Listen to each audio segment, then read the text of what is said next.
No, I'm just overwhelmed now. I'm gonna let everybody in, figure out the equals later.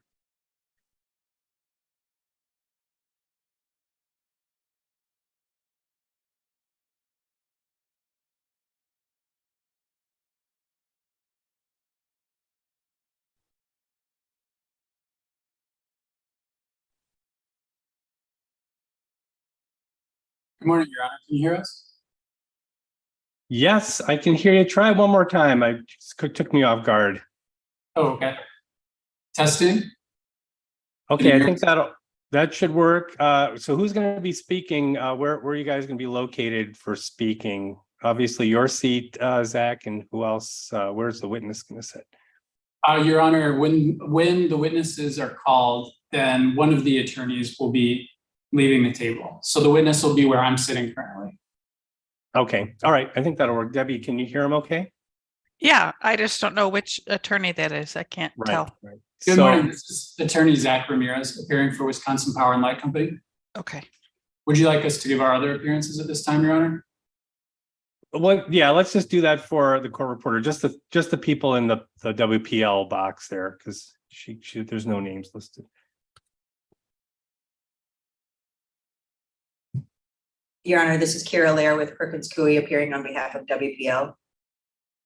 Can you spell your last name for me? Loehr. That's right. Okay.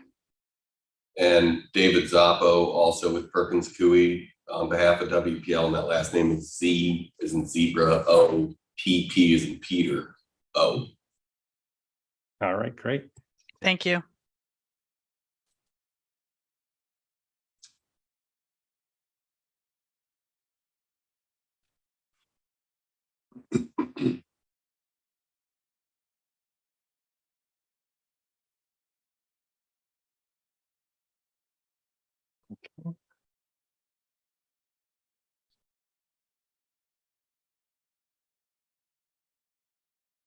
We still have people joining us here.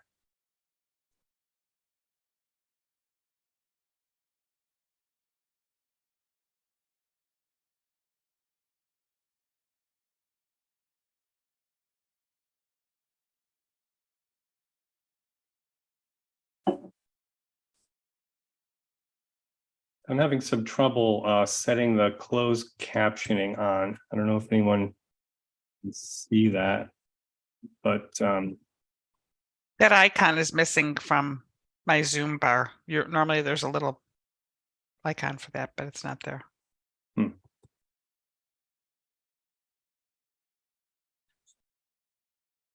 Okay, well, I'm not sure.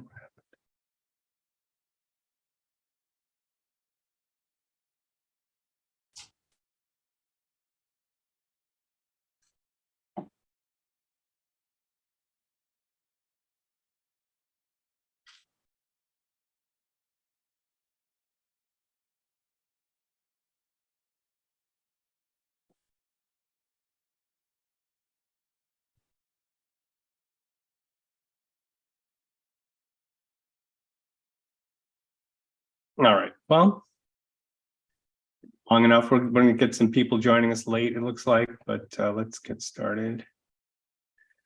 We get on the record. Welcome everyone to docket 6680 UR 124, the application of Wisconsin Power and Light Company for authority to adjust electric and natural gas rates.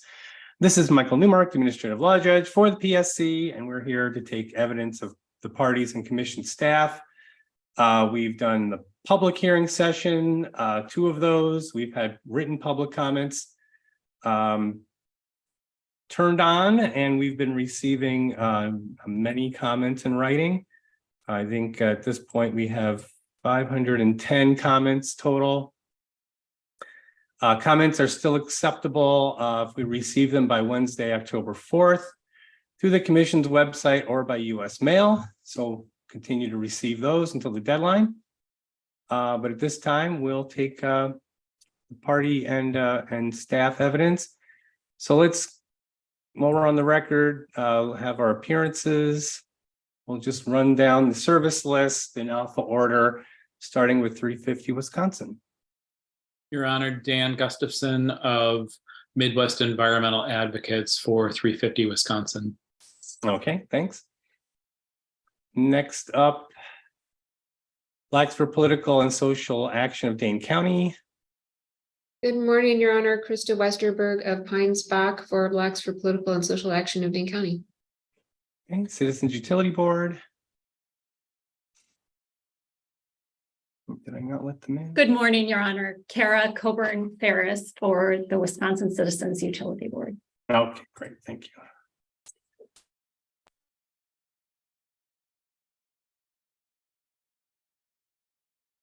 Clean Wisconsin.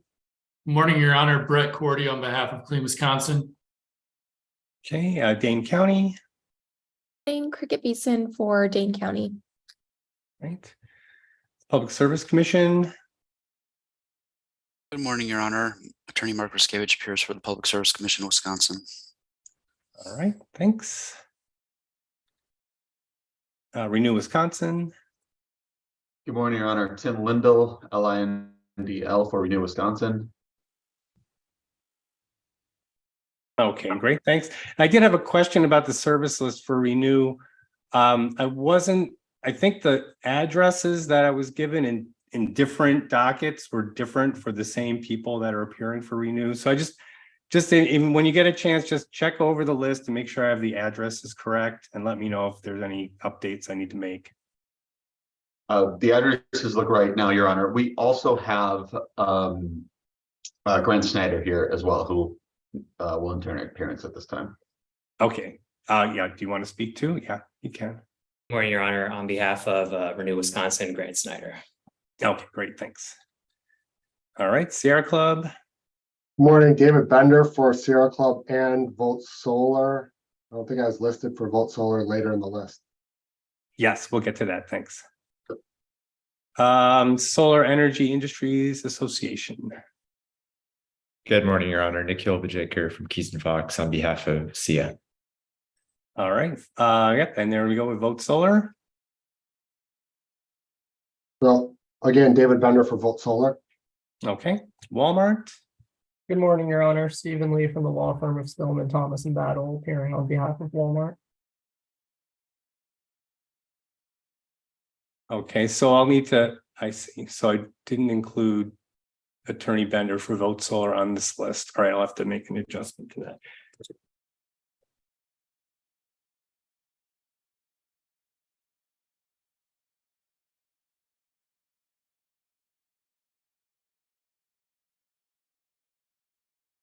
Okay, so that was Stephen Lee then for Walmart?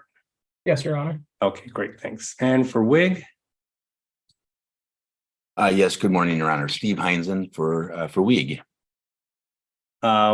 Wisconsin Power and Light. Good morning, Your Honor. Zach Ramirez appearing for Wisconsin Power and Light Company, and have two attorneys joining me. Kira Lair. And David Zappo. Okay, perfect, thanks. So hopefully the list is correct except for that one addition. And we'll move on to the offered evidence list. So it's our typical process here. I think I was tracking the number of people we have with Cross at this time. And it looked like from the emails that I received, looked like we have Cross still for Blank, Cook, Mycheck, Stober, and Borden and Kell. So far, there were no Cross for any other witness. So, Your Honor. Yes. We continue to not have Cross for others, but I believe the email indicated that another party had Cross for witness Bulkley. That's correct. Commission staff has, I believe, one question for the witness. And Cub also has Cross for Ms. Bulkley. And Your Honor, okay. I'm sorry. Go ahead. And we will have Cross for Mr. Mitchell based on his rebuttal. Oh, that's fine. Yeah, that's okay. Okay. All right. So, Your Honor, David Bender for. Sorry, I'm not hearing you right. Go ahead. Start again. So Sierra Club and Volt Solar will have Cross for Mr. Dorn based on the Sir rebuttal that came in late last night.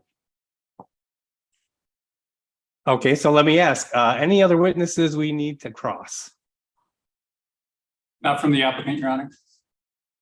All right. So it looks like we have our list. I think we can then dismiss the rest of the witnesses. Let's just want to go through the offered evidence list first to make sure there's no questions about the comments. So let's get off the record and just ask, first of all, I know there's some errors on the list. Our case coordinator pointed that out to me last night. So I was able to correct, whereas renew, I kind of needed to reorder our renew witnesses. And you'll see on my version here, we have Volkman has testimony and we have the correct, we don't have, staff is not listed with their testimony on that, in that section here. So we have Rose's testimony is in the appropriate place. I've put on the list for now the Sursa rebuttal and the additional exhibits, so we'll have those for reference. We'll need to review those first, make sure there's no objections. And so at this point, any other corrections we need to make to the list in terms of errors or omissions? Briefly, Your Honor, I believe the list omits Commission staff witness Mitch Horry's direct testimony. Okay. Actually, it doesn't have him at all, does it? Okay. Yeah, and he just had direct, so. Just direct, okay. That's interesting.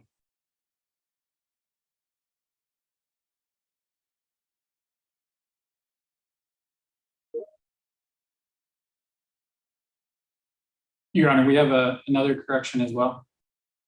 Okay, let's just gonna put his name in here so I don't forget to call him. He has direct.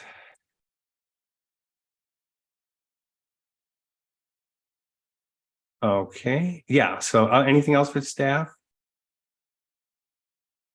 I believe that's it, unless you want to go through your No. specific comments. Okay. No, not yet. Okay, errors or omissions from the applicant? Yes, Your Honor, it appears that the testimony of Mr. Drummond is not on the list. Oh, is it? Oh, it's listed under Amanda Blank's testimony. So Mr. Drummond is not given his own row. Oh, okay, huh. But then there's an earth link to Drummond under blank direct. Okay, good. This is why we ask. And it's the same thing with Yoakum and Vincent. And then we have the same issue with Yoakum and Vincent, Your Honor. Okay.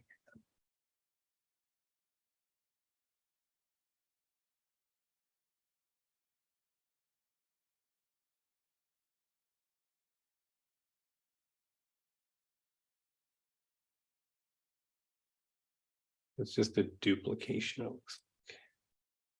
So no rebuttal from Vincent. Is that right? I'm not missing anything from Vincent. Yeah, that's correct. There was no rebuttal for him. Okay. Other errors or omissions from the applicant?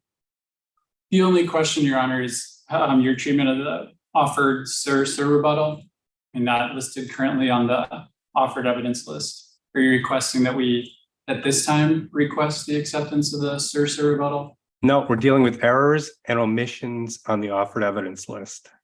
Okay. So any other errors or omissions on the offered evidence list? And none for the applicant? Okay, so let's go down. How about interveners? Are any mistakes on the offered evidence list? Your Honor, Cub has one with respect to witness Callan's direct testimony. It looks like perhaps there is a misplaced comment there that refers to page 46 of his testimony. Okay, we'll get to comments after we deal with just the list. So the list, not the comments, just what you see in terms of the offered evidence and exhibits, the reference numbers, the witnesses, the names of the filings. Do I have all the filings I'm supposed to have? Do I have all the witnesses I'm supposed to have? Do I have all the, just want to make sure we're identifying all the filings that we need and we're supposed to put in the record. So okay, Cub, anything like that from Cub? Cub filed, Sir, witness Oh. Singletary filed Sir this morning. Would you like that reference number or? Let me get that from, so it's an email. Yeah. Oh, I don't.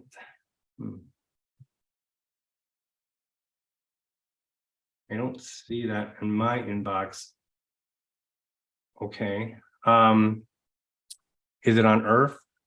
It is on Earth, and I have a reference number. Mr. Singletary served that himself. Would you like the reference number? In a second, yeah. Okay, well. So the documents to be received should be that weren't previously filed according to the schedule should be emailed to me. Regardless of who in the party is going to do it, but it's really the attorney's responsibility to make sure we're following the rules. So go ahead with the IRF number, please. Sure, and my apologies. The IRF number is 480505.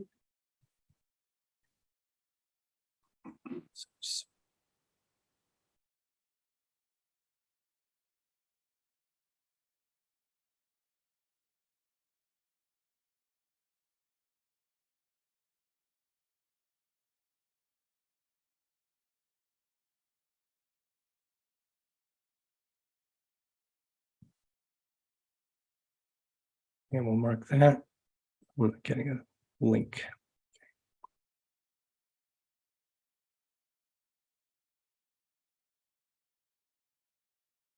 Your Honor.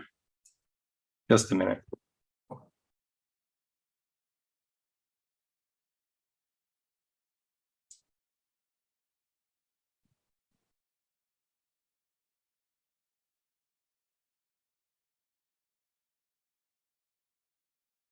Okay, all right, so I have a link to that. Anything else for Cub? That's all, Your Honor. Thank you. Okay, any other interveners with errors or omissions to the list? Your Honor, this is Stephen Lee on behalf of Walmart. Yes. I noticed an error that I think is actually on Walmart's part and how they filed. So if you see there are 2 exhibits, TEAG 5. Oh, and yeah. one of them was misnamed when it was filed, and that should be Kronauer 5.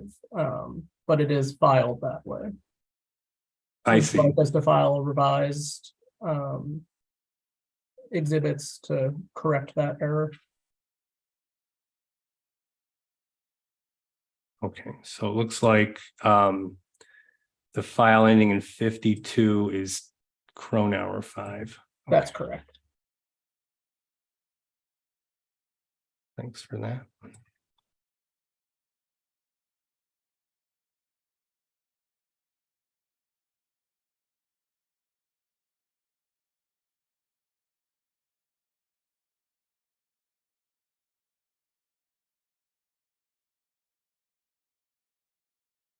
Okay, other interveners? Your Honor, for Renew, I know that you noted the issue with Bailey for PSC Rose. We also added late Monday afternoon additional exhibits for 4 of our witnesses that included DRs that were previously cited and direct testimony to incorporate those into an exhibit. Okay, was that, did I get an email for that? It was circulated to the service list and I believe served to the service list. So I believe so, but if not, it was an inadvertent omission. Okay, so I'm not on the service list, but any things that are coming in on this, it's 24 hours before the hearing should be sent to me by email. But so is it something that's on Earth? It is on Earth. Yes. Okay, so let's go through the same process here. Is it one exhibit or did you put it all in one? It's an exhibit for each witness that cited DRs in their direct testimony. So Okay. it's 4 separate exhibits. So, all right, we'll go ahead with those IRF numbers then. Just give me one. Okay, so going in alphabetical order, the first one is Duda, and the IRF number is 480234.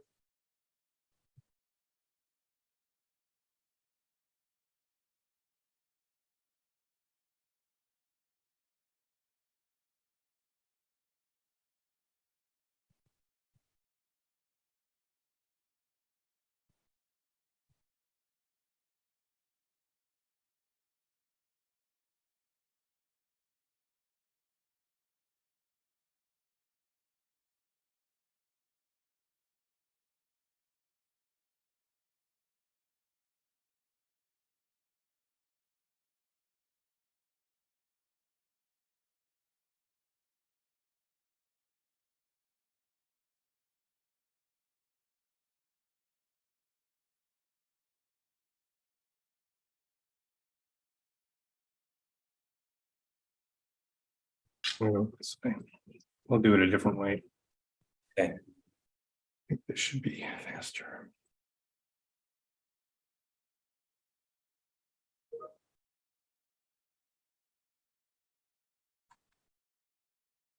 Okay, so I see a due to, I see a Cal 5. Is that the next one?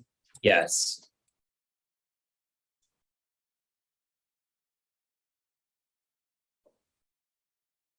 And a Vickerman 6 Yes. and a Volkman 6. Yes, that's it. And they all proceed sequentially. So Duda is 234 and then on until 237.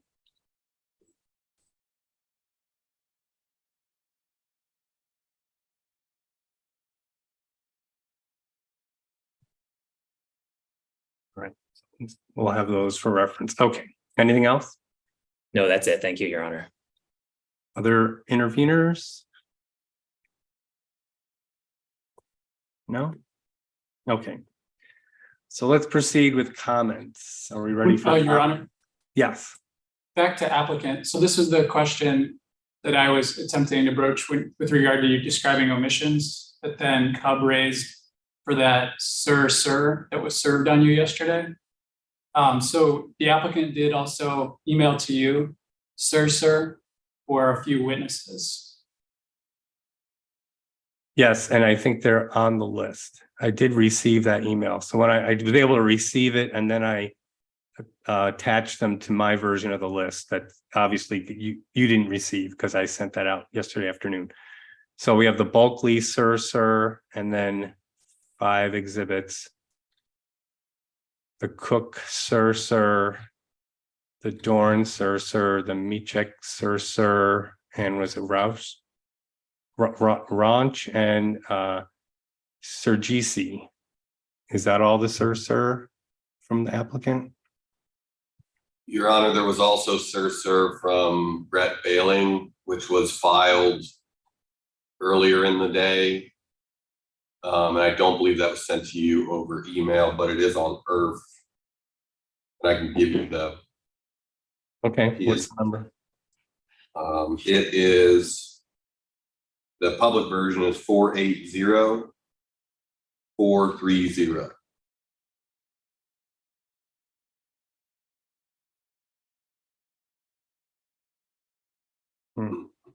It's testimony then, right? Yes, Your Honor. Sorry.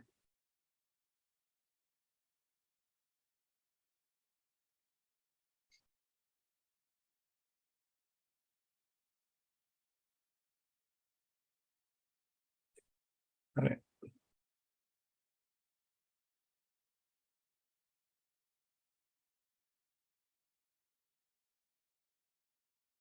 Oh, I do have those. Okay, yeah, I did get those from IRF. So we have the bailing exhibits on listed on the evidence list here. Okay. Anything else? Not from the applicant, Your Honor. Okay, so comments. Any comment, questions from the applicant? Yes, Your Honor. Go ahead. So it may be best to go on the record for a couple of these. So particularly, Your Honor, you had a comment on the Roush rebuttal testimony. Let me take a look. I may be changing my mind on some of these, so we'll see what the question is. Let's see.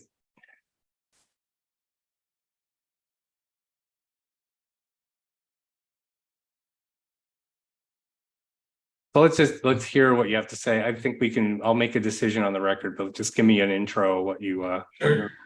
Would you be able to pull up that rebuttal document, Your Honor? Yeah. Trying to find my comment.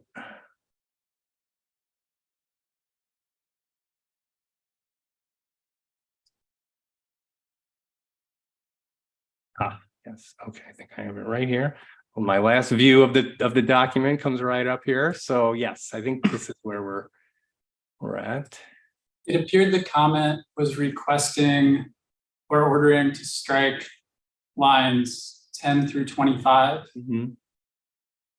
And we would like to request that you reconsider that instruction and prepared to offer more context or legal argument as well. Yeah, I'm just gonna, you guys can leave it in. I'm just gonna back off on some of these because there's just too many moving gears in this case right now. It's really fine. There's so many other references to old cases and old documents at this point. I'm not going to raise the issue. And I actually did have questions about the Huber testimony and the old Keim testimony, things like that, but I've let those go. So I can let this one go too. Thank you, Your Honor. That was all on Roush then. We had a similar question on blank. Yes. Is it still there? I thought I might have deleted that one actually. Blank.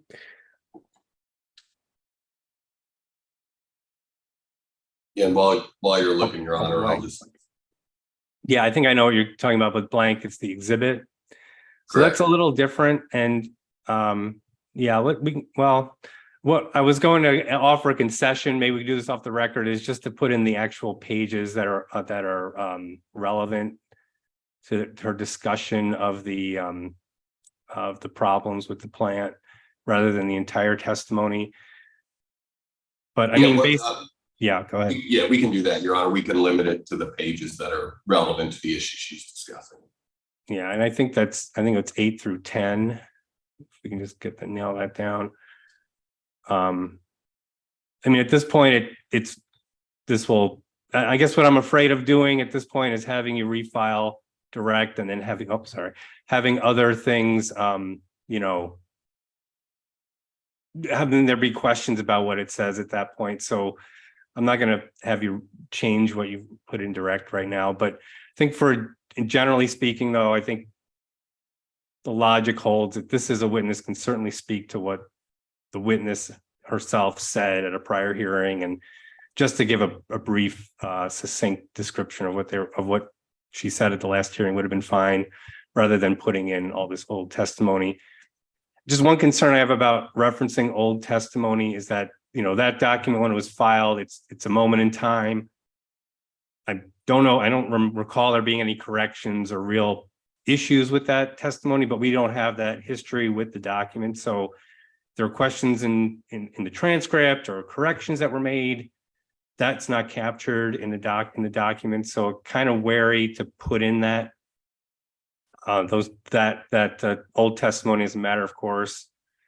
But I don't think that's an issue here. So yeah, so I think it starts with 8 and then goes on to 10. I got the wrong document up here. I don't want to disclose that what's confidential on the screen here, but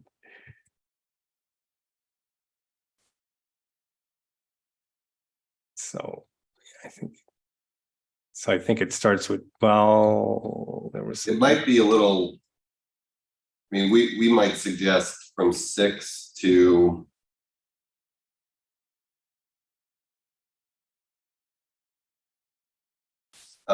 11, honestly, Your Honor, I think would probably cover it. All right, that's fine. I think she was, yeah, all right. I think she was talking about the 2 specific problems in her that relate to this case, but any comments from anyone else? I could take some advice here from others. Or just speaking over everyone. Speaking past others, maybe, I don't know. So I'm pretty sure she mentioned it was the valves and then I forget what it's called. The gas excitation system. Right. And I think those are really addressed on those. I don't think that really comes up in pages 6 and 7, but that's fine. At least it's not the whole document. So yeah, put in 6 through 11, you said? Yes, Your Honor. Okay. So it'll be the first page, which and then pages 6 through 11. So we basically got the whole thing in there anyway.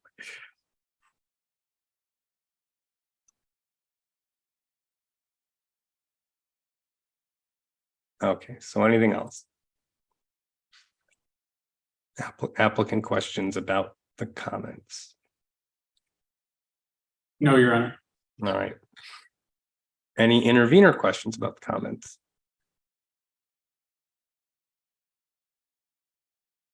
Your No Honor. questions. Your Honor, this is Stephen Lee on behalf of Walmart. Okay. We don't have any questions, but Mr. Teague is on vacation this week, and we just request an extension for him to file his affidavit from this coming Monday until this coming Tuesday, if that's acceptable. Till Tuesday? Sure, that's fine. Thank you. Your Honor, I have the same issue with 350 Wisconsin. Mr. Greenler is traveling and won't be back in Madison until Wednesday. If I could have an extension for his affidavit from Monday to Wednesday, I'd appreciate it. Anyone else need more time to refile? It's not crucial that we stick to that 3-day window. So anyone else need more time for filing, the refiling and the affidavit? Your Honor, this is Nikhil on behalf of SIA. I don't think we need more time. We could get the revised testimony in shortly after the hearing. Affidavits have proven to be a problem because where our witness is located, flooding has kind of affected her ability to get to any notary.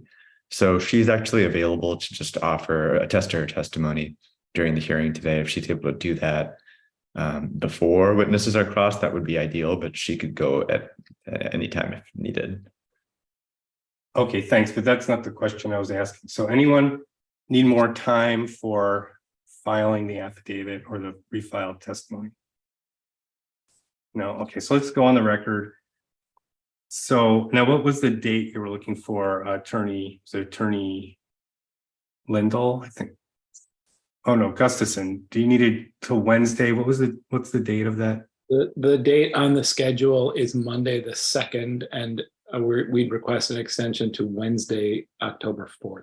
Okay, so on the record, we can receive witness affidavits verifying testimony for all parties and staff Wednesday, October 4th. Can we make that 1:30 p.m.? Will that work?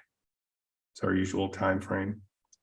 I'm not 100% certain that Mr. Greenler will be back in time to have. Okay, let's do it 4 p.m. then. We'll set it at October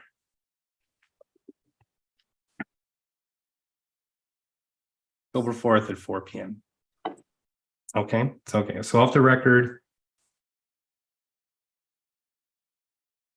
Okay, so let's do any other comment questions? Your Honor, this is David Bender for both solar. You had two, I understand all the comments, except you had two that were questions, like where did this document come from? I don't know if you want us to address that. Well, if you can answer that right now, that'll be fine, or we can have the witness state it. Just those are the one, so that would happen twice? I'm not sure. Yeah, three, Kenworthy 3, I believe, was one of them. And one of the later. So it's definitely the memo about association dues. I think that's the later one. Correct. And then 3 was the letter order. It was printed from microfiche. Oh. Yeah. Oh yeah, that's right. Yep. Yeah, if you can elaborate where those came from, because I'm not doubting their veracity, but I'm just saying I couldn't find them. So be curious to know where you found. So Kenworthy 3, the letter order, I believe that they were both from the commission in response to open records requests made historically. That one, I think David Ludwig provided several years ago before he retired. The memo from 1980s about association dues was provided, I think, around the time of the 2019 We Energies rate case, and I think Zach Ramirez provided it in response to a records request at that time. That's my memory. Correct me if that's wrong. Okay, no, that's fine. Just curious. I thought maybe you had a different source other than the commission for these things. It'd be nice to know because, yeah, I don't know, a lot of this in terms of record retention. I don't know how much of this we still have, but I guess we do have a bunch of it. So that's good. All right, thanks. So that was all you had from That's all. Okay, great. Any other intervener questions? Your Honor, for Cub, there is a comment on witness Callan's direct that I believe was intended for another witness's testimony. It refers to page 46. His testimony is not nearly that long. Okay, well, I guess that one will just be lost in the ether. Okay. Maybe that's could it be Chaim?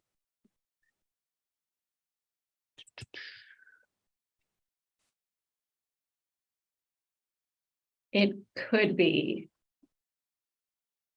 And we will double check on that.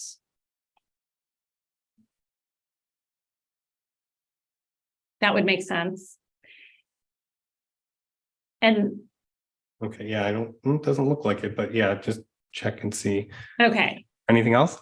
Yes, just a clarification on your comment to witness Singletary's Exhibit 2.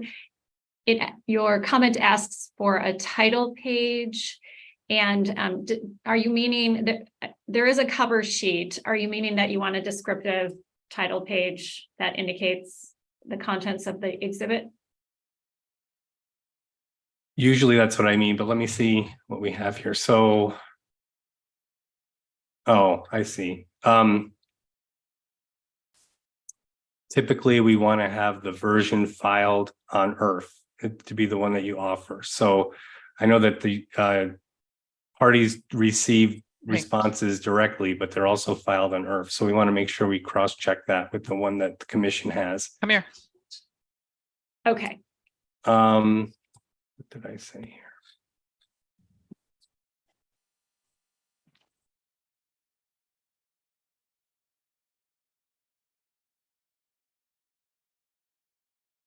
Add title page. I'm not sure what that was. Actually, the add title page, I'm not sure what that refers to exactly.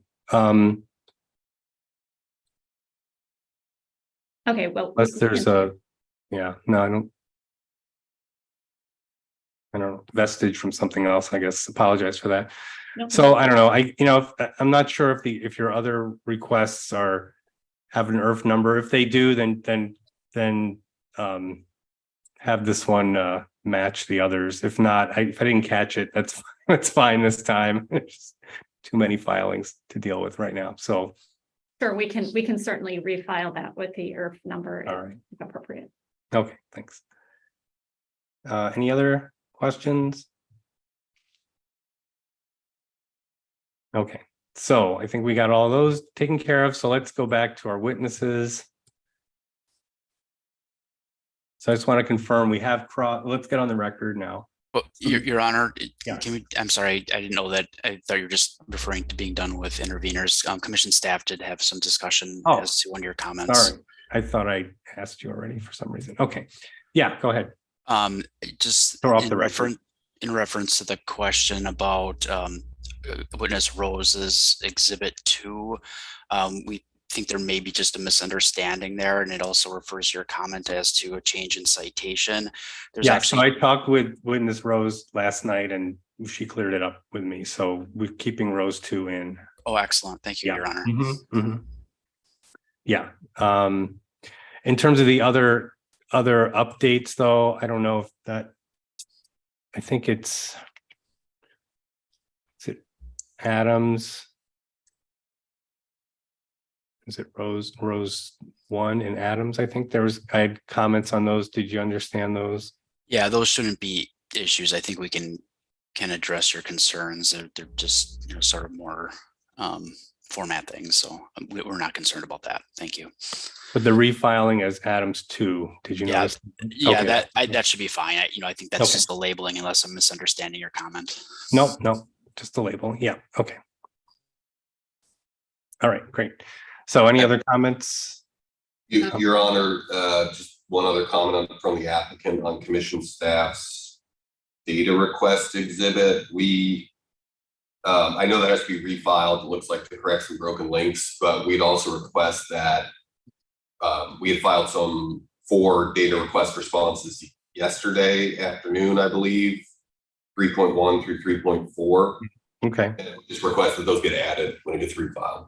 think that's what's usually intended. Is that your understanding?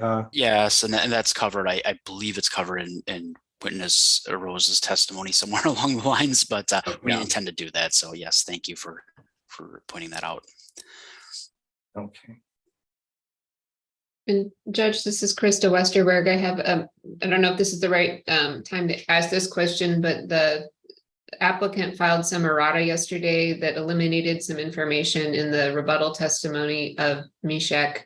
And that had been referred to in the SIR rebuttal on our witness. So eliminating that makes our testimony, it takes out something our testimony referred to. It's not really substantive, but I didn't know if we needed to handle that in some specific way. Okay. Sounds like we do. Okay, let's let me just think about. So can we first let's excuse witnesses, or is that going to cause a problem with the issue you just raised? It shouldn't cause a problem. Okay. All right. So let's get on the record just for taking stock of our witnesses. So we polled the parties and staff, and we have at this point cross-examination for witnesses blank, Bulkley, Cook, Dorn, Micek, Stober, Borden, and Kell. So the way I've tried to phrase this specific way to say that all other witnesses may verify their testimony by affidavit after correcting their testimony according to the comments that I've provided, so that they may be excused from appearing at the hearing. Parties are free to call those witnesses in order to verify their testimony or to add additional information if necessary during the course of the hearing, but they're not required to appear. So I hope that covers everyone's situation here. So otherwise, we'll just be taking those named witnesses today. Yes, any questions about that? I believe Sierra Club and Volkswagen were the only party to name Mr. Kell. And it looks like we're not going to have any cross for him, so we'd waive that so he can verify instead of appearing. Unless someone else has questions. Yeah, let's make sure we verify that with everyone. So any other cross for Cal? Not from the applicant, Your Honor. Okay, I'm not hearing of anyone else, so we can take Cal off the list. Okay, thanks. All right, great. So any questions about that part of the process? Okay, great. All right, so let's go off the record and just get oriented. It's Micek errata. Was that the issue that you raised, Attorney Westerberg? Yes. And yes, here we go. So I thought I had. Oh, I know what they did. Okay, they have their own one filing for errata. So can we use the public version, or do we need to go into the confidential? public version is fine.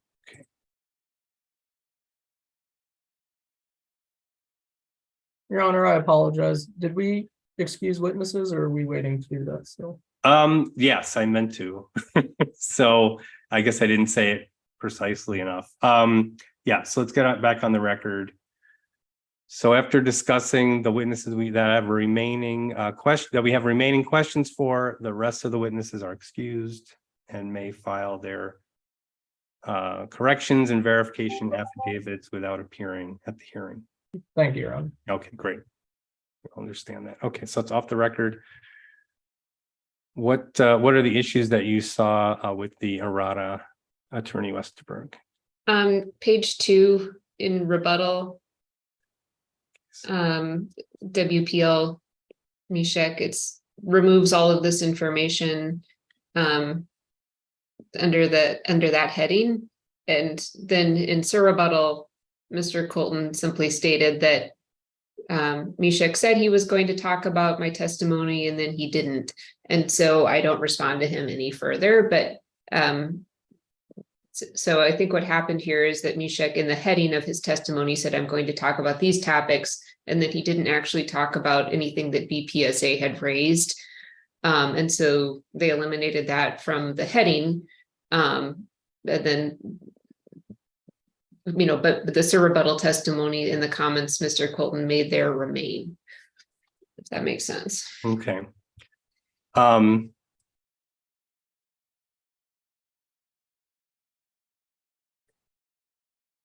Well, so it may be useful just to keep that reference in the meat check testimony, so it matches the rebuttal.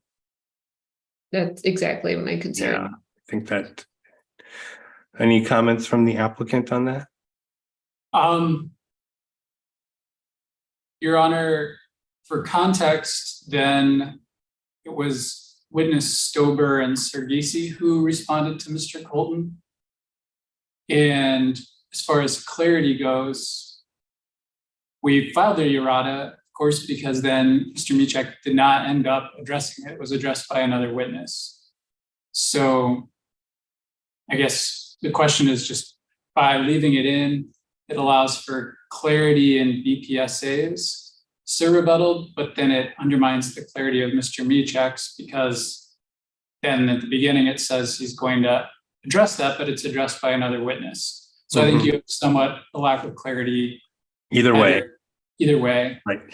Well, okay, I'm going to have you leave that in, because at least you do address it in another witness's filing. We can't fix everything, but it's probably better to leave things as they were when the witnesses read them, rather than change things and then make the issue about what was removed rather than what was said. So let's leave the rebuttal as it is for Michek.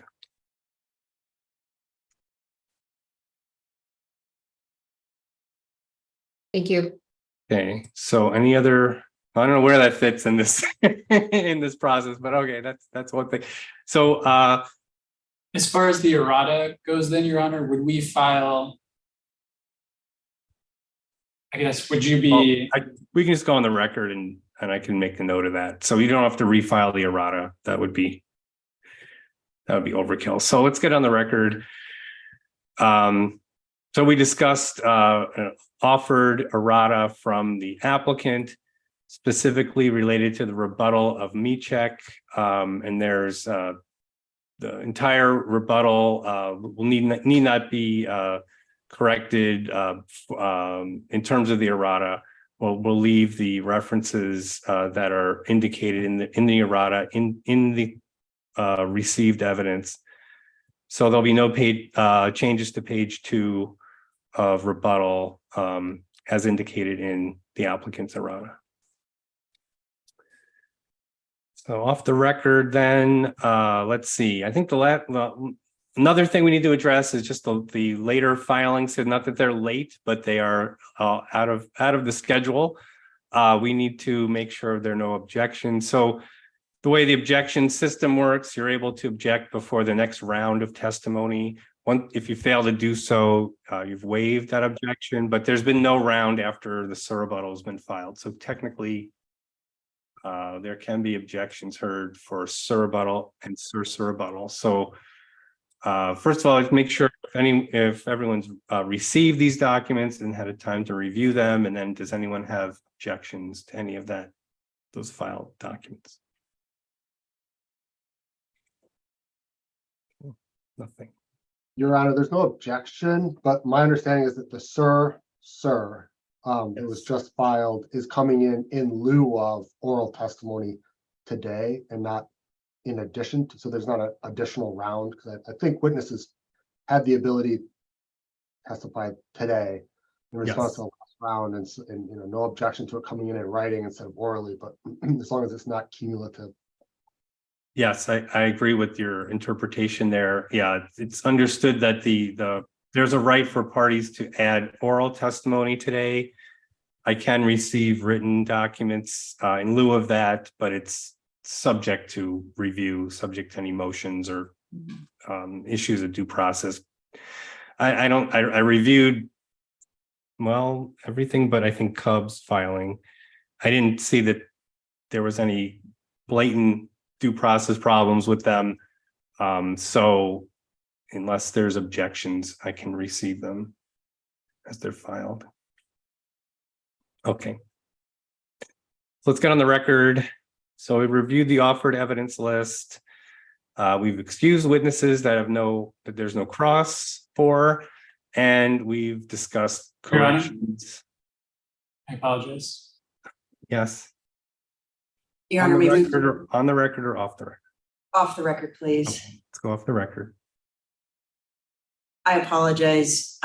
We're actually going to need to file an errata to the errata. We did not end up modifying as many exhibits as we originally thought we would, only 5 are. So all it will do is remove the Rs associated with some of Mr. Cook's exhibits. This is my fault, but we'll be able to rectify it quickly. So the errata indicated that some of Mr. Cook's exhibits were going to have the number R after them and be revised, but only 5R is the one that should have that R. okay. And what's the purpose of revising Cook's?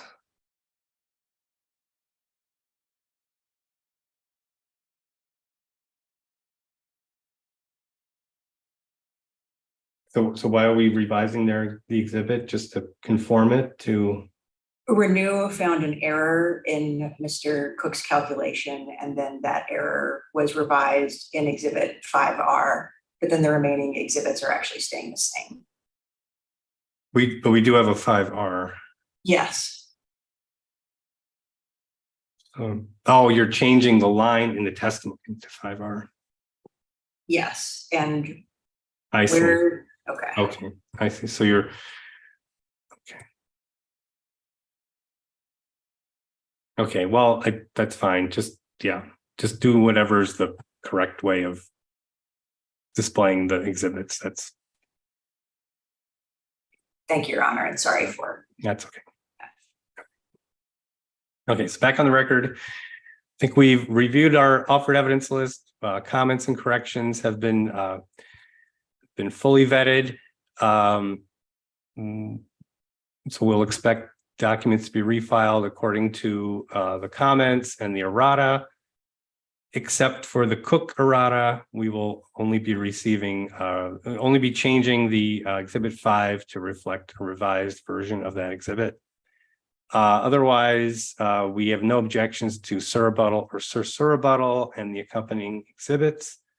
So all those documents can be received into the record pending witness verification and corrections.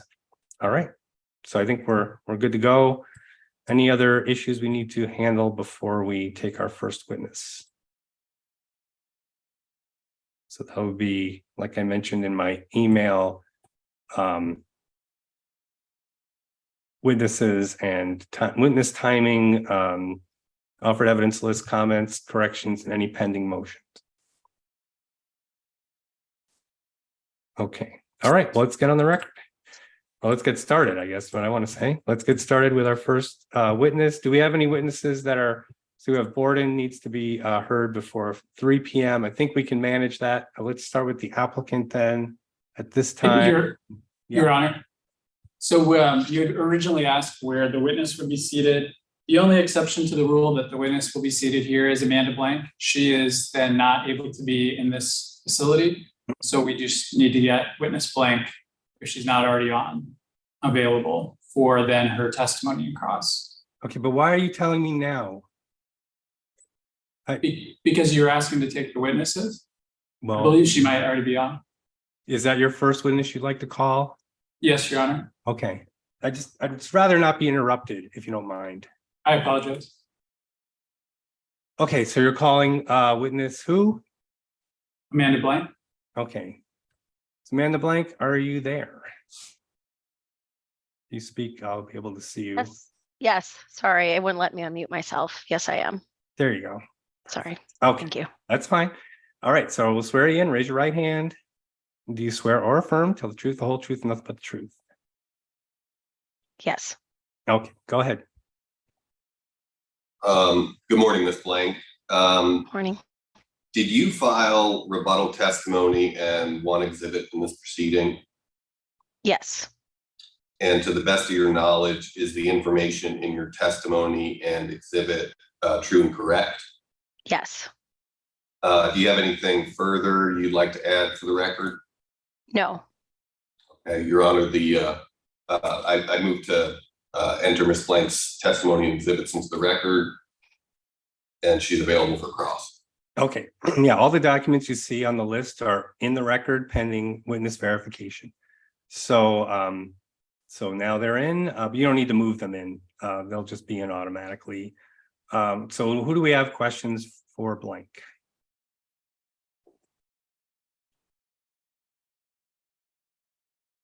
And Your Honor, staff thought that it may have questions for Blank, but we do not have any cross-examination for witness Blank at this time. Thank you. Okay, did you just find that out? Because I've been asking like 3 times if there are any questions for these witnesses. All right, thanks, you're excused. Thank you. Who's next? Your Honor, the applicant next calls witness Neil Michek, who will be moving over to the table here in one moment. Okay.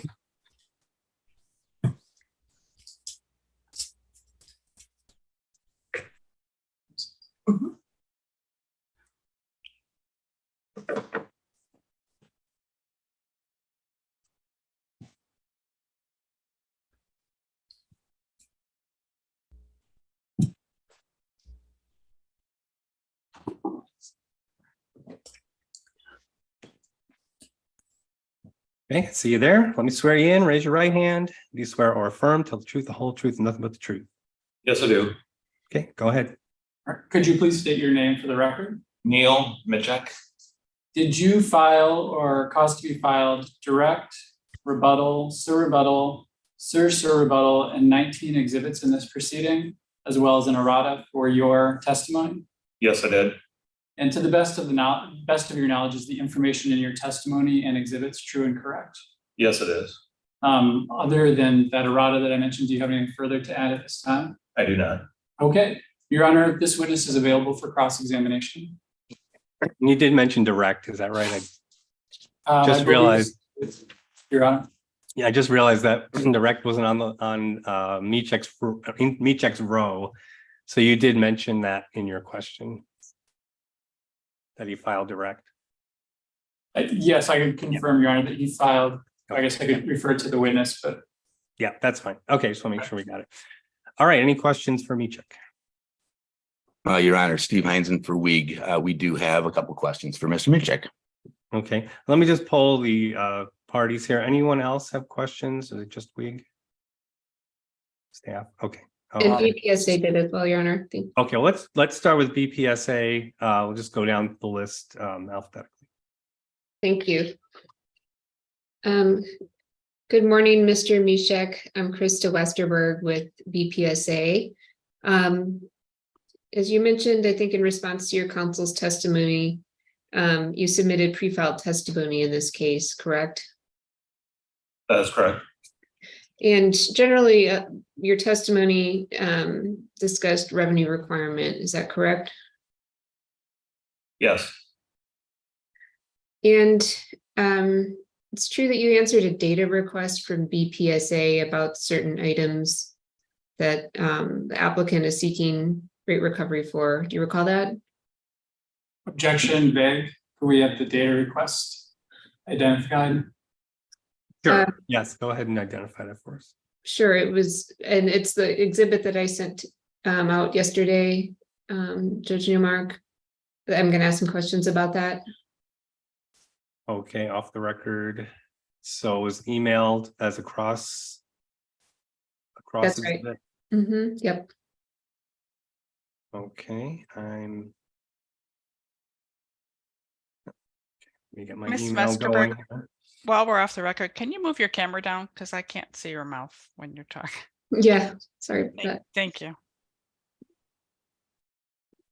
All right, so off the record. So when did you send that exhibit? I didn't notice that one. That would have been with our pre-hearing disclosures yesterday, just before 1:30.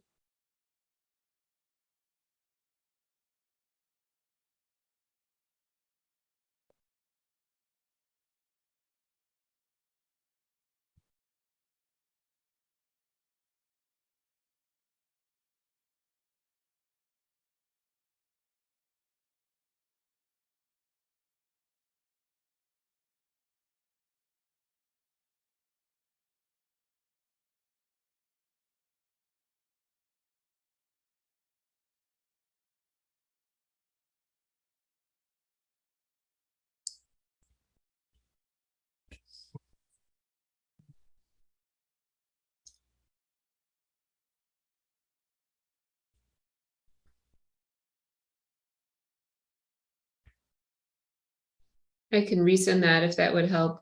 Oh, no, I have it. Thanks. Okay.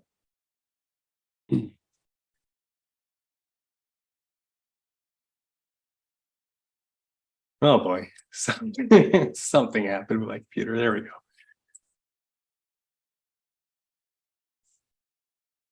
Okay, so we have this. So now that's the current marking will have to be changed. That's not how we mark exhibits. We haven't, you haven't offered it yet. So let's, should we mark it first? If we're going to be discussing this, that might be the most efficient way to do this. So let's get on the record. So we will be discussing in cross the data request response from Wisconsin Power and Light to BPSA request number 4 BPSA dash or slash DR dash 1, and we'll mark that meet check 20. And that'll, if we do receive that, we'll need to, I'll have BPSA file it as meet check 20. So, all right, go ahead. Thank you, Your Honor.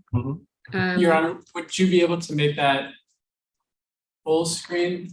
Oh, well, I can try, yeah. We can scroll up as they're asking questions, but I can adjust the screen for sure, yes.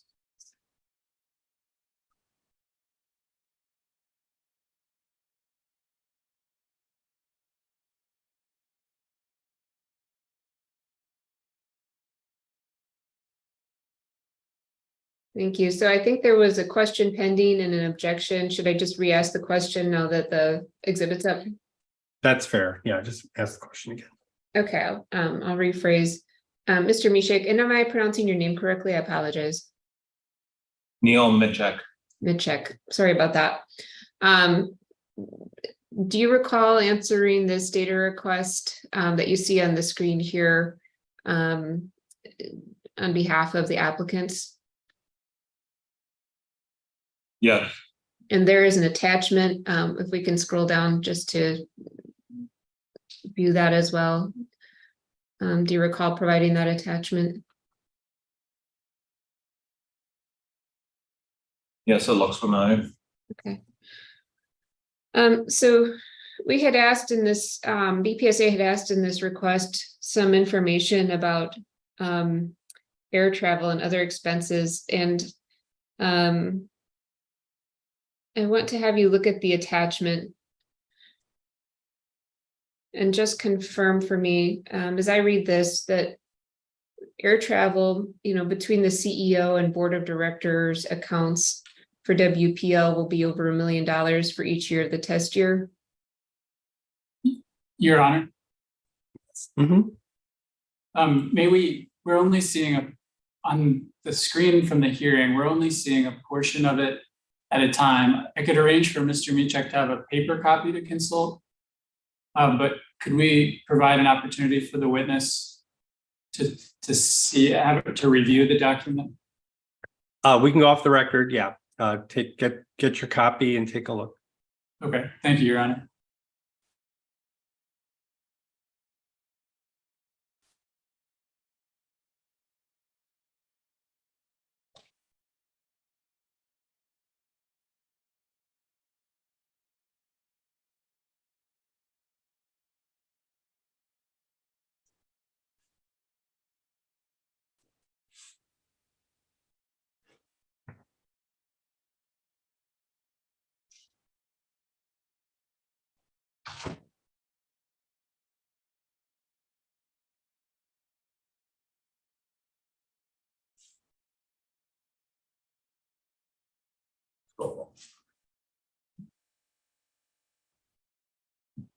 Let me know when you're ready.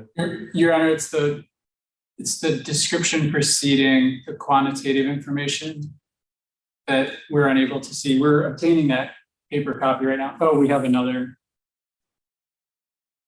another screen for the witness to then review it.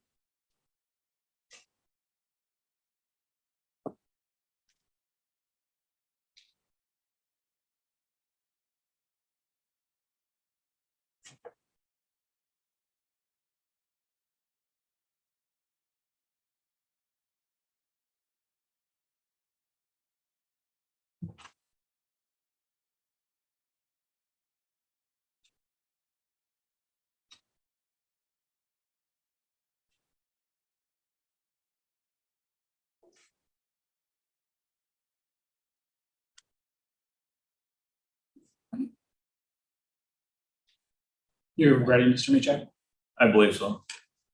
I Okay, apologize for the disruption. Go ahead and answer the question, please. Do we know the question? Should we read it back? I'm not sure that I heard a specific question. Yeah, I think it was, what was the total of those two numbers? I think it was basically what she was asking. So let's read back the question before we broke last time.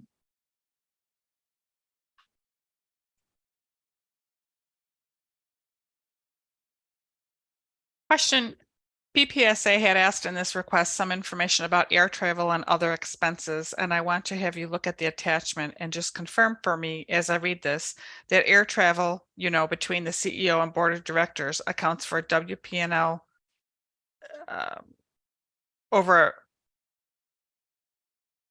WP&L will be over $1 million for each year of the test year.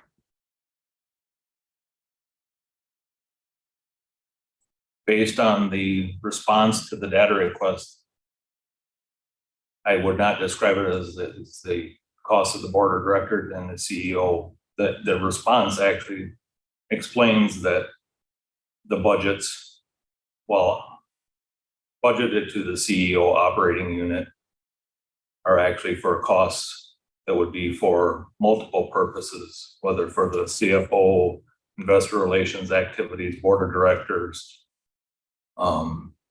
So multiple activities, but I will agree that, the math and the numbers shown on there identified as CEO and board of directors added up equal more than $1 million.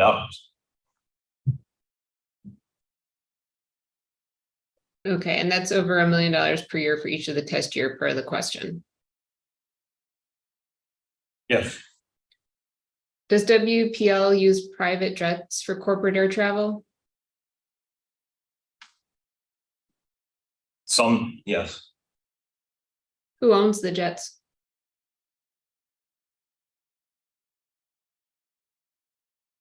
I am not sure which entity within the Alliant Energy corporate system owns the jets without asking internally. Okay, so it's some corporate entity within Alliant that owns those. Yes, and I believe there is one jet. Okay. And that cost is included here under these line items that we see on the exhibit? The cost for the private jets? The question was the cost of air travel. To the extent that some component of that is tied to the use of the private jet, yes, that's included here. Okay. To the best of my knowledge. Okay. Are any commercial airfare costs reflected in these line items for CEO and board of directors?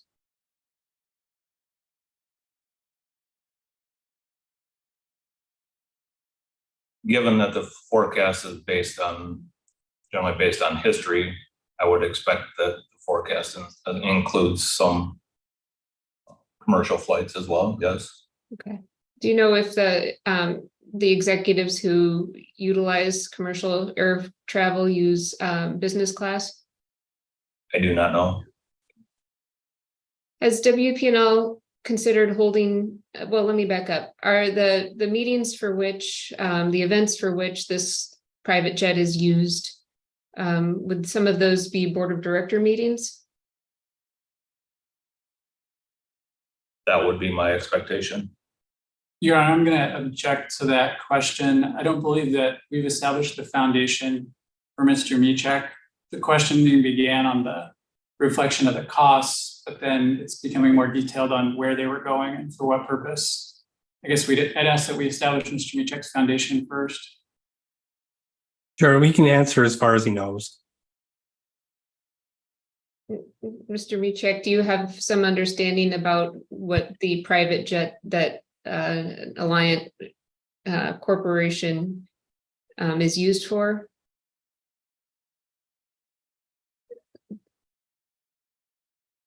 Very limited. I've only used the jet personally on one flight in my 22-year career. Do you, by virtue of working with others within WPL, know what, and being employed for, in your time there, know what that jet is used for outside of your personal use of it?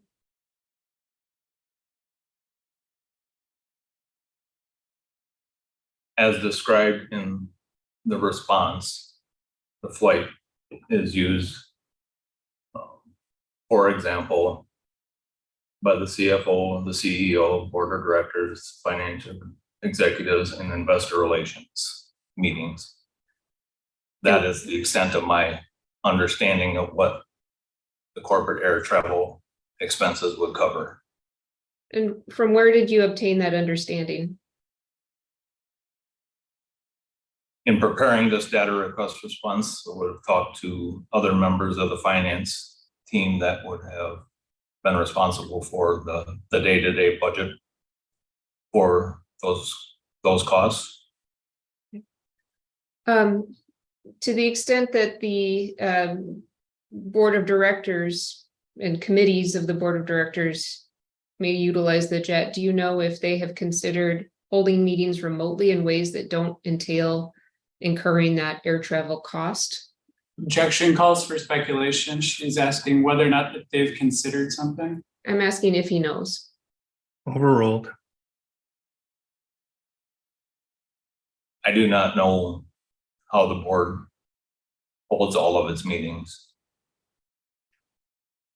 In preparing this data request response, do you know if the applicants have considered any other ways to reduce air travel costs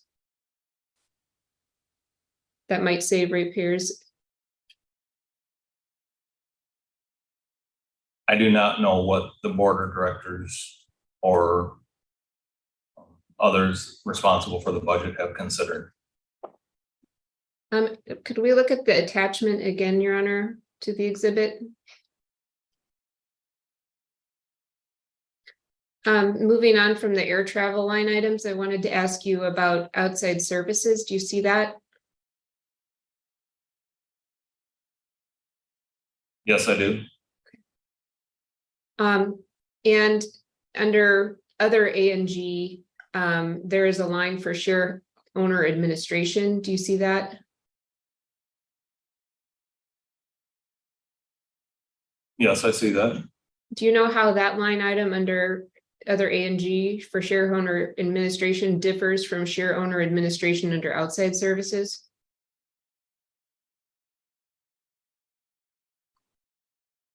The only difference I know is the account to which it was coded by whoever entered it into the budget system. The file shows some portion of the cost was coded to account 615003 outside services, and a portion was accounted coded to 616018 other A&G.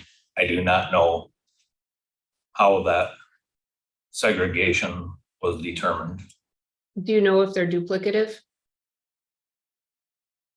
They are not duplicative. And what's that based on?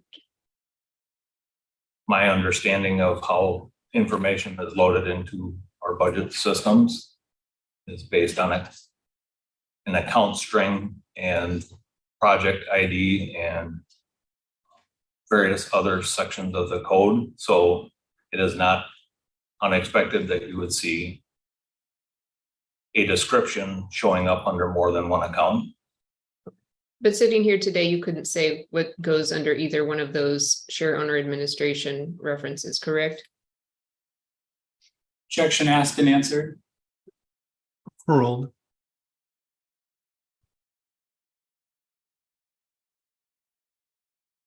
It is a budget. I cannot tell you specifically what every dollar would be spent in the course of a budget that's underlies this rate case. No. Looking at that other A&G heading again, can you tell me what A&G stands for? Administrative in general.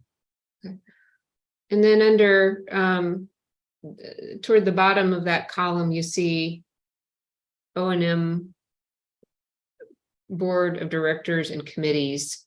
Do you see that line? I do. And do you know what goes into the over, well, nearly 800,000 per year that's within that line item? I do not without asking others. Is O&M board of director committees 100, over 100,000, is it 116,000, or is that the 793? The O&M board of director and committees line is 793 or 794 line. Okay. And above that NOE association dues, do you know what NOE stands for? My recollection, subject to check, would be nature of expense. And then above that, under the outside services tab, you have EPRI. Is that, can you tell me what that stands for? I refer to it as EPRI. I don't know the acronym. Okay. Or the actual spell out of it. Do you know, well, strike that. The PSC staff audit did not make adjustments to any of the air travel expenses in this data request response. Is that correct? They did not. Did they make adjustments to any of the other costs reflected in this attachment?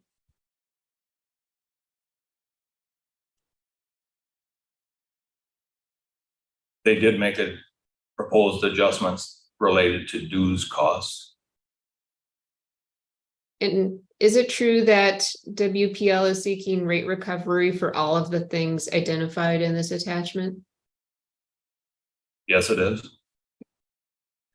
We have nothing further for this witness. Should I move in the exhibit now, Your Honor? Yes, any objections to me check 20?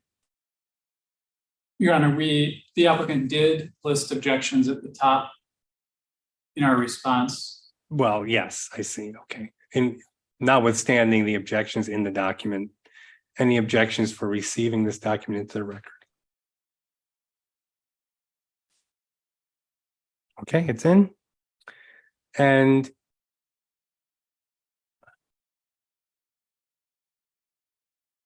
I just had one follow-up question. I was just curious in terms of the dues that staff proposes to adjust, what line item on this data request would that be coming from?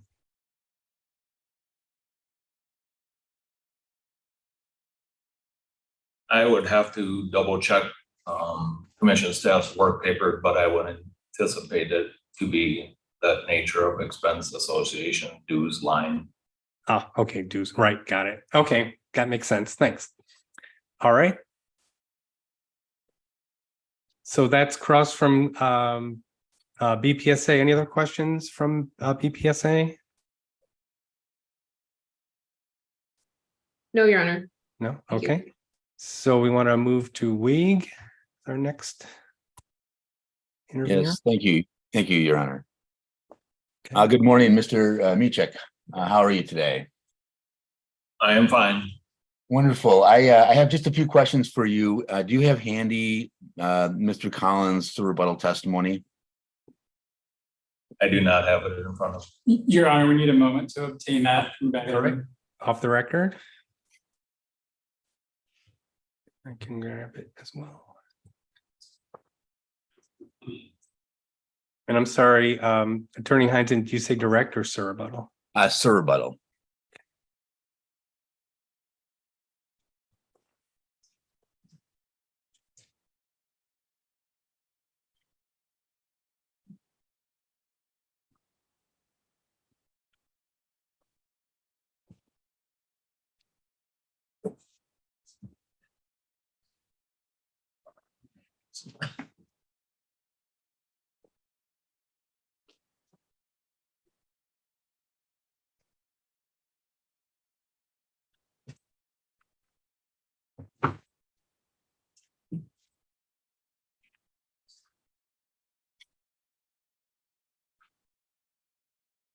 Looking for, it was Cullen's rebuttal. His rebuttal, Sir. right?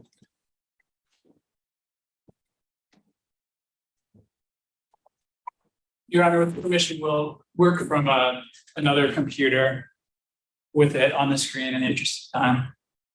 All right, Yeah, I mean, just let me know if you can see everything that you need to see. All right, thank you. And so, yes, just please let me know when I can begin. Okay. Yeah, let me know when you're ready.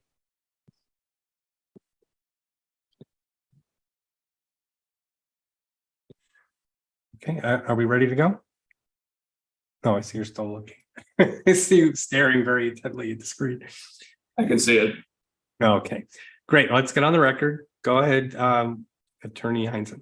Okay, thank you. Mr. Michik, I have just a couple of questions as it relates to your response to we witness Lane Collin. In your sir rebuttal testimony that you filed yesterday, you state that, and I think the quote is, the fact that you did not address the specifics of Mr. Cullen's modeling should not be construed as support of or lack of any disagreement with his analysis. Is that right?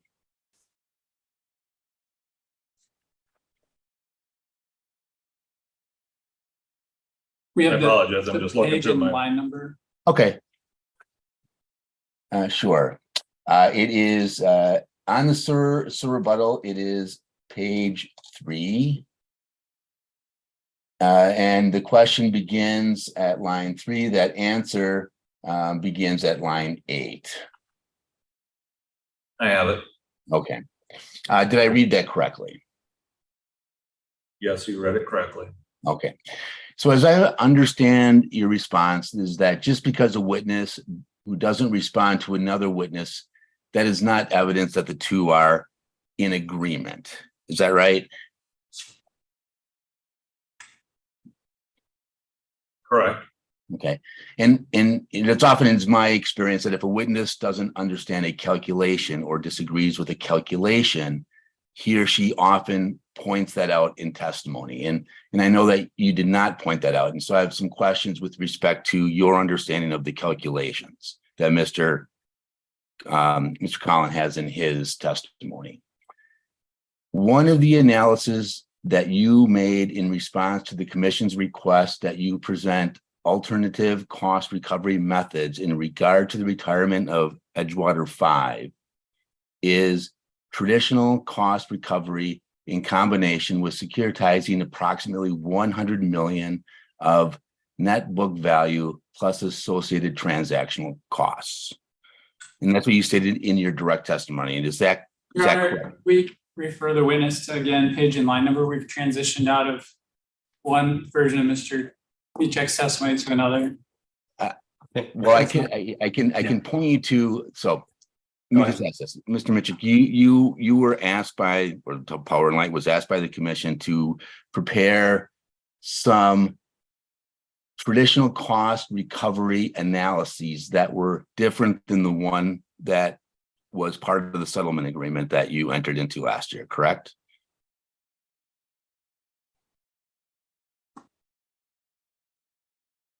My direct testimony responded to the commission's directive to provide additional analysis. Okay. And do you recall one of those analyses involving securitizing approximately 100 million of net book value? Yes. Okay. Do you understand that in his testimony, Mr. Collin provided additional analyses that changed that $100 million that was securitized? Yes, that is my recollection. Do you disagree with the calculations that Mr. Collin included in his testimony?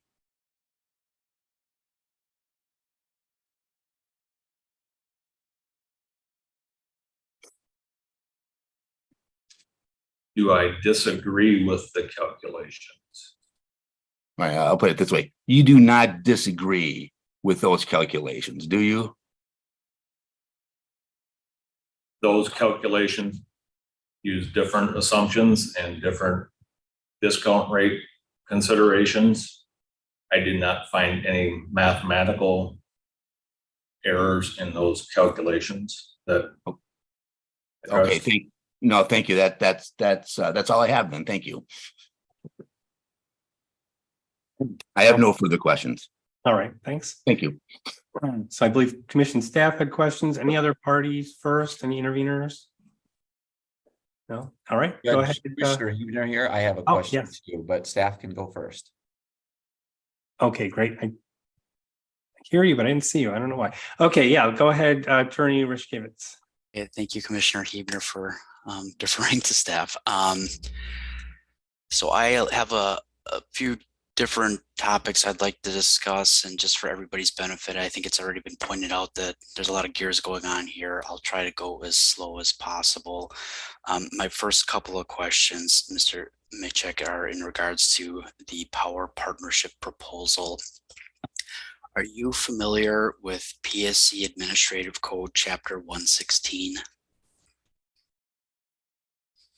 I am familiar with it, yes. Thank you. Can you identify the types of program costs that would flow through monitored fuel as defined in PSC 116? Your Honor, is there, I guess I would object as vague, is there a particular section of 116 or 116 section that the attorney is referring to? 116.03 is generally what I'm talking about, but in the fuel rules as being PSC 116, I think unless the witness is asking for a specific clarification, I think you'd be able to answer this question. Yeah, I don't really hear an objection so much as a clarification. Does the witness need clarification? So I do have a clarifying question. When you say program, the power partnership costs is what you're specifically asking as to how they would relate to PSC 116. Yes, how would they flow through the process that's outlined in PSC 116? Thank you.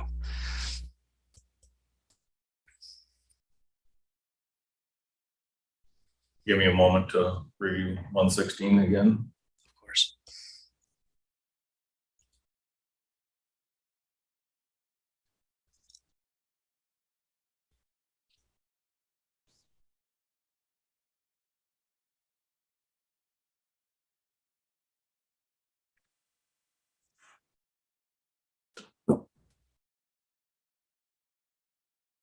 And to just further clarify, your question was with respect to PSC 116.03. Is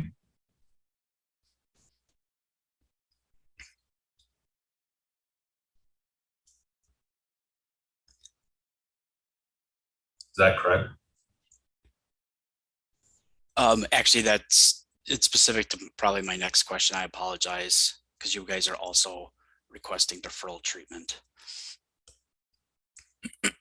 Sorry, excuse me.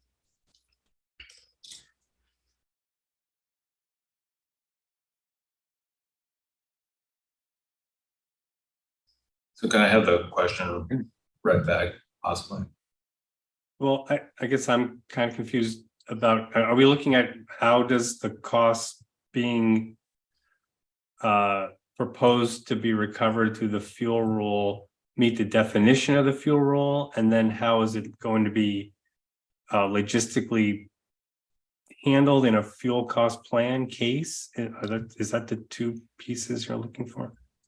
The two pieces I'm looking for are those portions of program costs that would flow through monitor fueled as that term is defined in PSC 116. The second question that I didn't get to yet is an explanation as to how the power partnership program has proposed and its requested deferral treatment would operate within the confines of PSC 116.031.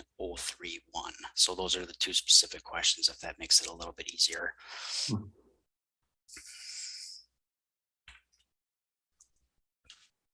Okay, so I think we have clarity as to the questions. So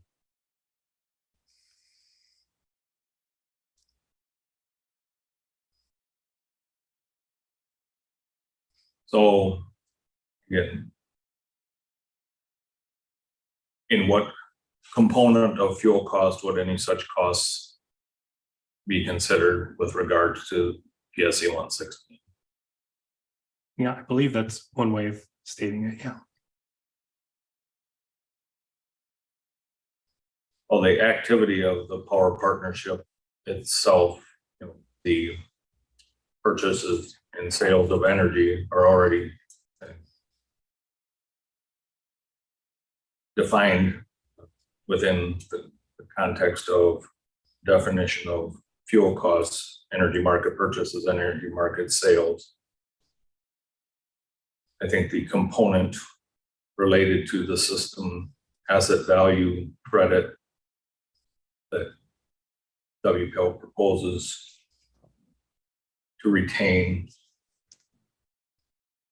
would also fall within the context, if approved by the commission, as a component of that energy market purchase. If I were to say how it fits into the definition of 1.1602, that's my interpretation, not as an attorney.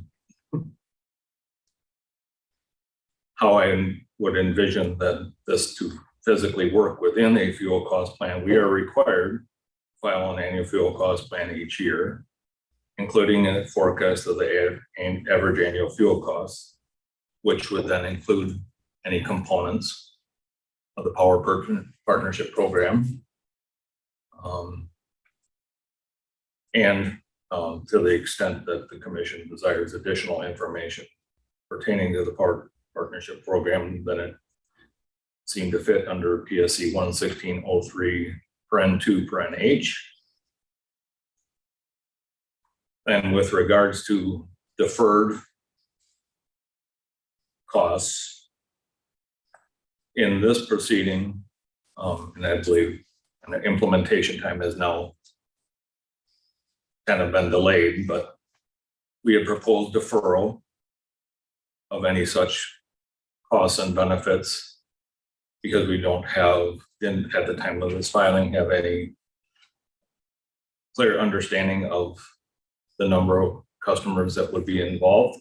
Thus, we would propose to defer it and bring those costs into a future fuel cost plan. Once we have established experience, we would just forecast it as part of the normal fuel cost plan process, and it would flow accordingly. Thank you. And again, acknowledging that you are not an attorney, getting to my second question again without confusing things too much, I hope.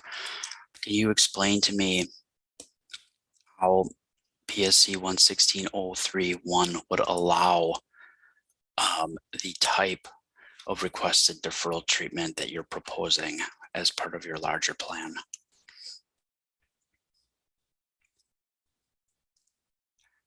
If I may help, actually, I'll try to rephrase it one more time. If the commission were to approve the request as to the deferral, how would the commission go about doing that potentially under 11603? Again, with acknowledging that you're not an attorney.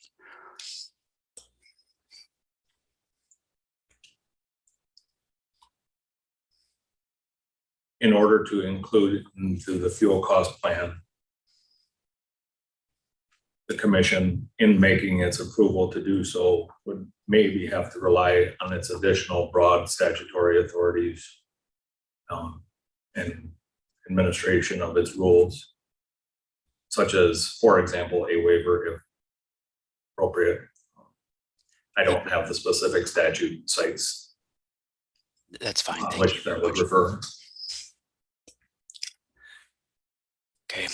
What aspects of the power partnership tariff go through fuel rules, SAVC credit, and any net sources to WP&L based on dollars per kilowatt hour, and therefore energy, not capacity, for SAVC credit offered to customers with rooftop solar? I may need you to read that back. Sure. I'll try to go slow. Well, we can have the reporter read it back. Oh, thank you, Your Honor. Yeah, save your throat. Question, what aspect of the power partnership tariff go through fuel rules, I'm sorry, my screen is jumping around. Question, what aspect of the power partnership tariff go through fuel rolls, SACV credit, any and an any instead? I don't know what's going on here. I'm sorry. Can you go ahead and repeat it, because my screen is jumping around and I can't stay on the question. If it pleases your honor, I can do it again. If it's okay. Sorry about that. I don't know why it's skipping. What aspects of the power partnership tariff goes through fuel rules SAVC credit and any net sources to WP&L, both based on $1 per kilowatt hour, and therefore energy, not capacity, for the SAVC credit offered to customers with rooftop solar? And again, this is the application of the fuel rules. I guess, Your Honor, I don't know if I'd phrase it as an objection, but the word aspects was used. And the question was what aspects of power partnership? And then it was citing their treatment. To me, the question is vague as to what, since the question is how that's flowing through, and the premise is what aspects, it's not clear to me what aspects is defined as. Is the question how the SAVC is flowing through? I could say what parts. I mean, if aspects is a trip up here. What parts of the power partnership program flow through the fuel rules as it relates to the credit? Yes.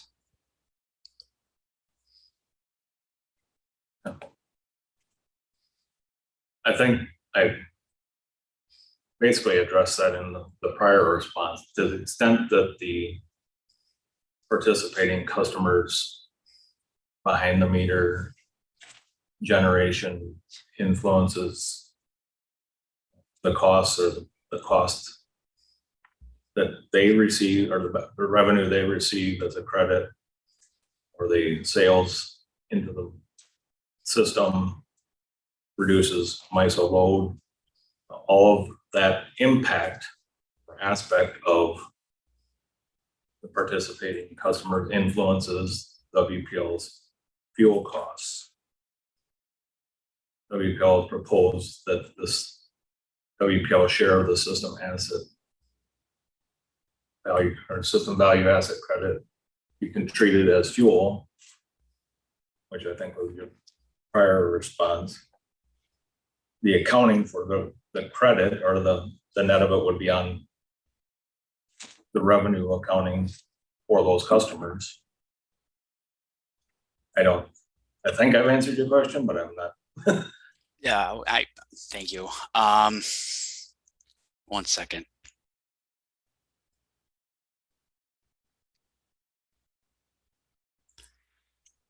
All right, I'll try again here. Instead of using the word aspects, a specific question is, what power partnership tariff costs included in the tariff, including net source credit to customers and the SAVC system asset credit to customers based on energy and not capacity? How does that then flow through the fuel rules?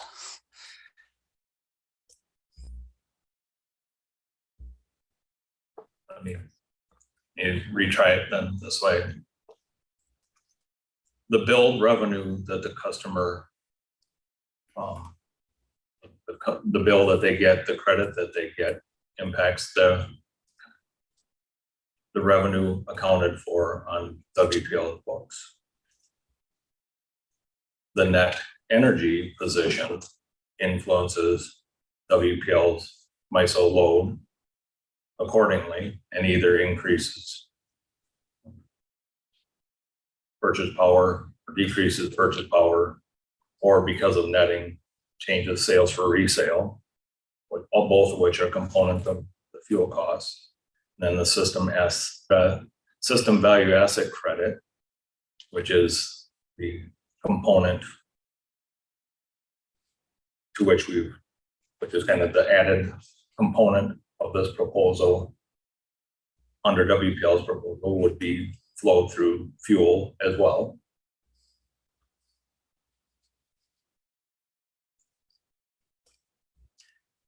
Okay, thank you.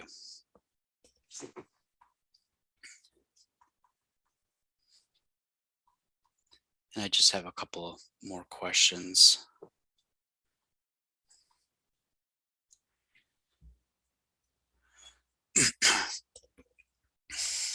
If you would, please discuss the ways in which the applicant might mitigate price risk associated with MISO market capacity purchase costs.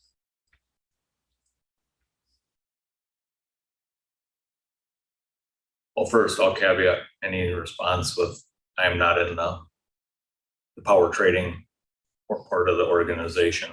So my response would be limited to my understanding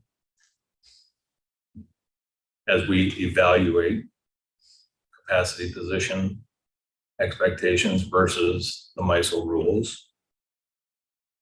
Long-term, certainly we propose construction of assets that meet that load. Short-term, if we found ourselves in a position where we were short or anticipated some risk around that, we would likely need to procure some level of short-term capacity or mid-term capacity, depending on what that forecast looked like. Thank you. If you would please discuss the incentives for the utility to mitigate capacity purchase risk.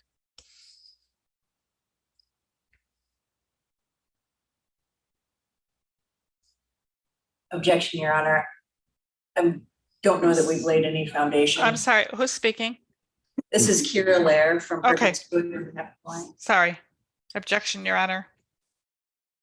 I don't know that we've established the foundation for the question with this witness. Okay, why don't we ask him some foundation question? Okay, well, what I can do is I can rephrase, trying to get at the larger discussion of what we're looking at. So if we're looking generally at capacity purchase cost risk, is there any impact if such risk is transferred to the utility or from the utility to customers? Is there any discussion that you would like to provide as to how the utility would navigate that transfer in risk, or if it sees any in particular incentives to the utility to mitigate capacity purchase cost risk generally? And if the Your witness Honor, objection. if the witness doesn't have Compound it, question. yes, and if the witness doesn't have an answer, that's fine. It's an opportunity to discuss it for the record. Okay, I'm not sure I caught the whole question there, but there was an objection, so let's handle that first. The objection, Your Honor, is just that it was a compound question. It contained more than one question. Okay. Yeah, so I'm not sure. I'm not sure what we're seeking here, but it may not be in really a question. I'll back up and try to rephrase that will have at least a level of hopefully opportunity for discussion and an answer to the question. For the escrow for capacity purchase costs, how do you plan to mitigate risk of excess capacity costs? Your Honor, again, I'm sorry, we don't know whether we've laid any foundation for this witness on this topic at all. Okay, so we're back to that objection. Can we ask? The response to the objection is that they're asking for an escrow here for the purchase capacity costs. I'm asking for how the risks operate within that construct of the ask. So I think it's a fair discussion to have. Okay, so let's have the witness answer. Witness can say they're not qualified to answer, and the applicant can direct us to the proper employee that we can direct those questions to. So overruling that objection. So please answer. So apologize. The back and forth has got me the specific question at the moment. Okay. Why don't we try reading this one back? I had something on the keyboard before. That was the problem. Oh, a mouse on the keyboard. Or a phone.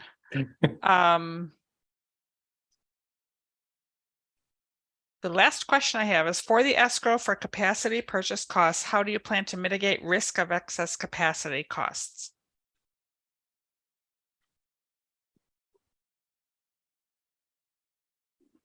Again, I am not in the power trading component of the utility. I can't explain how operationally we would evaluate reacting to being in a situation where we had excess capacity or deficient capacity on the operational level. That's fine. Thank you. I'll move on to another topic. Thank you for attempting to answer those questions. Okay, so just so I'm understanding, you're not pursuing an answer. I'm not pursuing a further answer. I believe that the witness has addressed the opportunity to generally discuss the topic, and I recognize that this is sort of on the fly, so I'm fine with moving on. Okay, go ahead. All right, now I'd like to turn your attention, if I could, to generally speaking, to Rose Exhibit 2, the data request responses. I have a few questions regarding the utilities e-charge and smart charge e-perks programs. My first question is, please describe the proposed e-readiness program.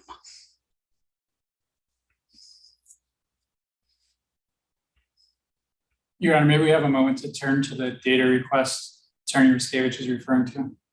Yes, off the record. And it is generally, there is some of this referenced to in the witness's testimony as to the particular e-readiness program, and we can take the time to find those pinpoints if needed. Well, Rose Exhibit 2. Rose Exhibit 2 has the data requests. Those are from docket 6680 UR 123. So those are generally talking about the EV programs. I believe there's responsive testimony as to a proposal for something called an e-readiness program. I'm asking for a description of that program. While we're off the record, what's the citation to is it the MeCheck offered evidence in this case that you're also? Yeah, I'll try to find it, Your Honor, if you give me a moment. Okay, no, that's okay. All right. I didn't know what we would need. Yeah, no, I'm just curious because we are talking about filings in the 123 case. So I'm checking the relevance and making sure we have a connection here. Yes, and there's also data requests in this docket that'll be part of the commission staff data request response exhibit, and it is in testimony. If you just give me a moment.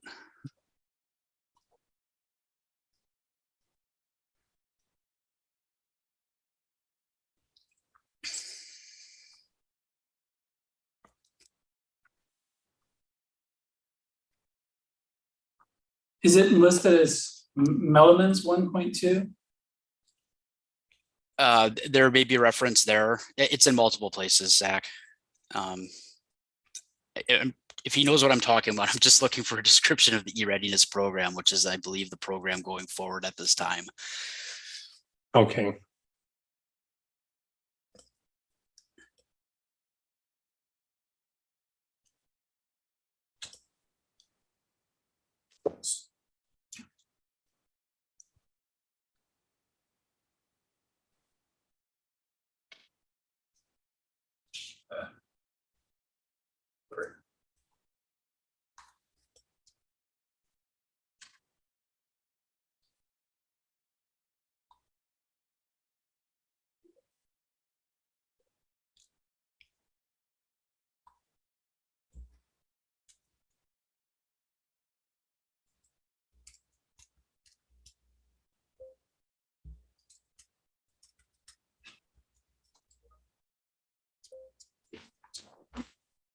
JMR 10.1.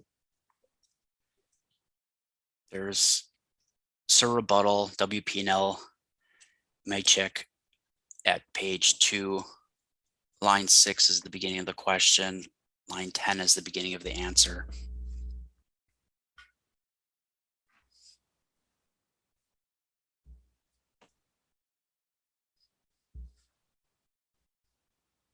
Oh, I'm there.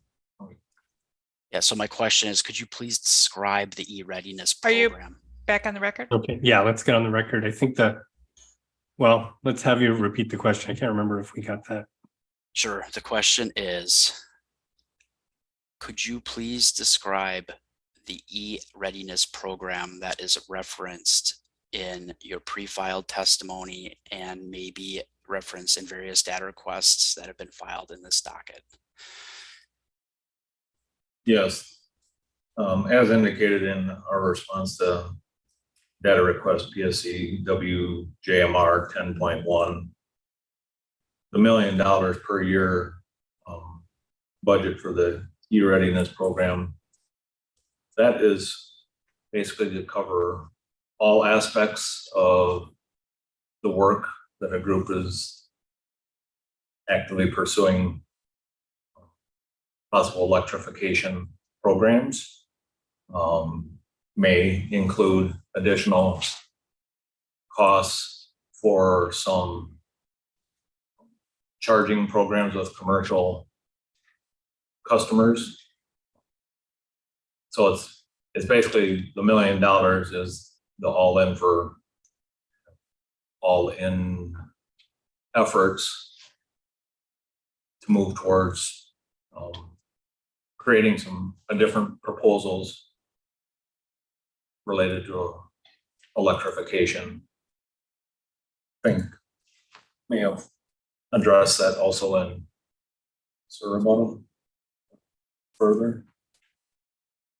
I don't have a breakdown of the $1 million in front of me. Thank you. Would it be fair to say then the e-readiness program is not an approved program for a specific utility service offered to customers?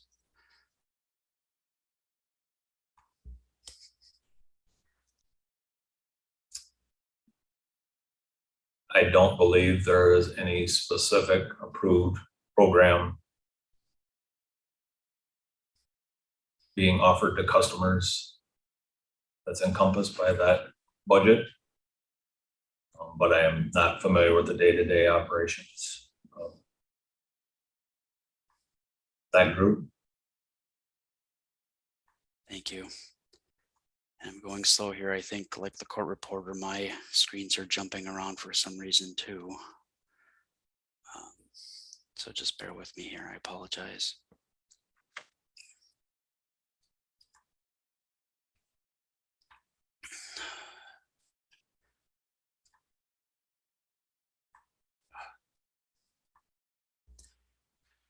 Okay, now staying with your Sir rebuttal then, as part of your response, and I believe this was also addressed by witness Rose, there may be some concerns as to if the commission were to decide it appropriate to return any of these funds or do any sort of escrow on the funds as far as retroactive rate making. Is that true?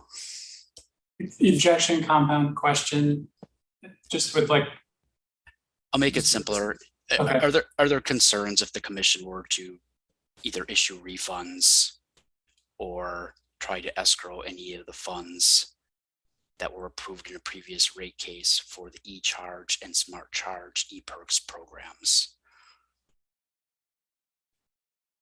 As I stated in my Sir rebuttal at page 4, lines 8 to 10, yes, WPL does have a concern that requiring returning of any of those funds might constitute retroactive rate making. WPL further states that it is not opposed to deferral treatment of pilot program costs such as that in the last case, but supports symmetrical deferral treatment consistent with commission's practices. Okay, and I believe you used the word prospective in some of your analysis there. Would you care to discuss that a little bit further? I think the word accurately describes the intent moving forward. Okay, so when you use the term prospective in that context, does that assume an existing program approved by the commission?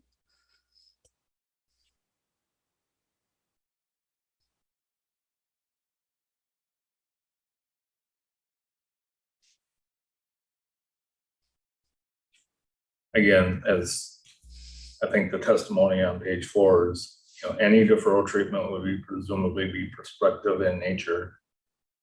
If the commission orders deferral, past practice of the commission is deferral treatment is prospective from the date of the approval. Okay, thank you. Then generally speaking, in the context of utility regulation, is there a difference between an offered program that perhaps underperforms as to what was planned versus a program that was never offered to customers in the first place?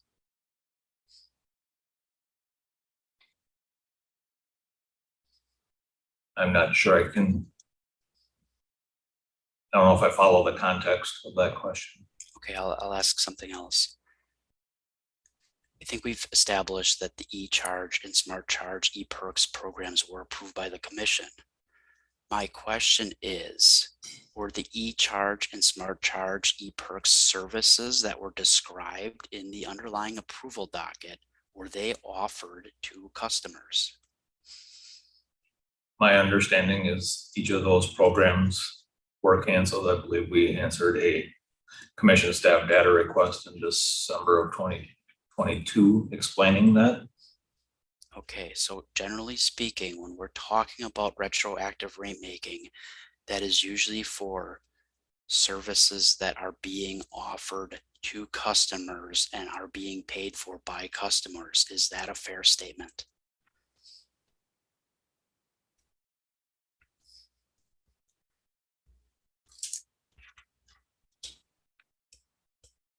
I don't necessarily agree that deferral treatment is tied to services, tied to costs, and is applicable upon commission approval for such deferral or escrow treatment. Okay, as to deferral or escrow treatment, how about refunds? Objection begged. The original question was going back to looking at the comparison of things that were approved by the commission and offered, and those things that were approved by the commission and not offered to the question. We were talking about deferrals. Now I'm asking about, as opposed to deferrals in the treatment of that, I'm asking about refunds. Those are two different concepts. It's not vague. I believe the witness can answer. Overruled. The question was, though, what is the question? Mr. Riskevich responded to my objection by explaining the difference that he's drawing between a refund in the context of a deferral, but I believe he was implying a question. That question to me was missing. The question is that a fair parallel, or are there a difference between how you would look at a deferral versus a refunds? The witness just gave testimony as to how to look at deferrals. I'm asking about refunds now and asking for his response. That's the question. Please respond. Okay. Yeah, I'm overruling the objection, so please answer the question. If the question is, do I see a difference between refunds and deferral? Yes, I see a difference between them.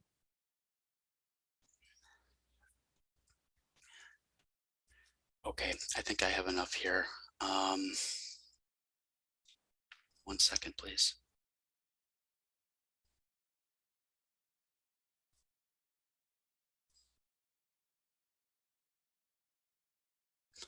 No further questions. Thank you.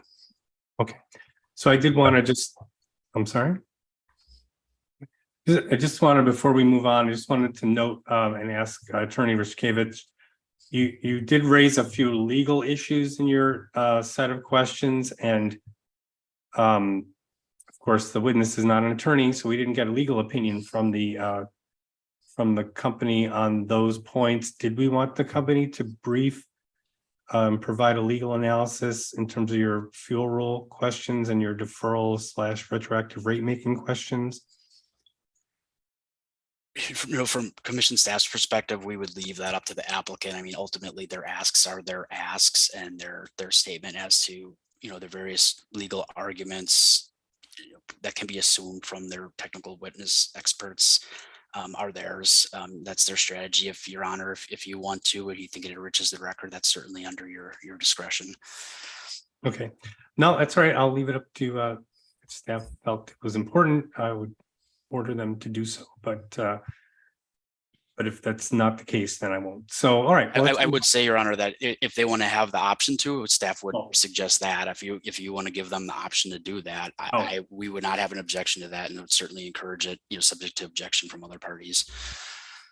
Oh, sure. Well, I mean, parties can argue the legality of any aspect of this case to the, to their utmost, but I'm just not, I mean, I could, sometimes I point out a particular issue that gets raised and order that it be briefed, but I won't do so if staff's not desiring that or feel it's necessary. So it's certainly, yes.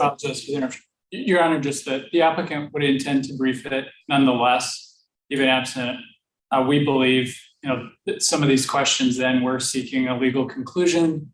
Didn't want to interrupt Mr. Michek as a well-known witness. His foundation is not on the legal position, so we'll be happy to pick it up on briefing. Okay, yep, that's fine. All right, great. So we had questions from Commissioner Huebner. Yes, good afternoon, Mr. Michek. Good afternoon. I want to first talk about the system asset value credit, and I'll point you to your direct testimony at lines 3 through 5. Okay, so off the record, let's find that. Give me a minute here. Apologize. What page was that again? Sorry. Page 59.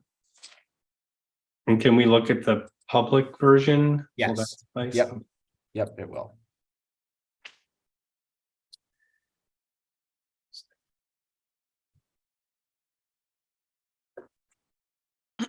Looking at lines 3 through 5.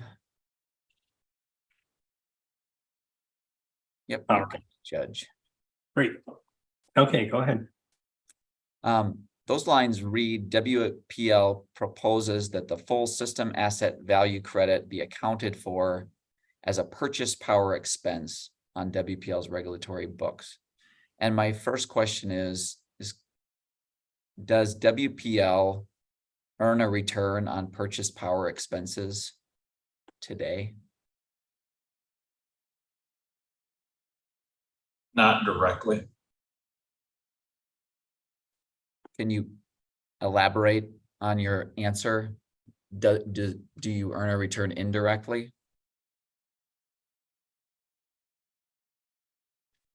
To the extent that the power purchase expense is a long-term PPA, it does influence the off-balance sheet component of the financial capital structure, which then influences the regulatory capital structure, which then influences the revenue requirement. Okay, thank you. At this point in time, would you expect that the system asset value credit would materially impact the situation you just described? I would not anticipate that the system asset value credit would impact that off-balance sheet calculation at all. Okay. Okay. Great. I have another area of question I wanted to ask you about, and that relates to more generally your direct pages 59 to 78, where it discusses the retirement of Edgewater 5 and Columbia and alternative financing. And I wanted to just cross-check your understanding of witness Salibi, is that the correct pronunciation? Witness Salibi's analysis and charts that that witness has on their direct. And so I'm looking at page 9 in particular of Salibi's direct. May we have a moment to turn there, Your Honor? Yep, off the record. Let's find it.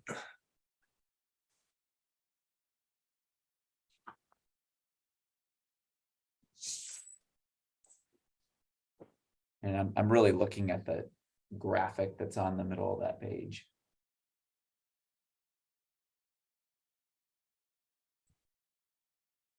Okay, so let me know when you're there. I'm still navigating there myself, Your Honor. Okay.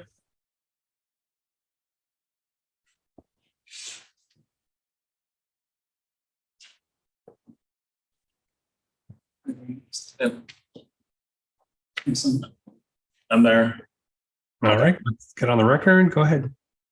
So on this chart, and as was described in the pages before this chart, but this chart is essentially a summary. It indicates an SCR system, a scrubber bag house system, and an ash handling system were all installed at Edgewater 5. And if you can't answer this question, Mr. Michek, I understand, just let me know. But from your knowledge, would you identify those expenses as either an environmental control activity or an environmental control equipment? And those terms are defined in our law at Wisconsin statutes 196.027, 1D and 1G. I don't think you need to turn to that, but just as a general matter, would your understanding be that those are environmental control activity or equipment? My expectation is yes, they would qualify. Yeah, okay, thank you. And do you have any reason to disagree with witness Salibi's analysis that this is on, I think if you just scroll up, Judge, 2 lines 1 of this page, yes, the 57% is where I'm headed. Would you agree generally with witness Salibi's analysis that approximately 57% of the undepreciated value of Edgewater 5, or the net book value, is associated with those environmental control activities or equipment?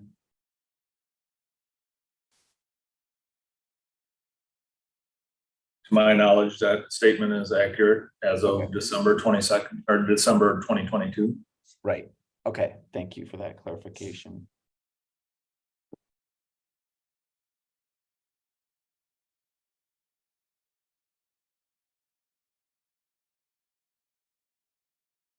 Just one more question. I'm using a calculator to determine that 57% of 480 million is about 273.6 million. Would you have any reason to dispute that?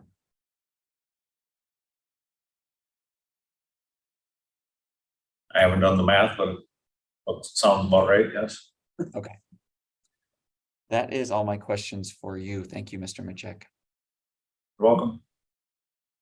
Any other cross? Okay, do we have redirect? No, Your Honor. No, all right. Okay, thanks very much. You're excused.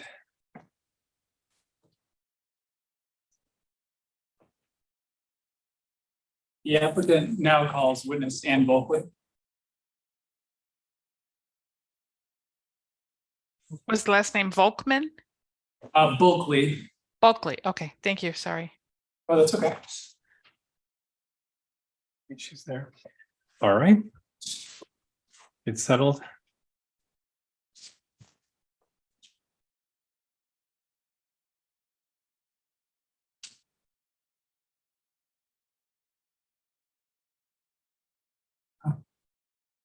Now let me swear you in. Raise your right hand. And do you swear or affirm to tell the truth, the whole truth, and nothing but the truth? I do. Okay, go ahead. Could you please state your name for the record? Ann Bulkley. And Ms. Bulkley, did you file direct, rebuttal, surrebuttal, and sur rebuttal testimony in this proceeding? I did. Do you have any corrections that you would wish to make to your testimony at this time? I have one correction in my direct testimony.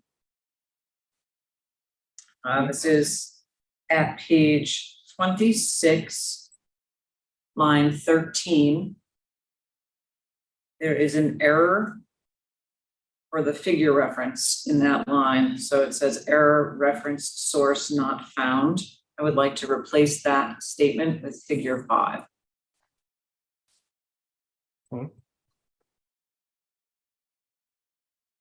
There. Okay, thank you. And Ms. Bulkley, did you also file 33 exhibits in this proceeding? Yes. And with your correction, to the best of your knowledge, is the information in your testimony and exhibits true and correct? Yes.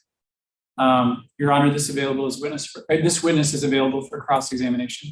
Okay, questions? We'll start with interveners. I'll pass cross for the witness. All right, go ahead. Good morning, good afternoon, Ms. Bulkley. Good afternoon. I'm Kara Coburn Ferris from the Citizens Utility Board of Wisconsin.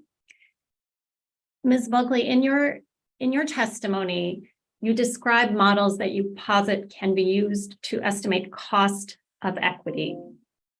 Is this a fair characterization? Yes, it is.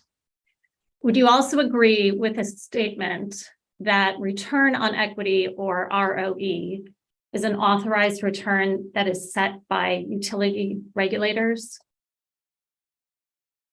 That is one definition. Yes, you can actually have an earned return that is not necessarily the set return, but that is a definition.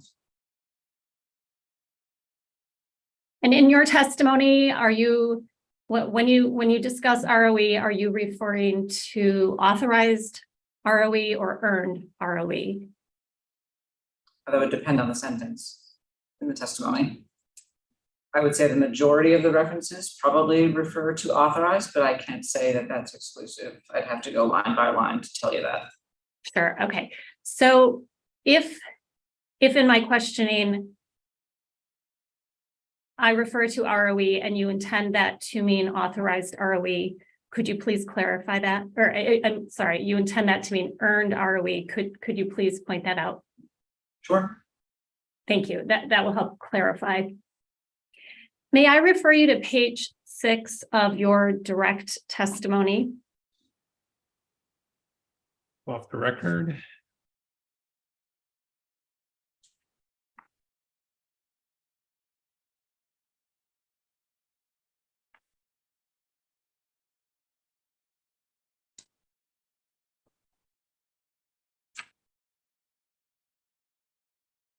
You got this figure 1. Okay. Is that right? Okay, back on the record. Here you present figure 1 that you've entitled Summary of COE Analytical Results. Is it fair to describe this as a graphic representation of your various cost of equity model results? Yes. Okay.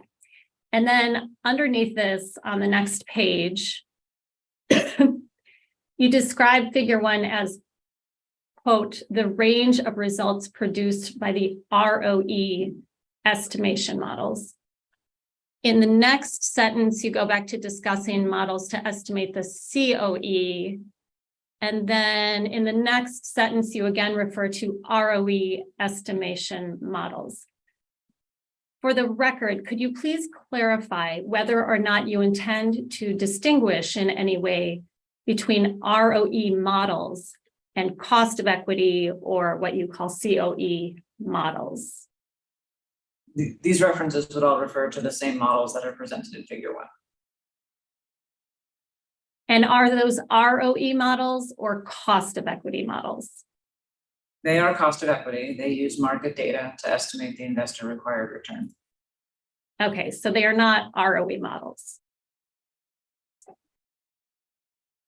I believe I answered that. Yes, they represent the cost of equity. Okay. Are cost of equity and ROE one and the same then?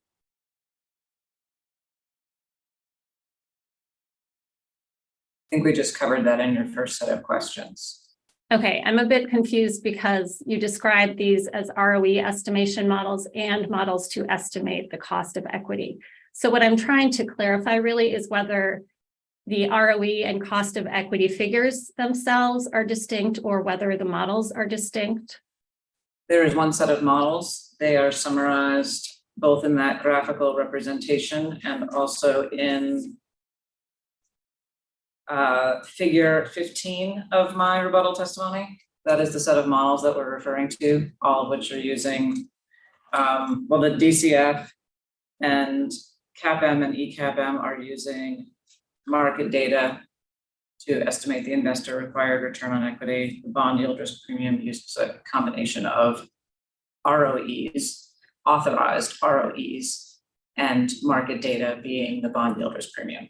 So maybe that's where the confusion comes from. Okay, do either of your models consider energy burden? Can you define energy burden? Energy burden is a customer affordability metric that measures what customers pay on their bills as a function of their energy, of their total income. So it's a proportion of total income that goes toward energy bills. That is not part of the cost of equity model analysis, no. Okay, do your models consider affordability at all? The models themselves do not factor in affordability. They are the investor required return on capital. Affordability is taken into consideration in other aspects of the company's case. I'm sorry, I missed the last word in your answer. In other aspects of the company's what? Case. They're filing. Okay. But it's not reflected in ROE. It's not reflected in the models that I have relied on. Is it reflected in the in the applicant's requested ROE? I believe that's addressed in my testimony. Yes, the company has requested a return of 10%, which is at the low end of the range that I have recommended, and it is generally reflected there in the company's request. It's not reflected in my analyses. Okay. Would you agree that one way a regulator can reduce utility revenue requirement to make customer rates more affordable is to reduce authorized ROE? There are a variety of metrics that could be adjusted to reduce the authorized ROE by itself. You would need to take into consideration how that affects the remainder of the cost of capital. So I can't say that absolutely. Do you have any modeling in your testimony that considers that question of impacts to ROE,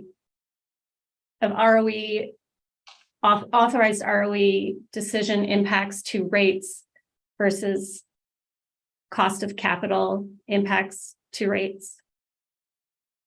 My analysis doesn't do any rate impacts. However, I would say that my testimony does discuss how changes in authorized ROEs have affected other market participants and their ability to attract capital, downgrades to credit ratings, which affects the cost of debt. So there are different effects for a change in the ROE that would be reflected in other aspects of the cost of capital, all of which are discussed in my testimony. Okay. Do downgrades in credit ratings disable utilities from attracting capital? They change the company's cost of capital.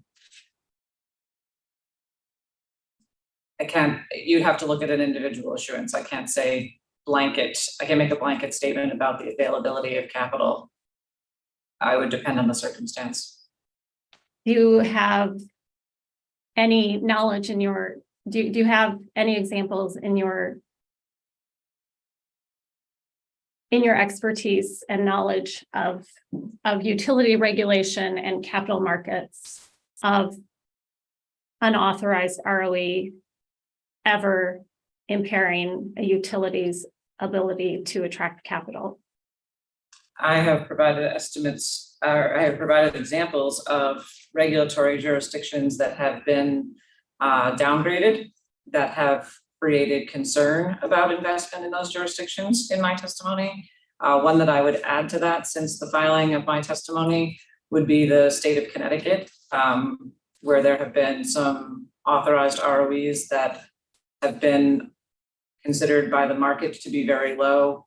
And recently, equity investors had indicated that the regulatory risk associated with investing in Connecticut is high.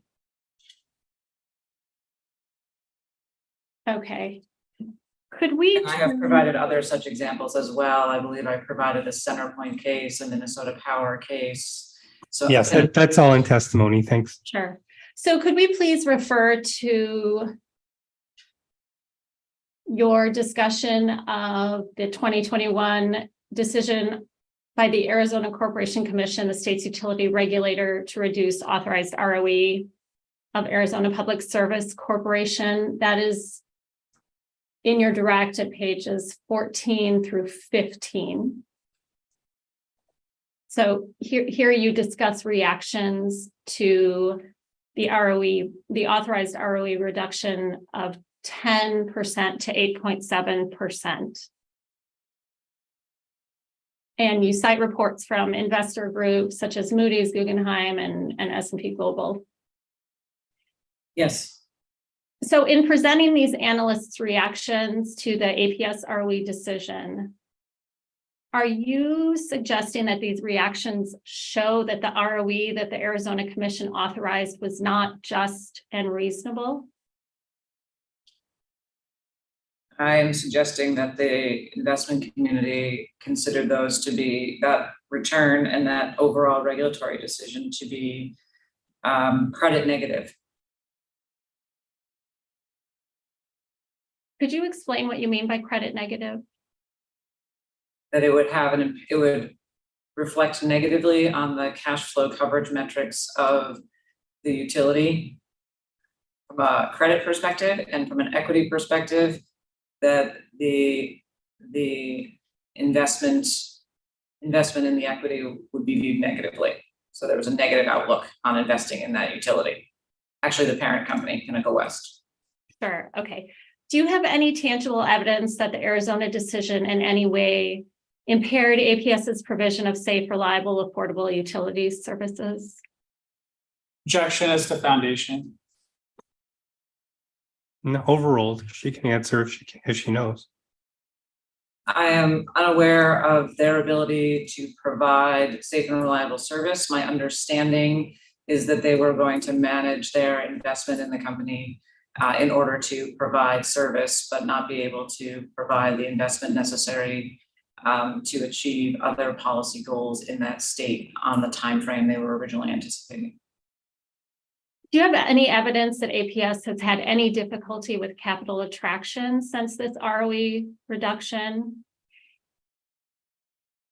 At the time of that case, they indicated in their annual report to shareholders that they would not issue equity until they had gone back in for another rate proceeding. So that's an example of evidence that they would not be accessing the equity markets.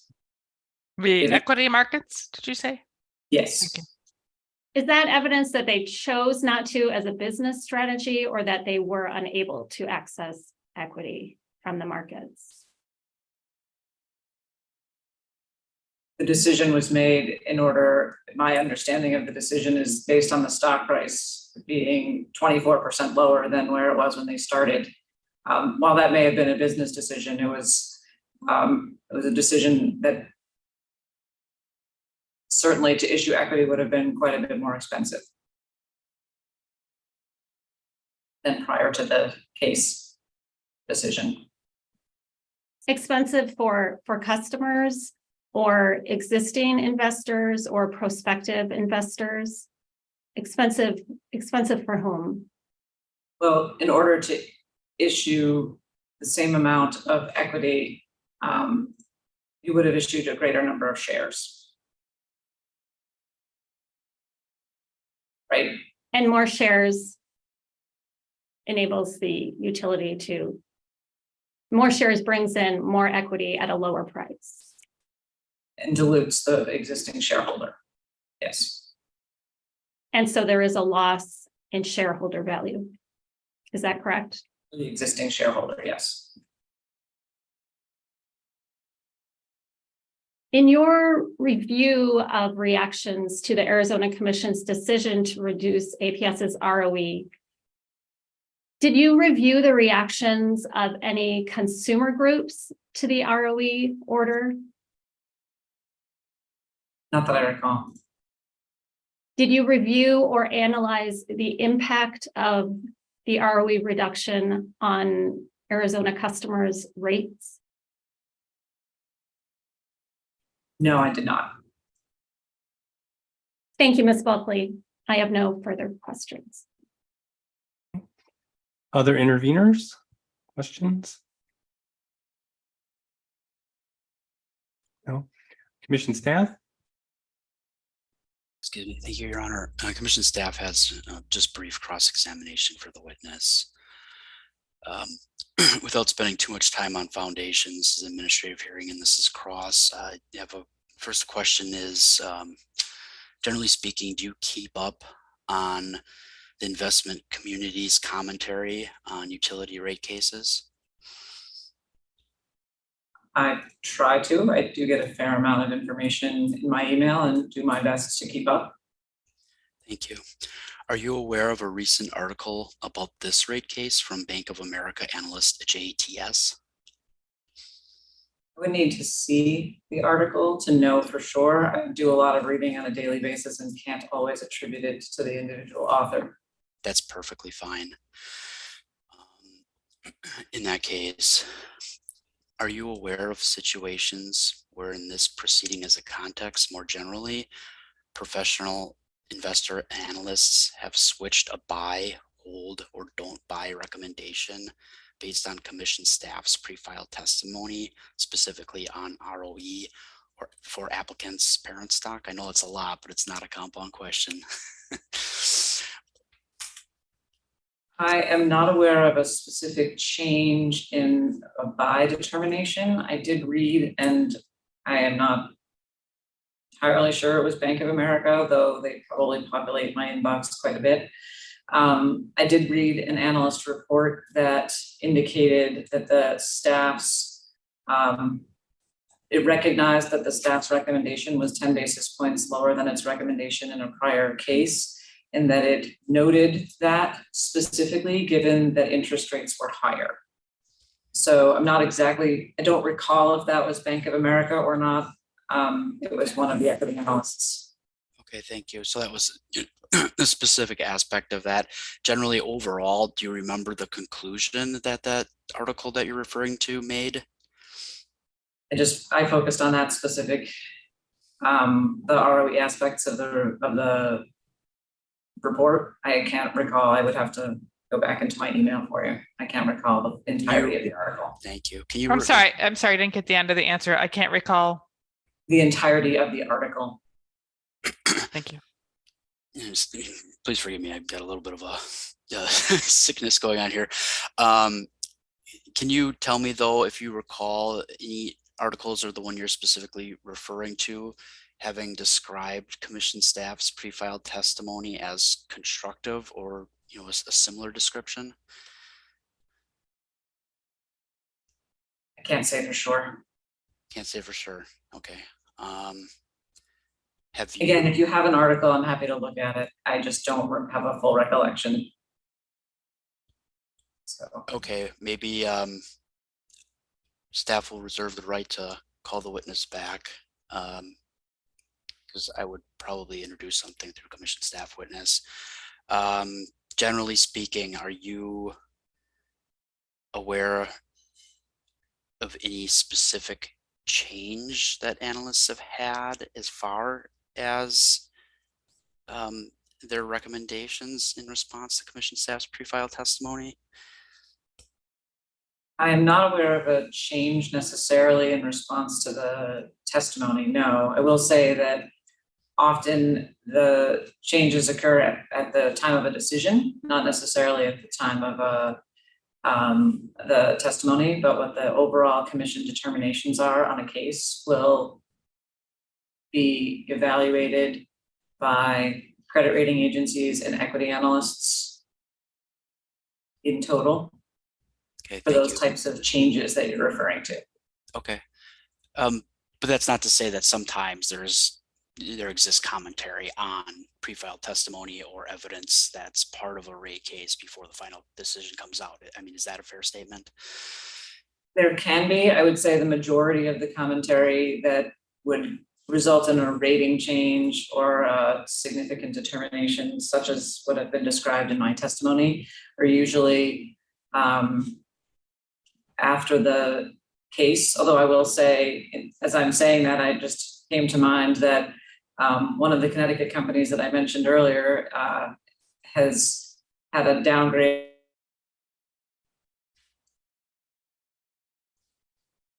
That company hasn't even been involved in a rate case. It's Connecticut Water, and they were actually, their outlook was actually downgraded just based on the overall tone of regulation in Connecticut. So that had nothing to do with the company or its proceeding, but the changes in the constructiveness of the regulation in that jurisdiction. So that's an example of a case of a downgrade that occurred without even being part of a rate case, but more often they're related to the regulatory decision. Okay, thank you. I have no further questions. All right. So I did have a question for the witness. And it's sort of off the fly, so we're going to try our best to be instructive here. But I know that we've heard testimony. I think you've indicated that capital attraction is one of the major aspects of setting a correct rate of return on equity. Is that a fair statement? Financial integrity and the ability to attract capital on reasonable terms, I would say. Okay. So I'm just curious because we have seen in this case and a number of cases that we're reviewing currently that the utilities are embarking on clean energy capital improvement programs with significant amount of capital that's going to be required. But also at the same time, the federal government is stepping up to financially support those types of projects with significant dollars. In particular, we had testimony in this case about low interest debt that may be available for the included to fund those projects. I'm just wondering if you can give us an opinion, or if you have an already established policy principles that allow us to balance what is the need for capital attraction in this kind of situation where we have potentially a capital that's going to be infused at sort of rates or in debt rates or in the availability of capital that seems to be disconnected from the marketplace. It's being provided by the federal government. Is there a lens that you can provide for us to look at that situation in terms of setting ROE and whether an ROE number may be different given that there's this new influx of capital provided in this way? Yeah, your question is interesting. So that is the debt side of the equation with respect to maybe the possibility of federal funding for certain amounts of capital at potentially a lower cost. On the equity side, the issue really is what is the return that an investor can get on an alternative investment. And so, as I've spoken about in testimony before this commission in the past, and also in this particular case, one of the concerns that I have raised is that as the interest rates on treasury bonds increase, that it does create the circumstance where investors in utility stocks find other alternative. And so that's the case that we find ourselves in today. And again, another equity analyst report that I read recently, which I believe was Bank of America, indicated that, you know, currently utility stocks are not a buy for them. The utility sector is down this year approximately 13 to 14%, depending on sort of what your starting point is. And the S&P 500 is up 17 or 18%. And so they're considerably moving in the opposite direction of the market overall. And the dividend yield. But I'm sorry, let's focus on the debt side of things. So if a company is trying to attract capital to fund the capital improvement program, but can get debt at a very low rate and one that's really not market-based, how should that impact the commission when it decides what the ROE should be set at?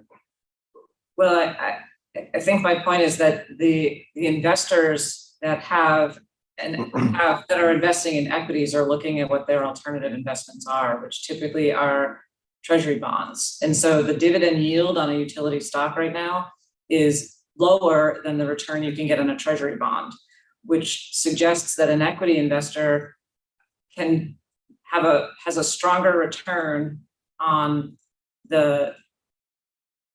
Yeah, I think I understand the math and how that operates. That's on the record, but you don't have any guidance for us in terms of if the utility does not have to seek equity from the market, can seek debt at a subsidized rate from the federal government, how that may affect how the commission views the ROE equation. Oh, maybe I misunderstood your question. So that's a different question than I was trying to answer. I don't believe that the amount of capital that is available on a subsidized basis is sufficient to fund all of the capital investment that is needed across the industry, number one. So I think there are some programs available that have some reduced debt costs. There is still a need to access a substantial amount of capital across the industry in order to achieve the clean energy goals across the country. And it will require a combination of debt and equity. It will require debt beyond what the government is willing to invest. So debt at market rates, as well as equity at market rates. And so the equity side was what I was focused on in my answer to you, and what the cost of that is. And it is not necessarily related to a subsidized debt cost, but rather what an equity investor could get for a similar investment. Okay, but can you answer my question? So I would say they're not related, right? So the subsidized debt is not related to the cost of equity in that sense, that your benchmark for the cost of equity is other equity investments at a similar risk. But if we take the cost of debt out of the equation, at least to some extent, and we'd have to debate that and investigate to what extent the subsidized debt will, what percentage of that the utility may need or will be able to acquire. But if that's taken out of the equation, the concern that you've raised about the cost of debt goes away to some extent if the debt, if at least some of that debt is provided on a subsidized rate. Isn't that correct? In the company's overall WACC, it reduces the WACC, but it doesn't change the trade-off for the equity investor. Okay. So the trade-off for an equity investor, there's a different risk profile of a debt investment and an equity investment, right?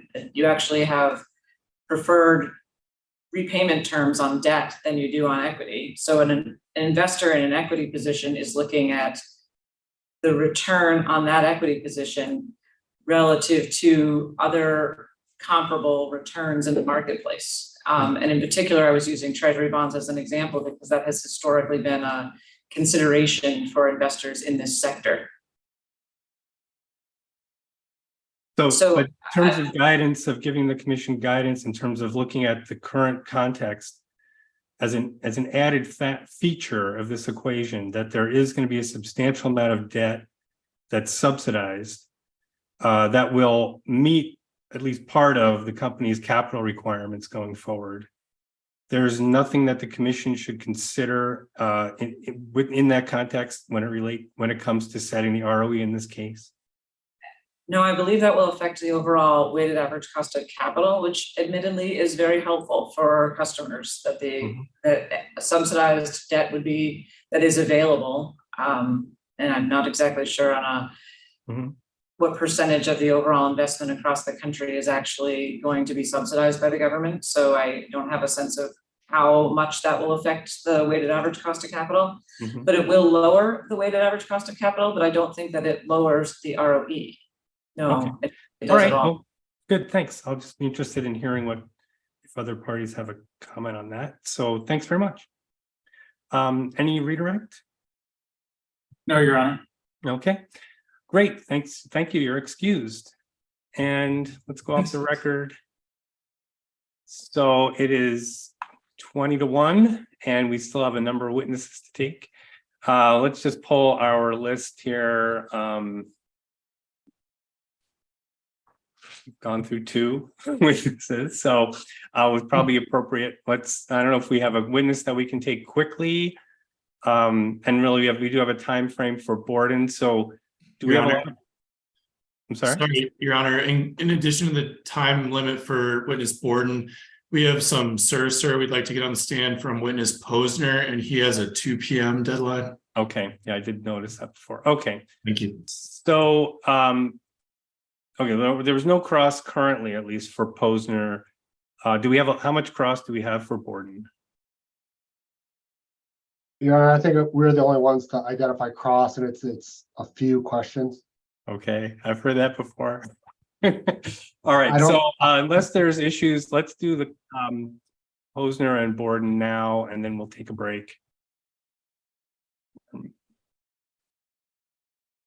So where are we here?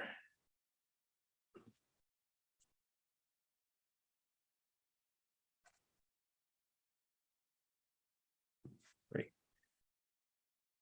Okay, so let's take who do we want to take first? Clean Wisconsin calls David Posner, Your Honor. All right. I don't see you yet. You just say something and you'll pop to the top of the screen, I believe.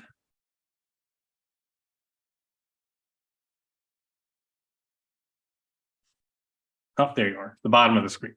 Okay, well, it worked. Well, let me swear you in. Raise your right hand. Do you swear or affirm? Tell the truth, the whole truth, nothing but the truth. I do. Great, go ahead. Could you please state your name for the record? David Posner.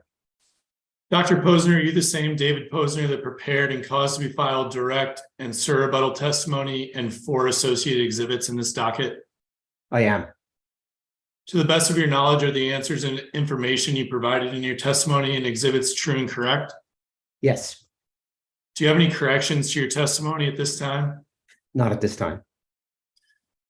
Thank you. Dr. Posner, have you reviewed the pre-filed sir rebuttal testimony filed last night by witness Michek on behalf of WPL? I have. Can you clarify your testimony that was cited on page 2 of witness Michek's pre-filed sir rebuttal regarding the eligibility of refinancing the Edgewater 5 retirement under the EIR program? Yeah, it's my understanding that a refinancing would potentially be eligible in combination with other repurposing of energy infrastructure, specifically in the case here before us, a battery energy storage facility on that same site. Do you agree with witness Michek's assertion on page 3 of his pre-filed sir rebuttal that pursuing financing for Edgewater 5's retirement, quote, could even negatively impact the application as it relates to projects with a stronger likelihood of success, end quote? I don't have any grounds for thinking it would make it more difficult. My understanding of the guidance that the Loan Program Office of DOE has issued is that a project that included refinancing with a repurposing of an existing energy infrastructure would be eligible. Although I can't say how DOE LPO will make its determinations. I would say that the larger the size of an application for one specific grouping of projects would allow DOE LPO to more efficiently use its administrative resources. So I would even lean in the direction of thinking that a larger project that included a refinancing might be more attractive. But again, that's for LPO to determine. But no argument in my head that I can think of that would make it less attractive. Thank you. And after reviewing witness Michek's pre-filed SIR rebuttal, do you have any recommendations as to how WPL could continue to pursue Edgewater 5 refinancing through the EIR? Yeah, there's several years left. Loan funds don't have to be obligated until the end of the third calendar quarter of 2026. So I think they should continue to discuss and apply as possible for the most funds that are available to their customers, because this low-cost debt will significantly reduce the rate burden on its customers. Thank you, Dr. Posner. No further questions. The witness is available for cross. Okay, great. And just want to go off the record for a second. Dr. Posner, can you just elaborate for the court reporter? What was the acronym you were using? It was DOE and then... Oh, excuse me. Yeah, it's the Department of Energy's Loan Programs Office, LPO. LPO. Which is responsible for administrating the 1706 loan program, which is also known as the Energy Infrastructure Reinvestment Program, or EIR. Right. This 1706 section is the new section in the Inflation Reduction Act that was passed in August of last year, which allows DOE to Department of Energy to essentially provide financing for non-innovative technologies. So these okay, I got it. Thanks. Just want to make sure we got a correct statement. All right. So any cross for this witness? Yes, Your Honor. Let's get on the record.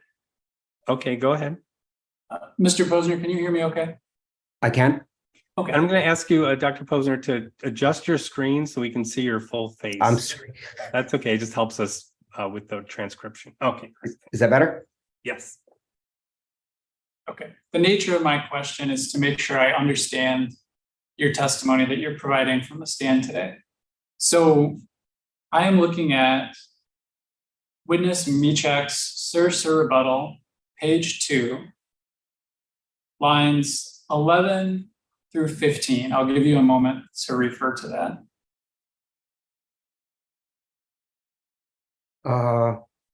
Okay, let's see if I can pull it up here.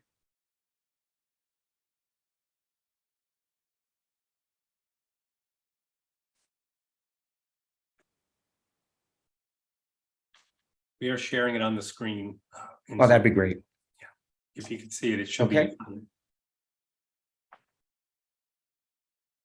Okay, which lines precisely were we referring to? Lines 11 through 15. Sure. Give you a moment to read it. Let me know when you're ready for the question. Okay, I've read it. Okay. My understanding of what Mr. Michek states here is that DOE staff have indicated that refinancing retirement facilities, whether separately or in combination with other projects, would not be eligible. So I'm going to break my question into 2 parts. Is it your understanding that refinancing retiring facilities separately would be eligible? Just a refinancing? Yes. Separately, my understanding would not be an eligible project. Okay. And then second question, is your understanding that in combination with other projects, I guess I'll make sure that premises, if the refinancing occurred in combination with other projects, is it your understanding that then the refinancing would be eligible for the funding? It would, of course, depend on the characteristics of those projects. If they were just additional refinancings, I don't think it would achieve eligibility. But if they were a repurposing of a retired facility that then was used to provide services or even non-energy services such as community redevelopment on that site for local community and for ratepayers, then yes, my understanding is it would be eligible. Thank you. And then now my next question is going to be to make sure I understand the basis for your statement. So has a DOE, has someone employed by DOE indicated that to you? I have had discussions with DOE employees, many different, both contractors and federal employees, who have led me to believe that that combination would be permissible and eligible. And it's also my reading of their published guidance. Okay. And so then to refine, so in your conversations with DOE staff, did a DOE staff person tell you that a refinancing in combination with other projects would be eligible? Yes. Okay. No further questions, Your Honor. All right. Thanks very much. Any other cross? Not seeing anything. Okay, redirect. None, Your Honor. None. Okay. All right. Thanks very much. You're excused. Thank you. Take care. All right. So we'll move on to the next witness. Your Honor, did you want to go with Borden, or we could do our other witness? I'm not sure what you're. Oh, okay. Hang on. Let's go off the record. So Borden was before 3. Is Lair appearing or not? I wasn't sure.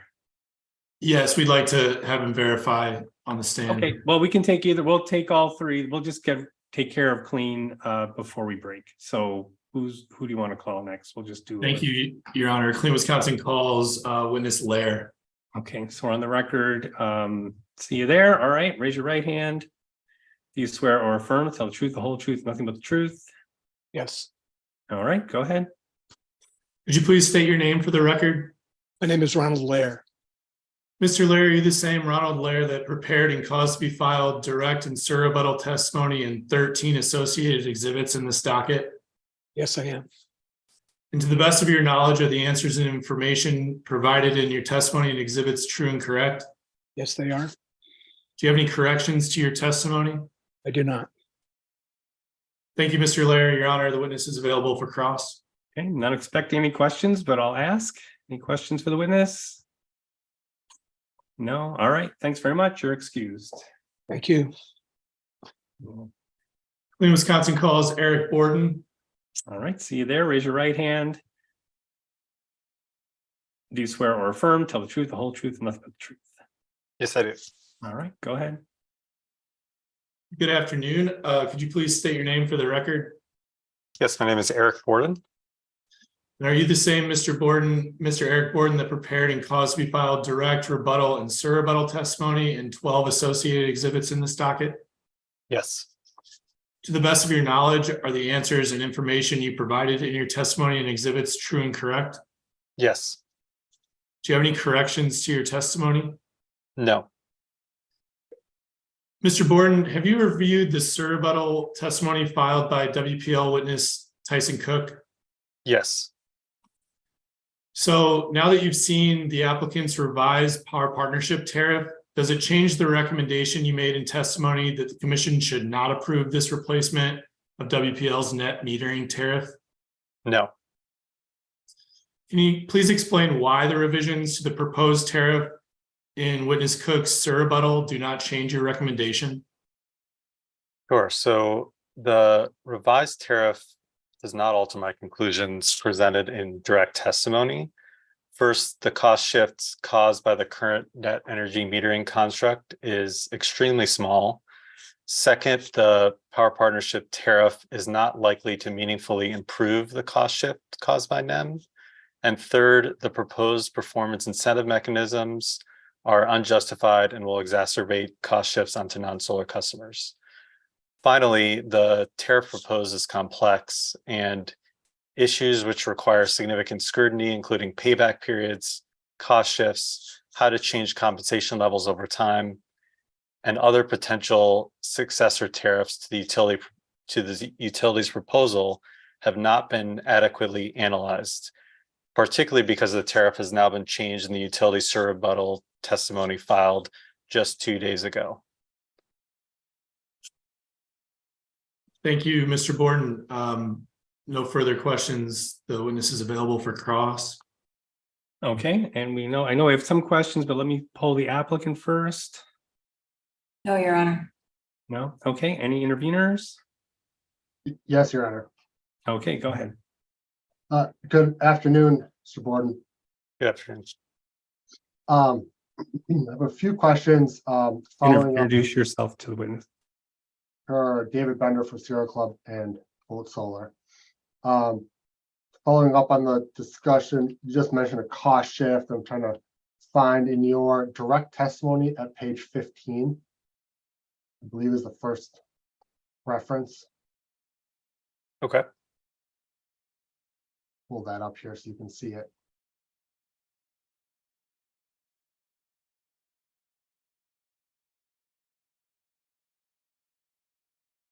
Page 15, you said? Yeah, page 15 is a question that starts at line 6. And the question was how you calculate a cost shift. You see that? Yes. Okay. So I'm clear on how this calculation occurred. Your starting point for your calculation was lost revenues, and you cite to Mr. Cook's exhibit 3R. Is that right? Correct. Okay. And you also refer on line 12 to lost revenues. See that reference? Yes. Are those the same thing? Are the lost revenues and the costs the same for your calculation? Sorry, which costs are you referring to? The cost and the cost shift. So my understanding is you're calculating a cost shift and you start with lost revenues. So the question is, are you equating those two as the same thing? No. I think this is better seen if you scroll down to page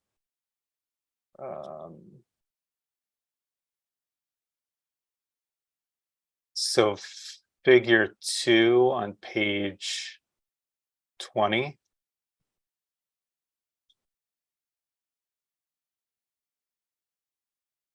So what I'm doing is starting on the left with lost revenues, which is described in the passage you were just looking at, and then netting from that avoided costs. So really subtracting avoided costs from that, and that is equal to the cost shift. Understood. So my question is, you start from lost revenue as the starting point for your calculation. Yes. Okay. So going back to page 15, the lost revenues that you start with, what was your source for that figure?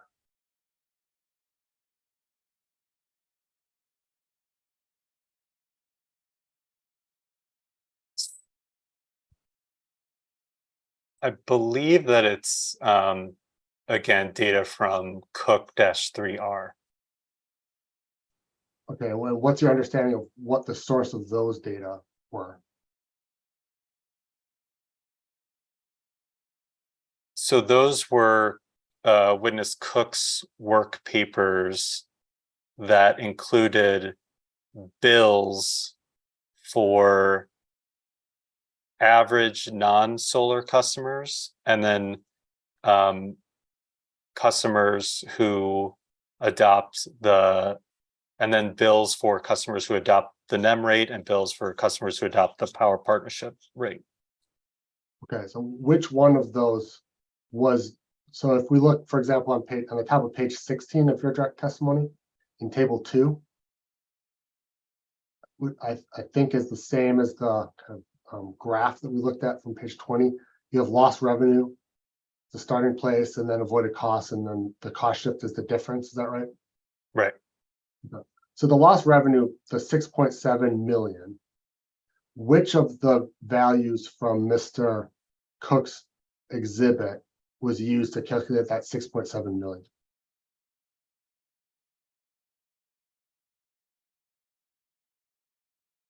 So the values there would be the non-solar average customer bill, the solar, a NEM customer bill. So I'd take the difference of that. And so those would be the values from that work paper. Okay, so if we're, I believe the ALJ has exhibit 3R. We're looking at page 1 of 167, the top right-hand corner. Can you see that? Yeah, well, just so you know, I don't have three. Sorry, I don't have 3R. I just have the original 3. But go ahead.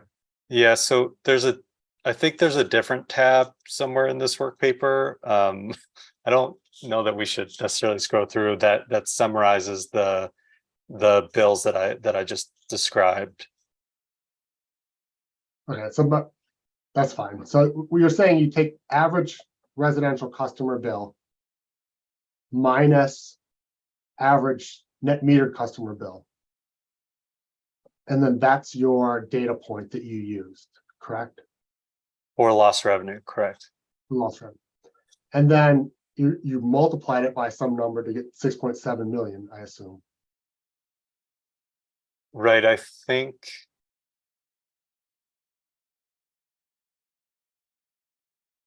So as I state on page 15,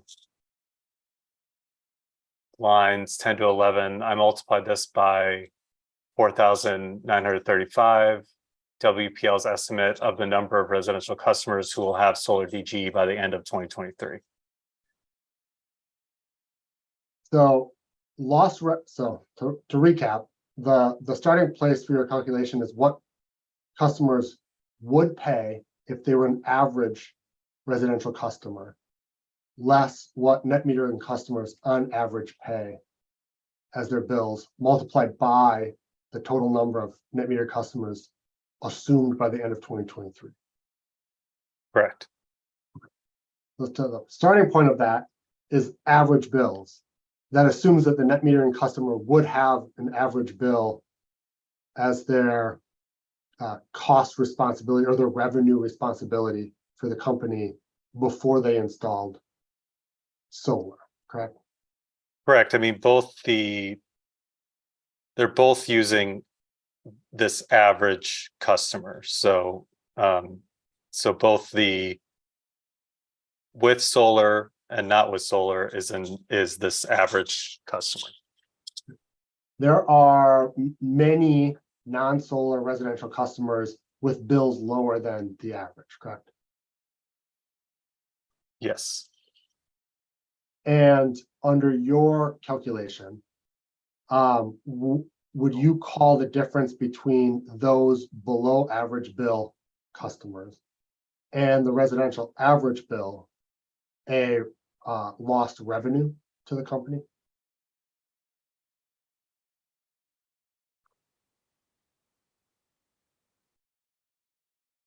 So my analysis is looking at what are, and my analysis is trying to look at what are the impacts of solar of really, and it's really of the NEM rate and NEM compensation on for non-solar customers. So I haven't analyzed. I don't know that I've analyzed the question that you're asking. The question again is, for all of those customers who do not have solar and who have bills less than the residential class average bill, right? That delta between those two figures, would you call that lost revenue to the company?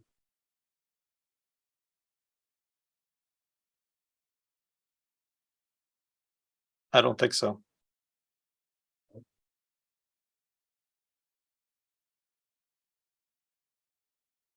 You also, for your calculation, assume, or I guess we took it from Mr. Cook's work paper on the bills with an average customer bill and customer bill with net metering, correct? Correct. Just to reorient ourselves. What is your understanding of how those two values were calculated in Mr. Cook's Exhibit 3? My understanding is that it's based on the average load of a residential customer multiplied by the residential rate. So that would be for the non-solar bill. And then for the solar bill, it's assuming a certain amount of production from solar, again, multiplied by the NEM compensation treatment. So it's a calculated figure based on the screen. We see a 7.07 kilowatt solar system. Is that correct? Correct. And in testimony, I present, I think in every case, but certainly in most cases, results for both a 7.07 kilowatt system and for a 5.36 kilowatt system.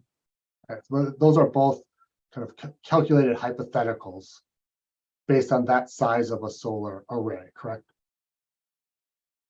Correct. And overlaid on a typical customer's or an average residential customer consumption, correct?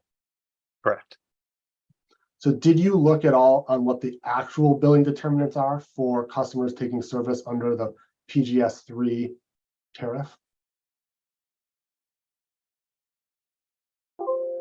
Is the question, did I look at actual customer data, or what do you mean?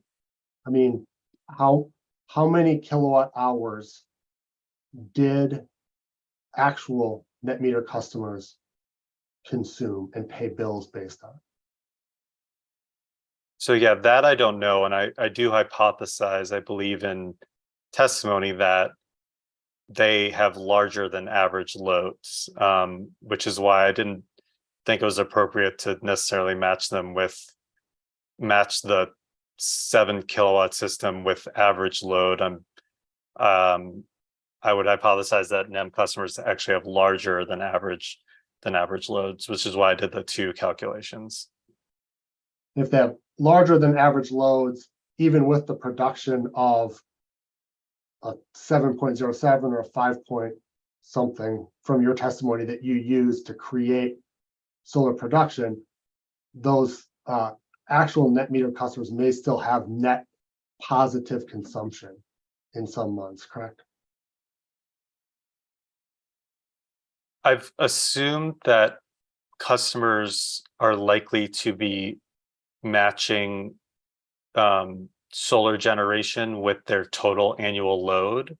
So in some months they will have, depending on the amount of generation, in some months they'll have, more consumption, in some months they'll have less based on monthly netting.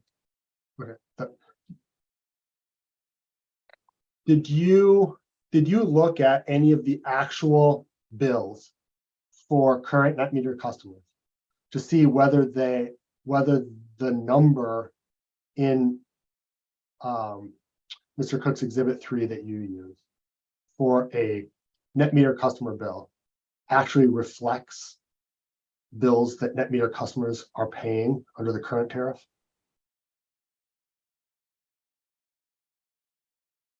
I didn't look at any actual bills. I doubt that information would be provided if I asked for it, but the calculation of before and after bills for both solar and non-solar customers is again based on kind of average consumption and the rate, which is kind of what it is, and so it's not an actual bill. And so I think the answer to my question is you did not look at what the actual bills were, correct? Correct. in Mr.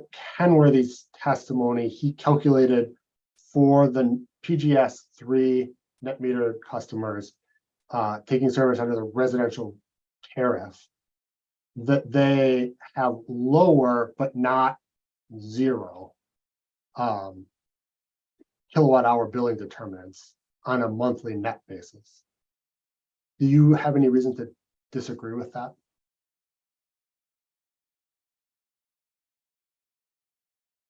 I believe that's what the utilities analysis showed as well. Like in what we're looking at here, there is a positive,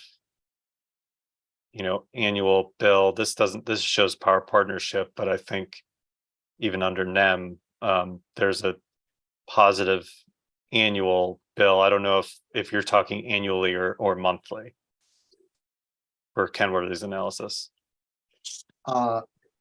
So I guess, do you have any reason to dispute what Mr. Kenworthy calculated for net monthly generation for the PGS 3 net I'm sorry, metering? calculated, you broke up for me. I'm sorry. Do you have any reason to dispute what Mr. Kenworthy calculated for? Net monthly consumption for the PGS 3 customers.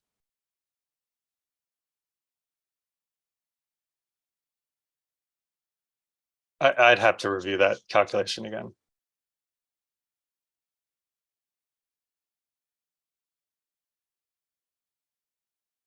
But again, I think if the question is, is there a positive bill that customers are paying on the NEM rate? I'm pretty sure that's what the company's analysis showed as well, and that's what I use in my analysis. So that's consistent with what I've done. Yeah, my question was a little different than that, which Okay. is you use the company's bill calculation, which as we already discussed, it kind of is a hypothetical from an average customer and a certain size PV production multiplied by the rates, right? Right. And then that creates a positive bill even for those customers. But my question is, there are net meter customers currently taking service under the net metering tariff, which is PGS 3. And they have positive bills. Have you compared what the hypothetical positive bill is that you use compared to the actual positive bills of net meter customers currently taking service? So I haven't seen any actual or compared with actual bills. I haven't seen any of that data. So no. Okay. That's all I had. Thank you. Sure. All right. Okay, but before we go further, just go off the record for a second. So the witness I'm showing the page here in Board and Direct 15 references Cook 3R. As far as I can tell, I don't have a Cook 3R. I don't know if the applicant possibly can clarify. Did I miss? Yes, Your Honor. Okay. No, this is, I created even more confusion with my prior statements. Okay. We did produce that in discovery and would now like to file it if there is no objection so that the record is clear. Okay, what's the correction? The correction of why it became an R versus the 3. Mm-hmm. That this relates to the same calculation error that were found. It's relatively minor, Your Honor. It changes the numbers by a relatively de minimis amount. Mm-hmm. But given that this exhibit was relied upon based on the production and discovery, then if we could put it in, that might clear things up. So it was served on Clean Wisconsin. Do parties and staff, did they receive a copy and an explanation of the change? Your Honor, it was filed on IRF, and I tried to in a data response that was filed, they included, this is WPL's response to renew. PSC reference number 476239. They reference this change and I get label a data response exhibit WPL Cook 3R. Okay, I see. So, So I was assuming it was going to be filed. Sure. At the time of direct. I understand where that could be confusing. So, yeah, let me just, we'll say this now and then we'll say it on the record. So I think we can shortcut the process, but I don't want to just let it in without knowing that parties have had a chance to review it in the context that it's actually going in the record. So we can have the utility file it by our deadline, which is now like Wednesday the 4th. Fourth, yes, thanks. And that'll be considered a request to you don't have to file it as a request or with a request. We'll just understand it that parties and staff will have 3 days to object to any surprise that has come across in that filing. If there's no objections received, it'll go on the record automatically. But this way, because there's some confusion with whether it was being offered or not. I'd rather have it give everyone that buffer time rather than getting motions after the fact, after we've received it. So I'll get on the record and we can discuss that, or I'll just make that statement quickly and then we'll discuss our recess. Well, let's first talk about. Well, I asked for the other cross, right? I already asked for other cross.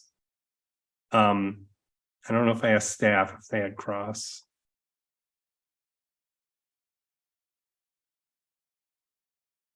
I think the only cross that we still have remaining is for applicant witness Stober. Other than that, we're good. Okay, but nothing for this witness. Correct. Okay. All right, and Commissioner Huebner here. I do have a question after you go through the parties. Okay, well, let's take care of this housekeeping and then we'll move on to Commissioner Huebner. So let's get on the record. So we heard discussion during this last question and answer session, a reference to exhibit WPL Cook 3R. That document currently has not been offered for the record. It contains some corrections to the original 3R, the original exhibit 3 that purported to be material. So we will, I'll allow that to be filed and offered for the record on the same day that other corrections are due. But we will treat that filing as a request to offer additional evidence so that parties and staff will have 3 working days to object. And if there are no objections filed, the exhibit will be received. So you can look forward to that. I do want to get off the record for one more thing. So I just wanted to clarify that the witness has referred to NEM, and I think it's NEM. So just so you know, Debbie. Okay. Thank you. You're way ahead of me, I'm sure. Okay. I was going to look it up. Okay. So let's get back on the record. I believe we have questions for the witness from Commissioner Huebner. So go ahead. Yeah, good afternoon, witness Borden. Good afternoon. My understanding is that the latest version of the power partnership proposal would increase the eligibility up to 75 kilowatts. Is that your understanding as well? Yes. And kind of based on the totality of changes within this power partnership proposal, is it still your position that the commission should reject it and keep the existing net metering in place, knowing that the current net metering tariff has a limit of 20 kilowatts? That is my position. I've primarily, though, focused on the residential, the impacts of these things on residential customers.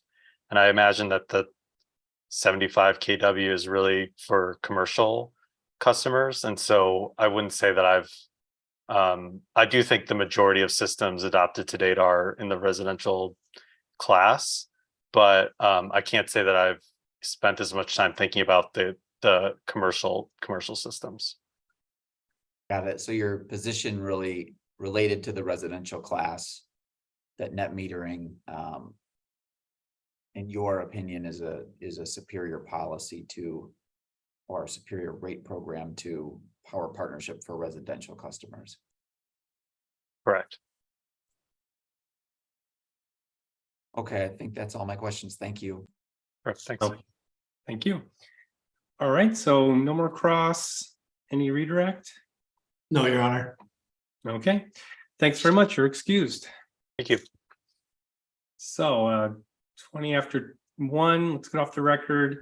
So we have a number of witnesses left, but I think it's still well past time for a break. So half an hour, we can be back for the rest of our cross. How's that sound? Okay, so we'll, Your Honor? yes. One question. So commission staff had previously indicated that they might want to ask more questions to witness Folkley. As we're moving into power partnership and these other topics, I wanted to check in and see if we could let witness Folkley go before the break to get, or if she needs to remain available. Okay, any comment there? I think we'll be okay, Attorney Ramirez. And if not, we'll figure it out. So we'll let it go. Okay, thank you, Your Honor. Okay, so off the, well, just keep going. So what I heard. You are off the record. Off, yeah, okay, we can be off. It's fine. I mean, what I heard was that staff may be entering a document that may in that context, the applicant may wish to recall its witness. That's how I heard your original statement. I'm hoping to avoid all this by keeping my question general enough not to ruffle anybody's feathers. So we'll see how we do. But in any event, we're willing to waive additional questioning of the applicant's witness. We're going to take that risk. Okay, but just so you know, I mean, the applicant may wish, yes, may have a scenario where it may need to recall its witness for its own reasons. But the witness has been excused. So I think I said she was excused. So it's up to the applicant to decide if it wants to release her from your custody, so to speak. So I said I recognize that. So I'm good if you're good, Judge. All right. So let's try. Can we make it 1:45? We'd be back. It's probably close enough. So yeah, we can turn off mics and cameras, get back by 1:45. Thanks.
Okay, here we go.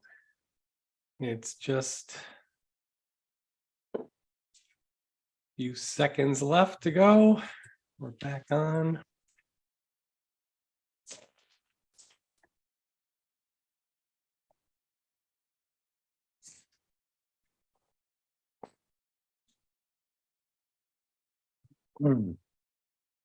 Okay. Get back on the record at our break, and now it's time for our next witness. So we have applicants still in play here. Who's your next witness? And our WPL calls Tyson Cook. And he's right in front of you. Okay, there we go. Or affirm till the truth, the whole truth, nothing but the truth. I do. All right, go ahead. Thank you. Mr. Cook, did you file direct rebuttal, surrebuttal, and surrebuttal testimony in 12 exhibits in this proceeding, I did.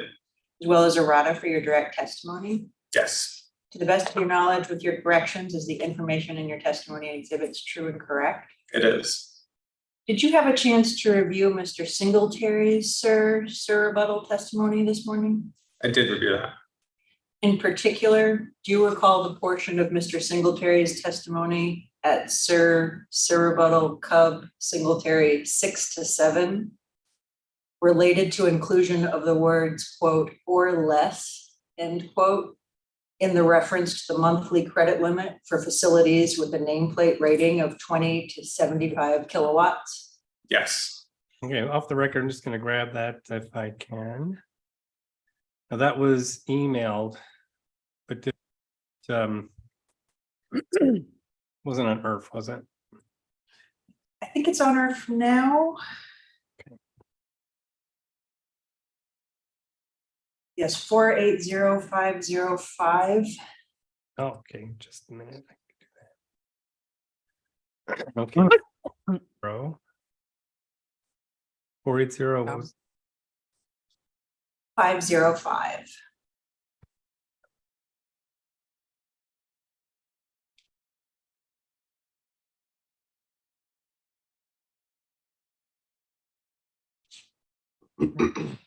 and what was our page?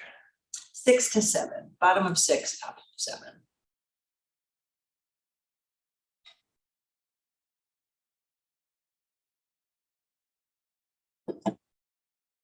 Okay, great. All right, go ahead. Is WPL willing to strike the words or less from the portion of the tariff to avoid confusion? Yes, we are. Thank you. Your Honor, the witness is now available for cross. That's perfect. All right, so any questions? Start with interveners. I'll have questions, Your Honor. I don't want to jump in front of others. No, it's okay. I think you're the only one, so go ahead. Okay. Appreciate it. BPSA does too, but I'll yield to Mr. Bender here Oh. first. All right, that's fine. Good afternoon, Mr. Cook. Good afternoon. Is it possible for those in the WPL room to zoom on the witness? I can see you, but I see you like at 150 yards. Oh, good question. I didn't think of asking that, and it's very smart of you to do that.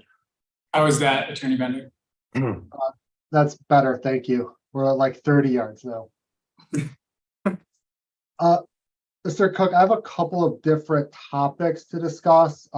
So in no particular order, I'd like to start with maybe the power partnership proposal as it's been revised in your SIR rebuttal. And I think that is Exhibit Cook 11 is the tariff sheet for it as revised. Is that correct? I believe that's correct. Hold up here.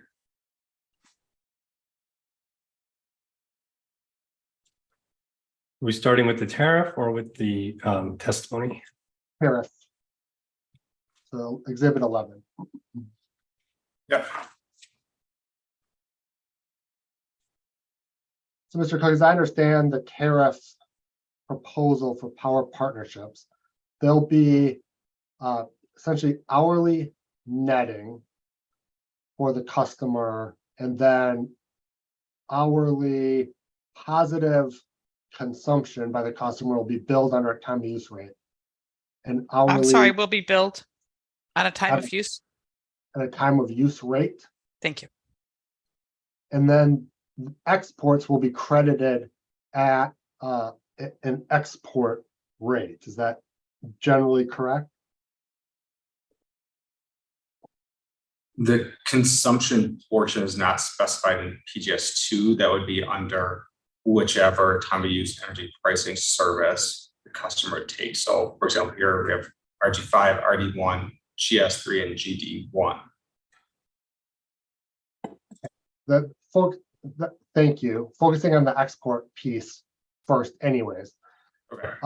Is it correct that the exports will be compensated at a rate that's in the tariff itself? Yes. Okay.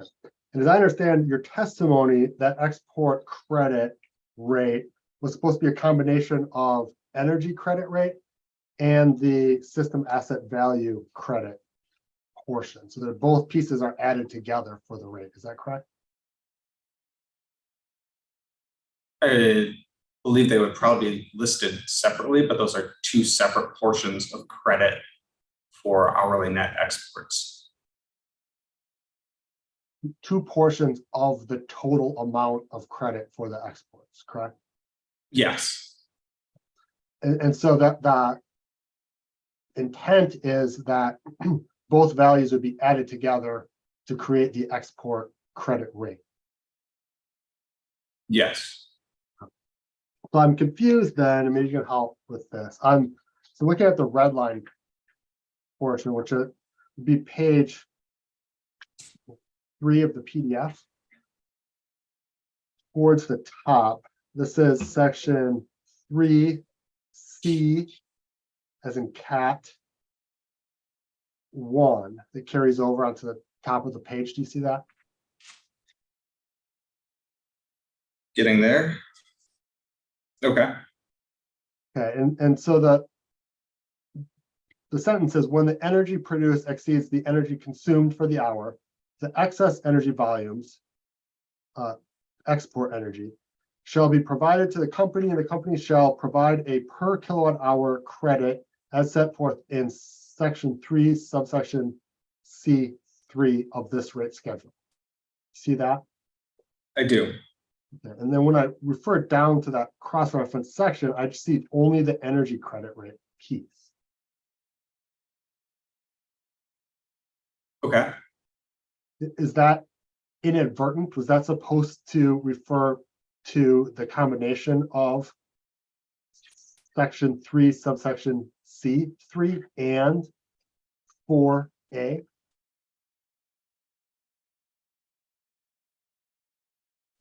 There's a distinction made between energy credit rate, which is that 3 there where you see the pricing periods, and the system asset value credit rate. And that becomes important later in the tariff. There's a limit section, and it specifies the summing of those. It specifies the summing of those. summing. Thank you. And my question is, I think, more basic than that. Where can I find in the tariff that the customer is credited for the combination of the energy credit rate and the system asset value credit? So they're listed separately. So under energy charges and credits, you'll see the energy credit rates section that says the company shall provide credit for the quantities of exported energy according to that. And that's 3C3. And then separately, there's 3D that covers the system asset value credit.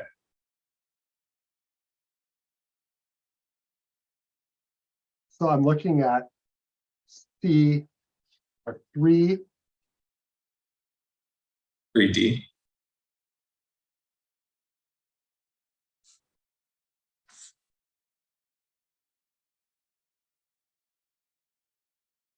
Okay, so 3D says provide a system asset value credit.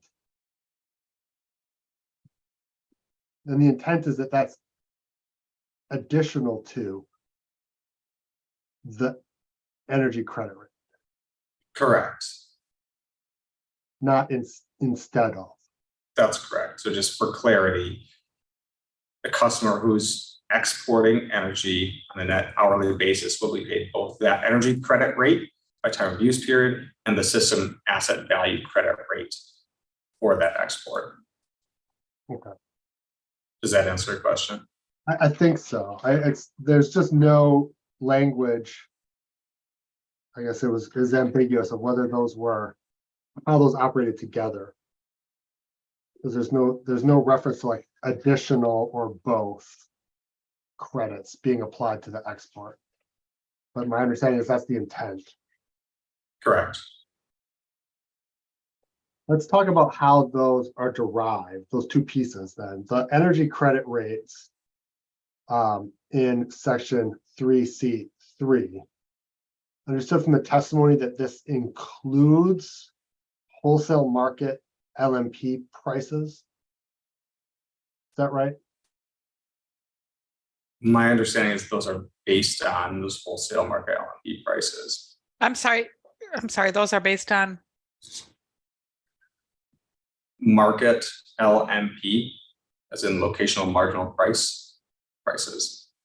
Yeah, just go off the record for a second. So it looked like you guys had a standalone microphone at the table for the attorneys and witnesses. Can you move that closer? There you go. Thanks. Okay, back on. Is it better now? Yes. Great. So Mr. Cook, you said they're based on, what is that, are they based on anything else? Are you trying to draw a distinction between having the LMPs be an input, or is it limited to the LMP pricing?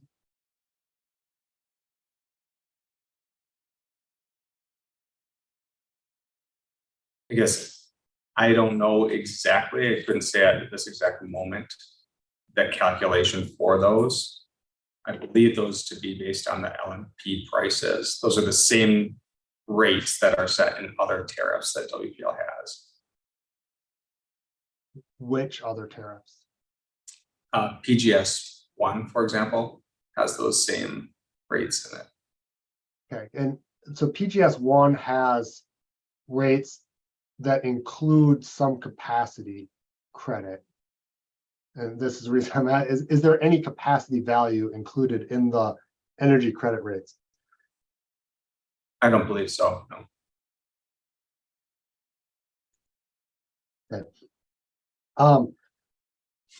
And so this is supposed to be kind of an energy only value input to the credit rate. Is that fair? I would say those are the energy-based avoided cost rates. Okay, so then the other piece, the system asset value credit, is that supposed to be the capacity value piece of the credit rate? System asset value is not identical to a capacity value. Explained in my testimony how that system asset value was derived, and it's based on the embedded capital cost of the marginal generating unit for WPL. Sure. So why don't we look at that exhibit 4, Cook exhibit 4. That's the calculation. Oh, no, go ahead. I guess I was just going to get some foundation before we put it in front of the witness. Mr. Cook, is it your exhibit 4 the calculation you were referring to? Exhibit 4 has the results of that calculation, yes.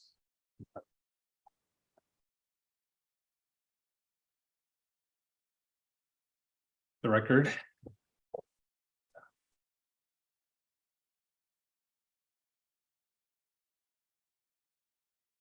Okay, go ahead.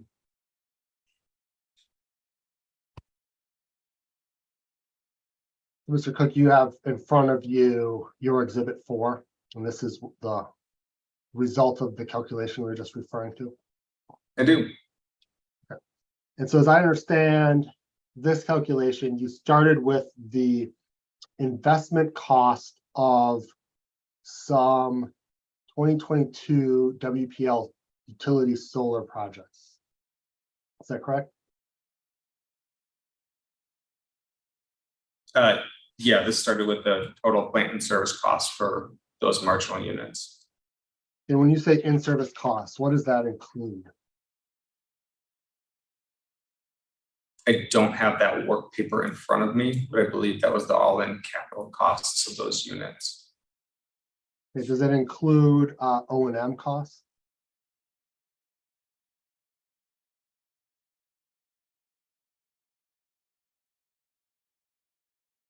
Apologize, I'm trying to remember exactly what went into that calculation. Take your time.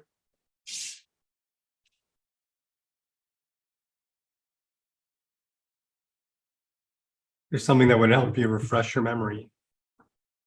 Well, I'm trying to recall the work paper behind it. And unfortunately, I don't recall. What I can say is that the capital levelized fixed charge rate was a calculation that excluded the variable components, the production components of those costs for those facilities.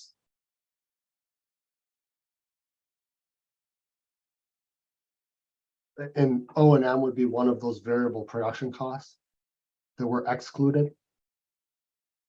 From what I recall. What about real estate rental payments? Are those included or excluded in this calculation? I don't recall that level of detail. Is the capitalized cost, does that include any transmission extension or upgrades necessary to interconnect the project?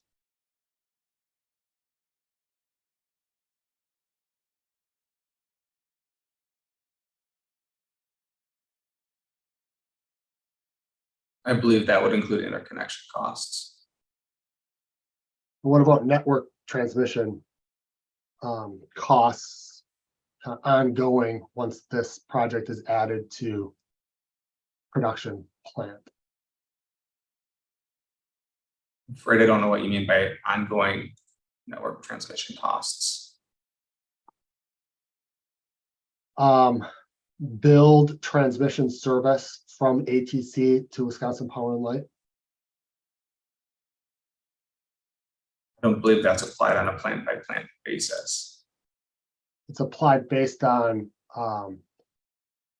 generation at 12 CPs, correct? I don't recall the exact calculation methodology for transmission costs. So however it's calculated, are those network transmission charges included in this this calculation in Exhibit 4 for the levelized annual revenue requirement?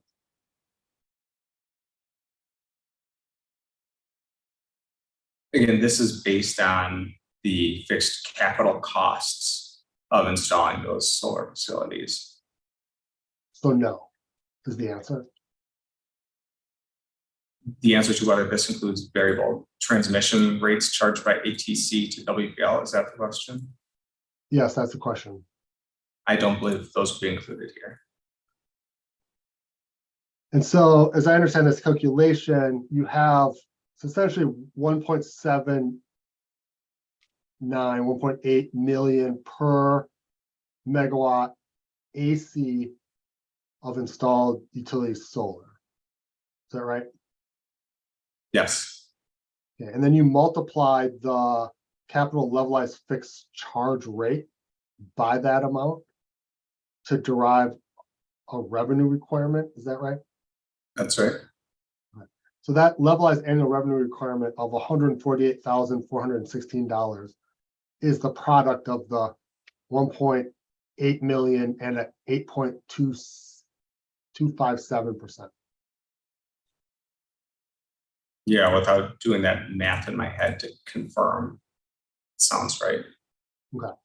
And then you also derive a per kilowatt hour value from that by dividing 148,416 by the annual production from 1 megawatt of utility solar, correct? That's correct.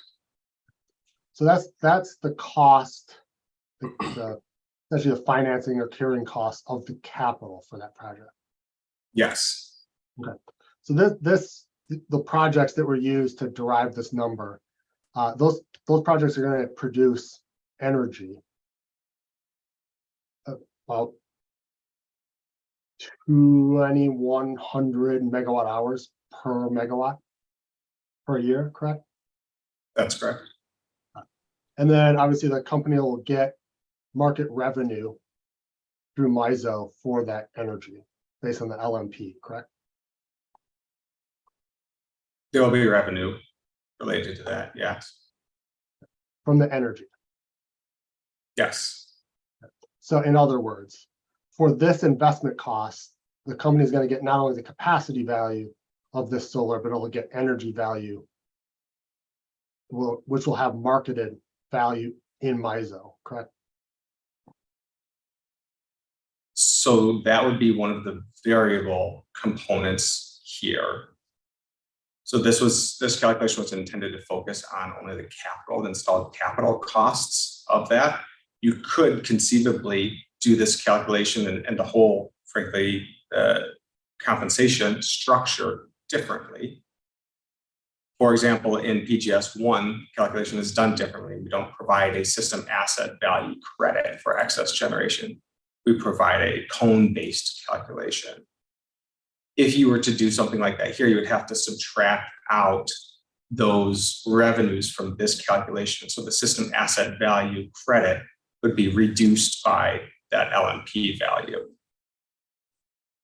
What we've done instead is try to isolate on the capital component here, and that's paid in the system asset value credit, and then the energy component is handled elsewhere. Right, but the system asset value credit is based on a number for the utility scale solar investment, which will provide energy in addition to capacity, correct?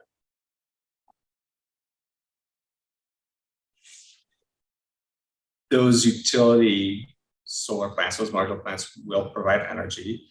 There will be a value associated with that energy. You could conceivably subtract the value of that energy from the system asset value credit and provide a smaller system asset value credit to participating customers. Yes. And because you're already adding the energy value in the energy credit rate that you're adding to this system asset value credit, correct? Again, we're accounting for those separately, the capital components and the production components separately. You're accounting for them separately by adding them together.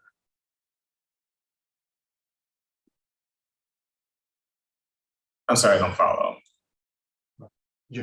You're accounting for the energy value through the energy credit rate. You're accounting for capacity from the system asset value credit, and you're adding those two together for the total compensation under this proposed tariff, correct? I believe that's close. Again, I wouldn't characterize this necessarily as the same as a capacity value. But we are providing system asset value credit on one side and the energy credit on the other side, and both of those would be provided to a distributed generation customer under power partnership. And the system asset value credit component is not, you do not subtract, when you calculated that in your exhibit 4, you have not subtracted the LMP value of the energy in that calculation. Correct. So that, like, for example, the 7.059 cents per kilowatt hour does not have yet subtracted from that an energy value. And then let's continue on this exhibit. There is, so the dividing the annual revenue requirement by production gives you the about 7 cents, 7.059 cents per kilowatt hour on the full system asset value credit line. Yep. Okay. And then there's a reduction by the bottom line, 0.00642, because that's in dollars. So is that 0.6 of a cent per kilowatt hour reduction to produce the bold line, which is second from the bottom. Is that the way this That's math right. works? And what's the basic, what is that? No, is that what is that 0.6 of a cent? Is that some percentage of the full asset value credit? So that represents the sharing of the system asset value between the participating customers and WPL, wherein the system asset value credit is 10%. Sorry, the WPL share is 10% of the participating customer share, and the sum of those gets you back to the full system asset value credit. So it's the WPL share is essentially 10% of the full system asset value credit. No. The WPL share is 10% of the participating customer share, so that when you add them back together, you get to the full system asset value credit. 10% of 7 cents would be 0.7 of a cent.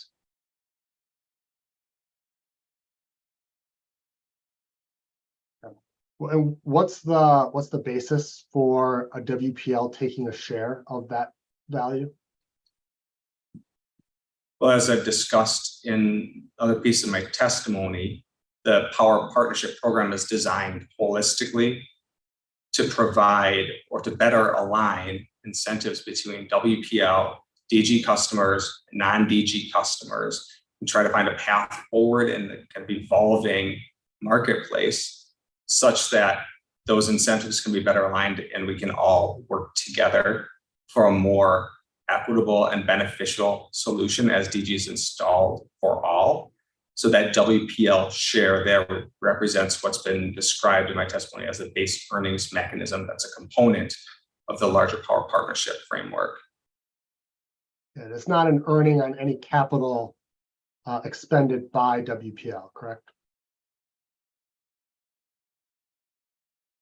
It is not. Ultimately, underlying this, the thing that's creating the value is the customer's investment in the customer's generation. The thing that's creating which value? The system asset value that we're trying to calculate in this exhibit. The system asset value is enabled by the entirety of all the things that I've discussed in my testimony. It's enabled by the work that WPL does to allow this and to do it in an optimal fashion such that, again, everybody can benefit. Those benefits are maximized, costs are minimized. It's the system asset value. Again, it goes back to that higher level, the partnership between WPL and DG customers and trying to minimize costs to all customers as DG is developed. Yeah, that's the question. We're calculating a price for power, and that's the whole point of this exercise in this exhibit, right? I don't know that I agree, but that's the whole point of this exhibit.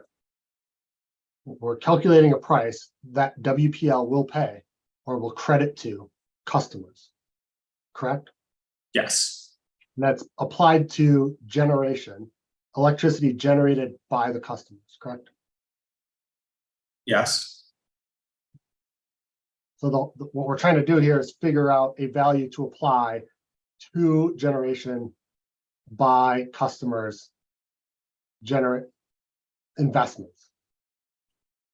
Right. Again, we're trying to figure out what the appropriate compensation is for DG customers to establish this framework of power partnership. Understood.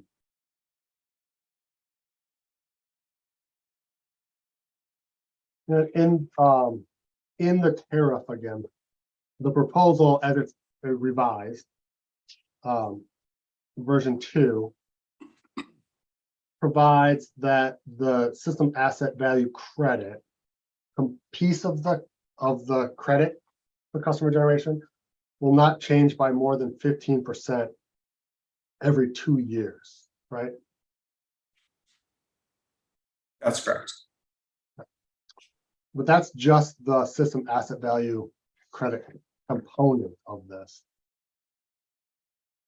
So let me actually step back for a second, just to be totally clear. What it says is that the company will limit any proposed modification to no more than 15% change every 2 years.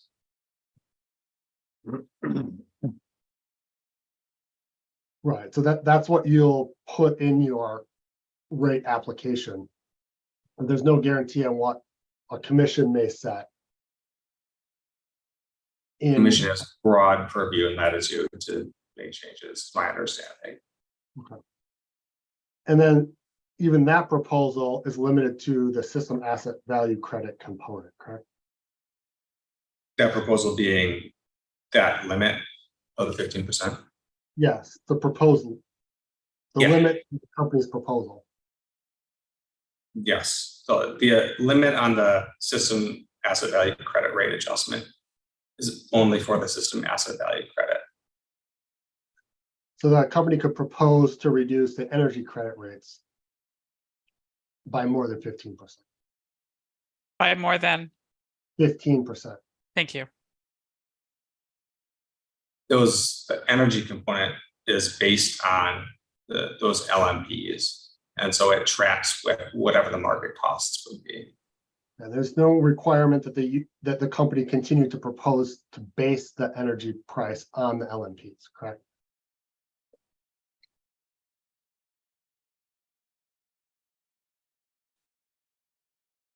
Say that again. Right, so the current tariff proposal has energy credit rates based on LMPs. Yes. There's no guarantee that 2 years from now, there'll be any energy credit component to this, or what that energy credit component will be.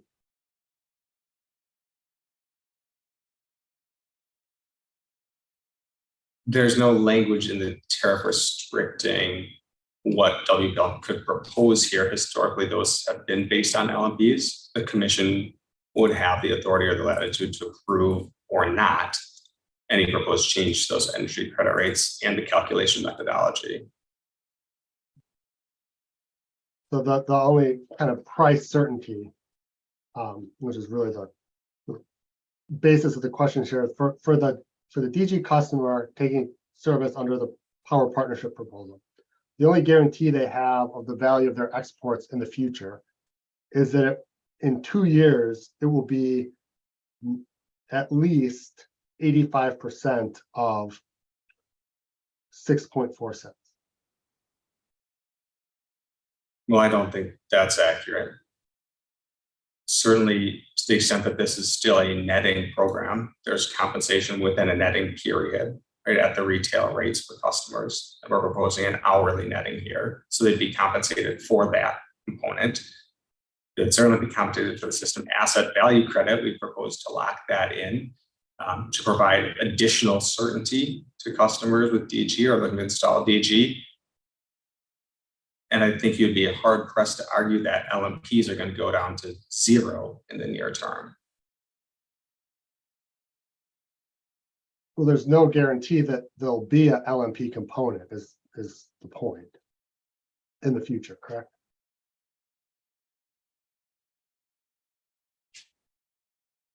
I'll be honest, I'm not entirely sure I follow, but to the extent that the company can propose changes to components of a rate at some point, and that can be put in front of it in part of this, excuse me, as part of a rate case in front of the commission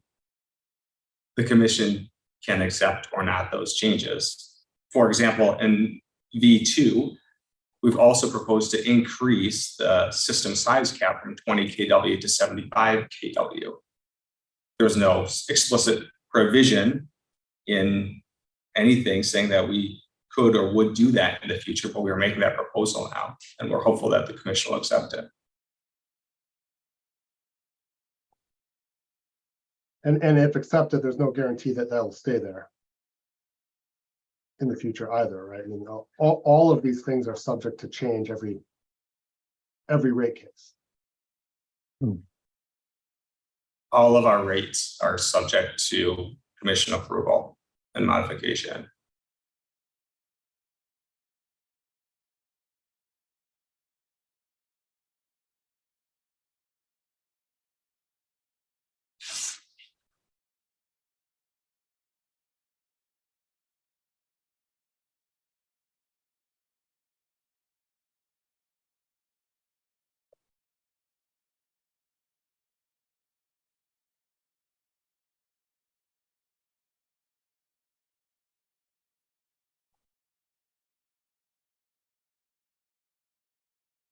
That's all the questions I have for this witness, Your Honor.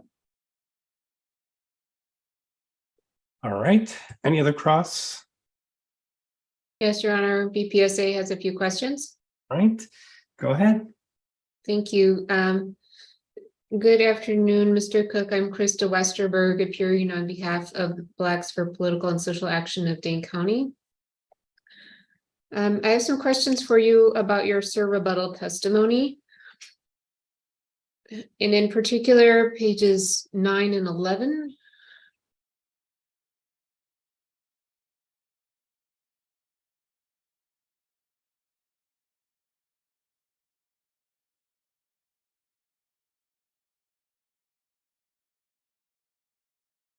Do you have that in front of you, Mr. Cook? I do. Your Honor, I believe it's the sir rebuttal, not sir. Did I say sir? I meant sir rebuttal. Apologies. Yeah. And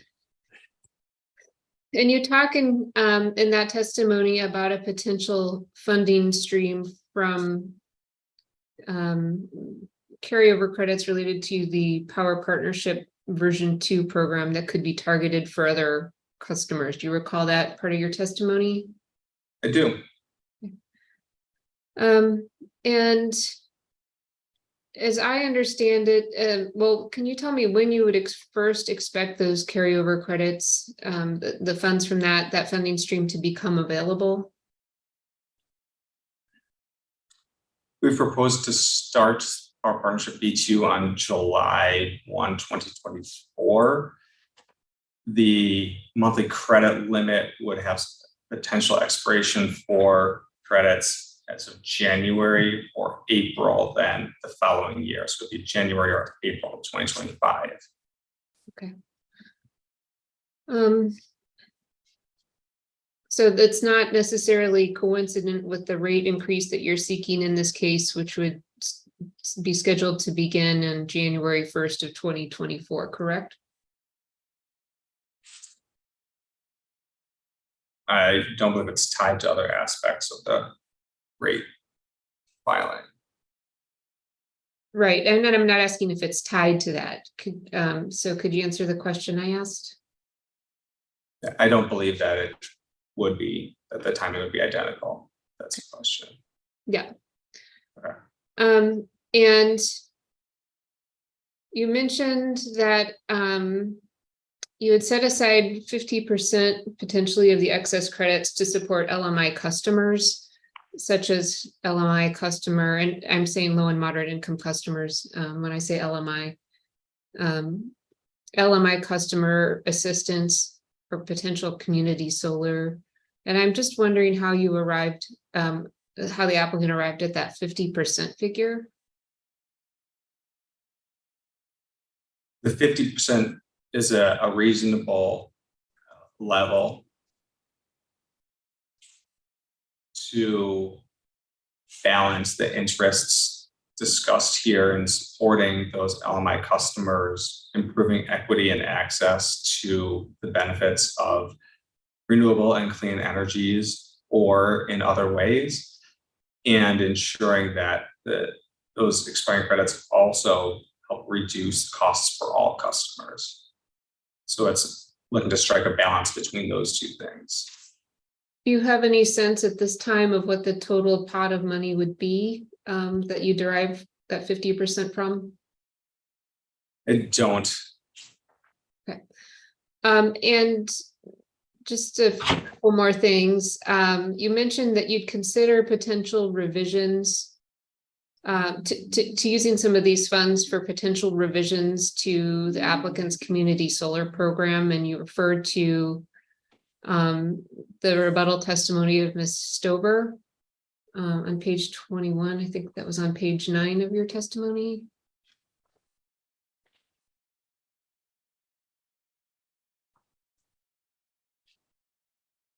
Sorry, I'm just trying to get to that exact spot. I don't see on page 9. I might have that page. That's okay. I can see if I can find it. Maybe page 12. Is that what you're referring to? Yeah. So these were programs and changes that Ms. Stober discussed in her rebuttal as things that at that time, when she filed her rebuttal testimony, the applicant was opposing, like the set aside for first time home buyers. Is that your understanding?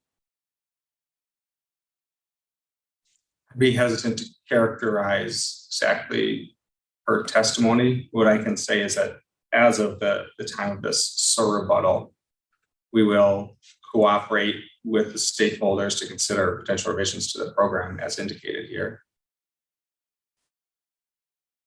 And you mentioned those are non-tariff changes, is that right? Yeah, they're characterized as non-tariff changes here in the context of the Power Partnership V2. Okay. That's all I have for this witness. Thank you. Okay. Other cross? Judge, this is Commissioner Huebner. I have a few questions after the Yes, part. go ahead. Did you say go ahead? Yes, yeah. Okay, thanks. Good afternoon, Mr. Cook. It sounds like my first question is answered, which is whether the system asset value credit is still a component of version 2 of the Power Partnership Program. It is, yes. And typically the way rate regulation and works here in Wisconsin is that a utility earns a return based on the risk associated with their investment in capital assets. Would you agree with that? I would agree that that is how returns are often made. Okay, that's good enough. Can you describe if you think that WPL is exposed to any particular risk as it relates to the system asset value credit? The system asset value credit is clearly a part of DG customers or residential or small commercial customers installing distributed generation.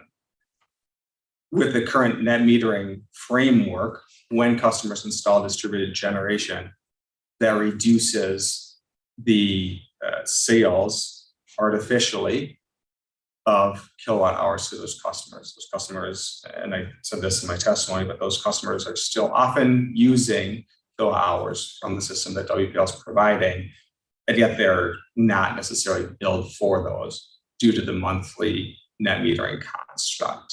To the extent that those sales are reduced, it reduces revenues and reduces earnings for the company. So I'm not trying to avoid, Commissioner, just trying to be clear that it's not necessarily direct. What I would say is that there is a risk to the company with the current framework as more and more DG systems are adopted by customers. And the Power Partnership framework and proposal is intended to help align all of those incentives between, like I've said before, the utility, DG customers, non-participating or non-DG customers, and frankly, with my understanding of the state energy policy and goals.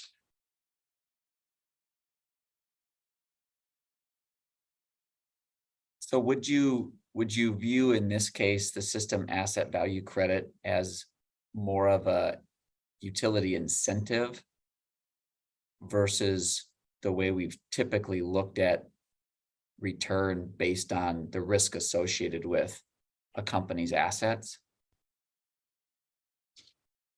And when you say the system asset value, just so I'm clear, you're referring to the earnings mechanism built off of the system asset value? In particular, yes, exactly. Yeah. Again, at a high level, I would characterize it as trying to align the incentives, like I just said. I think,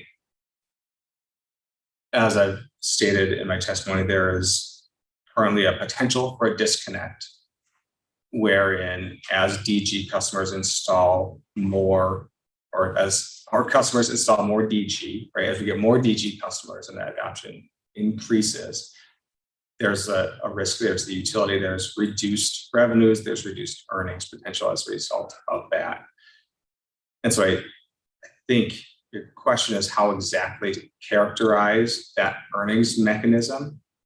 I would say it is more akin to an incentive mechanism than earnings on a capital investment. Okay, great, thank you.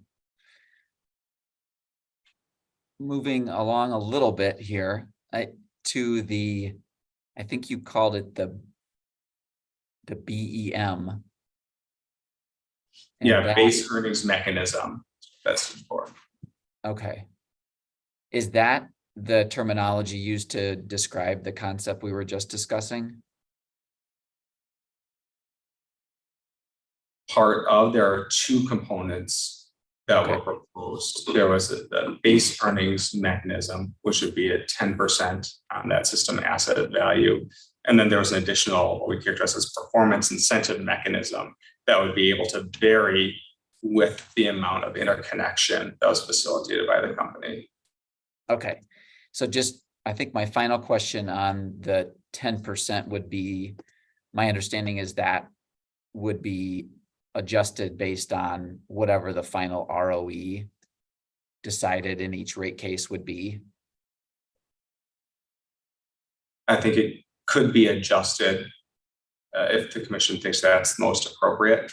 We've proposed it at that 10% corresponding to the proposal of the ROE. Okay, but if the commission sets a different ROE, that ROE would carry forward to whatever percentage would apply here. To the extent that the commission tied those two together. Okay. It would. Okay. Now I'd like to just briefly discuss that up to 2% additional incentive. And is that still a part of the version 2 of the Power Partnership Program? It is. And a number of witnesses discuss a concern that essentially under PSC 119, you're obligated to interconnect these customers. Would you agree that PSC 119 does obligate you to interconnect these customers as long as the systems are following all the rules? Absolutely. PSC 119 requires us to interconnect customers. It does not require us to do anything more than take those customers as they come and as proposed. Yep. Yep. Does WPL plan to conduct additional activities above and beyond those requirements of PSC 119 related to either getting more DG on your system, speeding up interconnection beyond the maximum timeline set forward in PSC 119? Can you kind of describe what the company may plan to do that would help me understand how the bonus would basically be earned? Yeah, absolutely. And it's a great question. As part of the Power Partnership Framework, we're trying to look forward into the future with increasing adoption. We're trying to do a couple things. One is we're trying to make sure that we are supporting our customers interested in installing DG and the ones who already have. Got about 4,000 customers in Wisconsin that have installed DG so far, and we're happy to support them. we're also trying to make sure that the benefits of those systems are maximized to the extent possible and the costs of those are reduced. And that's the framework that Power Partnership establishes. That's why we call it Power Partnership, is because it helps establish some skin in the game, frankly, on more than just one party. There's a partnership now established between the utility and those DG installers to help make sure that those benefits are maximized and the costs are minimized. To that end, there are certainly a lot of things that the utility is going to be doing once Power Partnership is in place, whether that's doing our best to work with installers and customers to facilitate interconnections, providing education to our customers such that they're installing systems that provide the best benefits for them. And with Power Partnership, the benefits for them now correspond better to the benefits for the system. And working to make sure that the system is optimized to account for all of the two-directional flow of energy. It's this whole concept of treating the distribution system as a platform to enable not just load, but also generation. And to the extent that any investments are needed in physical assets like the distribution system or components thereof, those would be earning a return as an asset, just as the distribution system today and other assets that the company owns, right? Correct. We'd continue to earn a return on distribution assets that are placed in service. Okay. There was concern from interveners about the levels of DG interconnected that would enable the company to earn the additional 0.5%, 1%, 1.5%, 2%. Are you familiar with those concerns? Yes, from what I recall, that was an ordinance or rebuttal. I don't have that in front of me. I think that's just, I guess, as a general matter, this is more of a process. This is a process question. Now that you're moving back the Power Partnership start date to the middle of 2024, would you be opposed to taking additional time to potentially adjusting those numbers between now and 2024? That's a good point. I think it would be appropriate to adjust the numbers to the extent that Power Partnership isn't coming on at the beginning of the year, and those were annual numbers. It would be appropriate to adjust that to reflect the fact that Power Partnership would come on mid-year. Yes.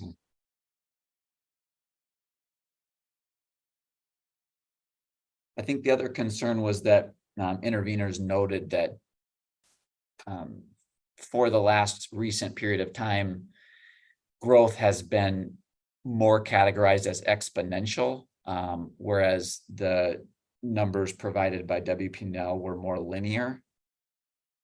Did you have a response to that? You may have that in the record, and if you do, you can point me to that. But do you have a kind of theoretical response on why you chose linear instead of that exponential, or how we as a commission should? Yeah, happy to that. Yeah. Answer that now. I think it was just a little bit of a misunderstanding in that we're not proposing a linear increase based on a long-term linear trajectory.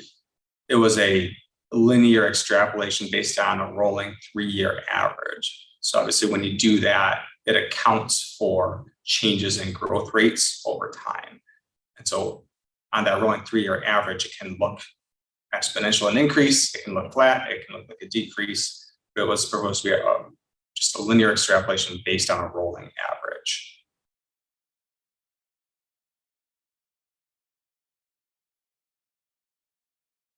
And to the extent that is an issue, well, let me take a step back. To the extent that the commission would approve that would need to be approved in advance of the start of this program, which again has moved to middle next year, correct? Correct. Okay. I think that's good on that point. I'm gonna move now to some of the discussion you had with Attorney Bender. As we look at your exhibit 4. Give me a second to get there. Yep. Okay. And I've got a couple questions kind of leading up to the numbers that are here. But just generally speaking, what made solar I think the word that you used in your testimony was marginal investment. And if that's incorrect, please correct me. But what made solar the marginal investment that was chosen to calculate the SAVC? And I asked that because I know the company has also bid in with some battery storage facilities recently too. So kind of why did you choose just solar as the component here? So that reflected the most recent plants placed in service by the company. As I'm sure you'll recall, Commissioner, that investment was made based on a pretty extensive modeling exercise, what we call our Clean Energy Blueprint resource plan, that identified that utility scale solar as a reasonable and low cost resource for our customers. And I think you're getting to I think you're starting to answer my next question, which is how will the applicant determine going forward as we look years ahead, this marginal investment may change. And I wanted to understand how the applicant's going to determine, which investment or set of investments would be used to calculate the SAVC in the future. I don't want to speculate too far out into the future because, as I'm sure you saw, we proposed to lock the SAVC in place for a period of years and then provide some bounds around how much it could adjust either up or down. And that was done, based on feedback that we received from stakeholders, interveners in the case, which we really appreciated.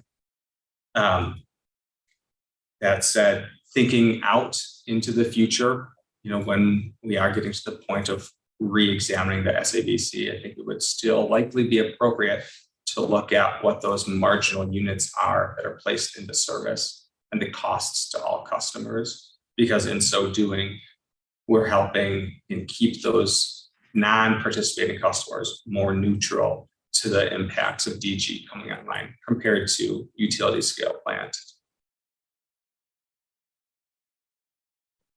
Okay, thank you.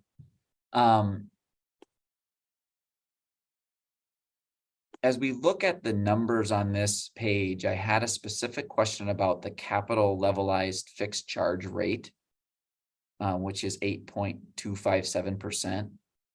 What is that term and what is that number and how does it relate to the weighted average cost of capital?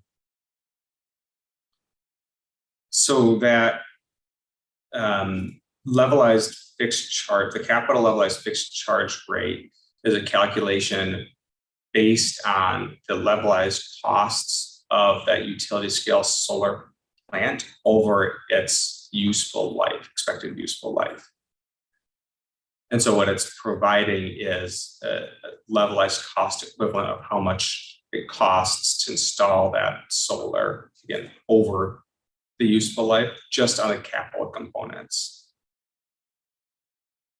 The weighted average cost of capital would be one component of that calculation of the costs to all customers, the revenue requirements over the useful life of that utility project.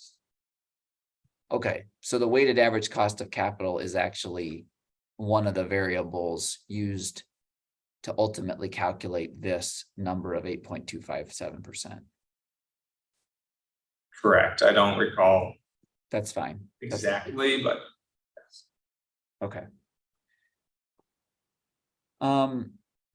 My last question on this is, and this goes back to the conversation you were having with Attorney Bender, which illuminated my understanding, I think, which I'm hoping to confirm with you, that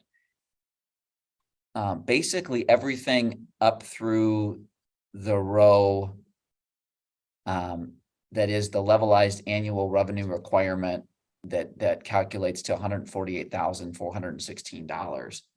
And everything from the top on down gets to that number. At which point you have, I'm going to call it some form of a value. And then what you've done in the final three rows there is a choice. I guess I'm characterizing it as a choice. I'm looking for your confirmation, but a choice to take that value and spread it out over kilowatt hours of generation. Am I characterizing that correctly?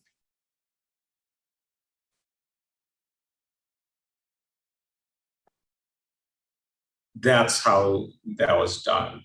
Yes. Yeah. So we're taking that 148,416 divided by the production to get a levelized equivalent per kWh value.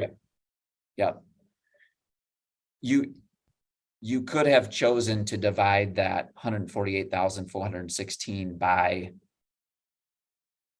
a different variable, for example, megawatts, or divide it by 1,000 to get to kilowatts, and potentially provided that value to customers on a per kilowatt basis. That would be a different way to potentially credit customers with that value. Is that correct? That would be another way to do it. Yeah. A concern that I would have there is that a megawatt of utility scale solar does not necessarily produce the same amount of electricity as a megawatt of DG solar. For example, the 24% capacity factor associated with utility scale solar is, bifacial single axis tracking panels. Again, the goal here was to find a value where we could appropriately say that this is holding non-DG customers more neutral to the source of the electricity of the kilowatt hours. So that's why we divide it by the production. Yep. Just keep it as a megawatt or kW. Okay. Because kind of where I was going is, in the context of net metering, customers are receiving a retail credit that's in the value of per kilowatt hour. By translating the 148,416 into kilowatt hours, you are then able to kind of keep in the same currency, as it were, of providing credits per kilowatt hour. That's right. And not mixing and matching two different variables. That's accurate. Okay.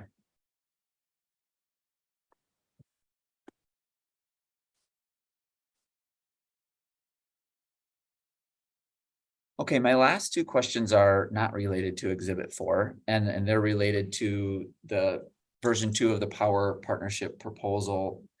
Do you have a explanation for how the 75 kilowatt cap was agreed upon?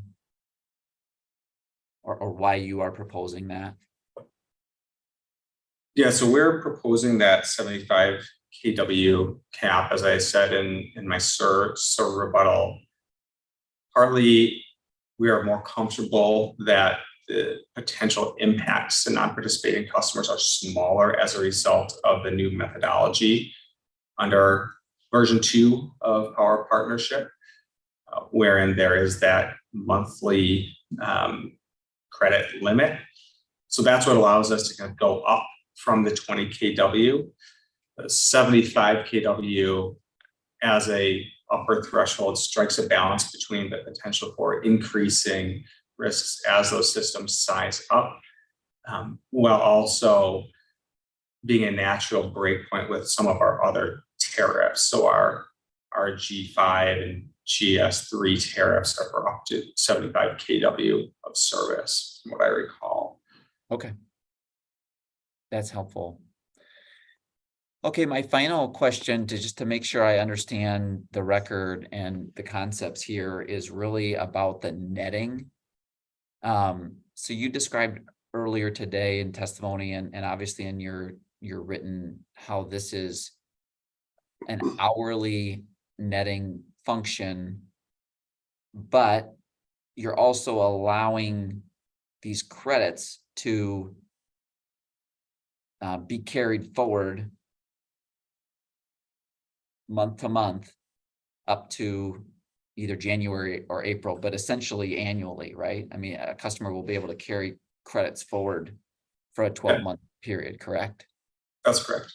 Yeah. So can you kind of just describe how the hourly netting, but the annual crediting, like how does that work together in comparison to the way that the monthly netting is done now on your net metering tariff?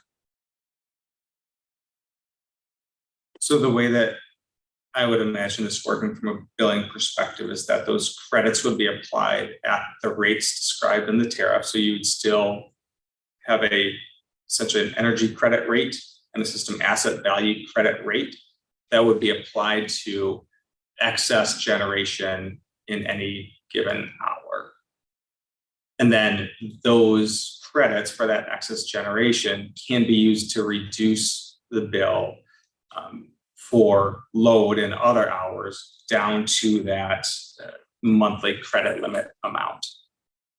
When there's credits that would have exceeded that level, so reduced those bills below the $10 per month for 20 kW or less, or $15 per month for 20 to 75 kW, that's when those carry forward credits would be created, and they'd be created based on that energy credit rate and the system asset value credit rate.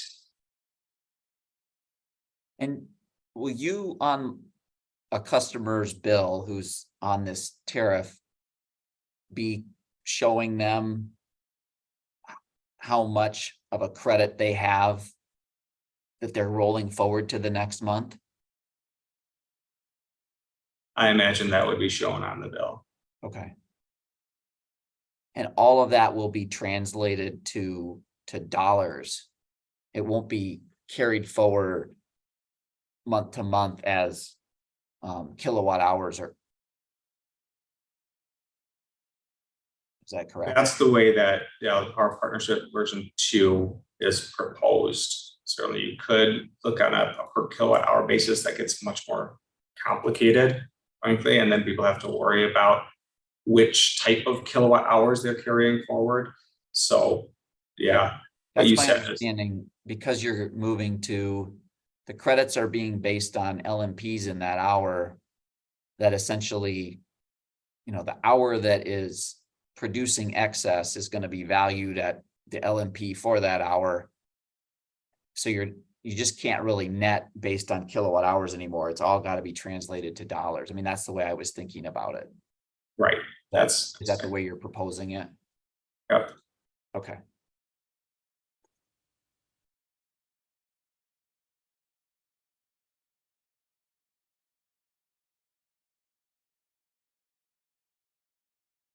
I'm just checking my notes.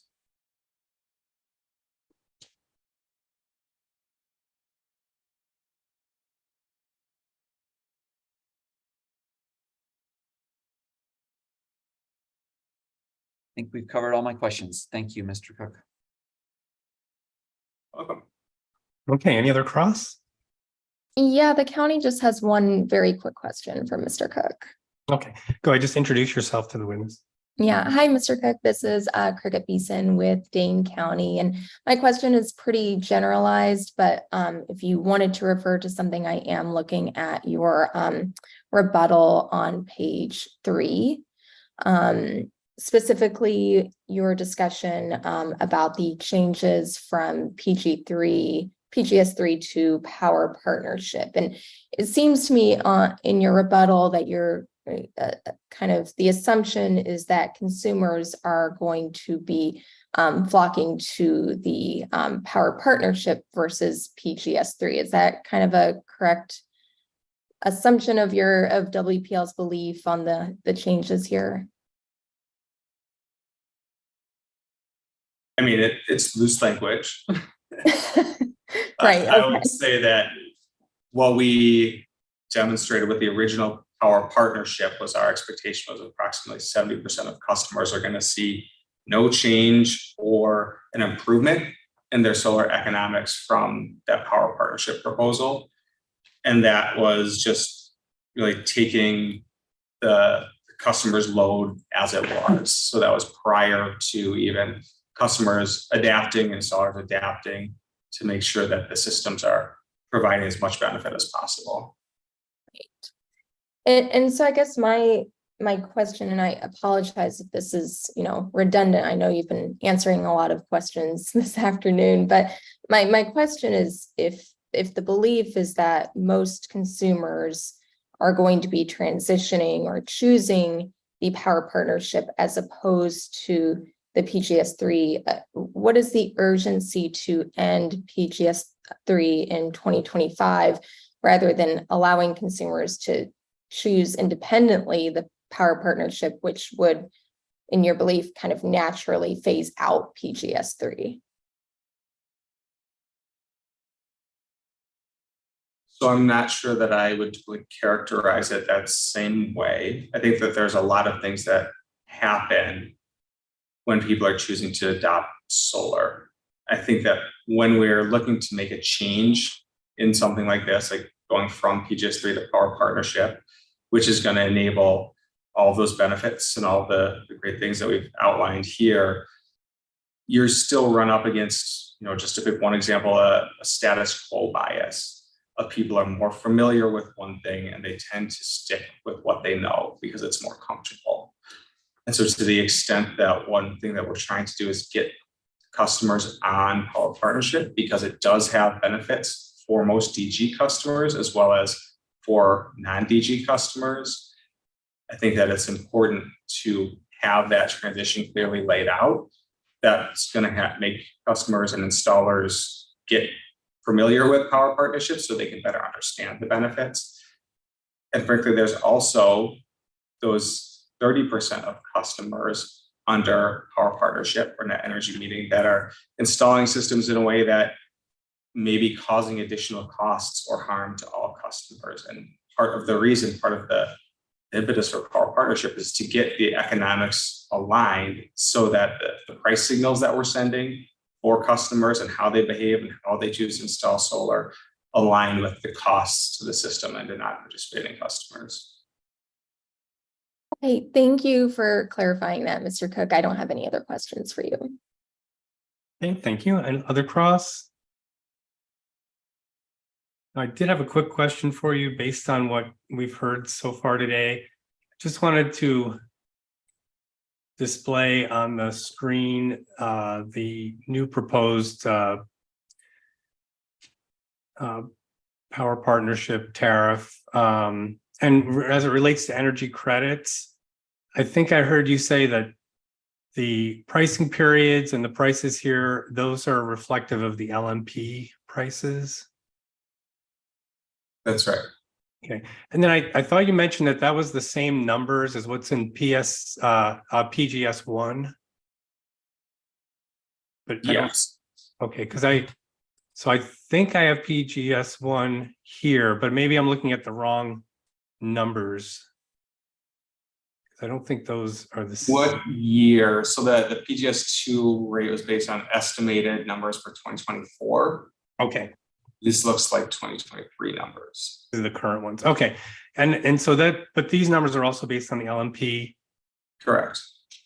So it's interesting. I mean, I think we all understand that tariffs can change every time the commission makes a decision. There's no dispute there. But the idea of putting in the tariff sort of a explanation of where those are coming from may give customers some sense of certainty or some sense of understanding of what's going on. And I did just a quick search of the Power and Light tariff, I think the only time I see LNP mentioned is in the Economic Development Program rider, which I just give you the sheet number. It's 7.661.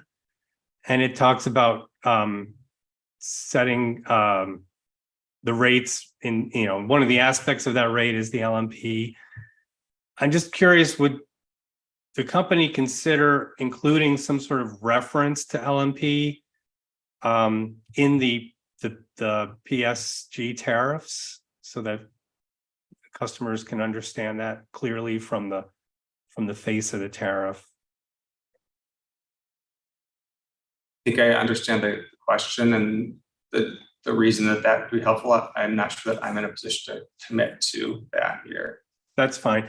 And I think this also may relate to some of the questions that Attorney Rishkevitz had, that this actually, the economic rider actually does tie the LMP to the approval of those costs in a commission case, including a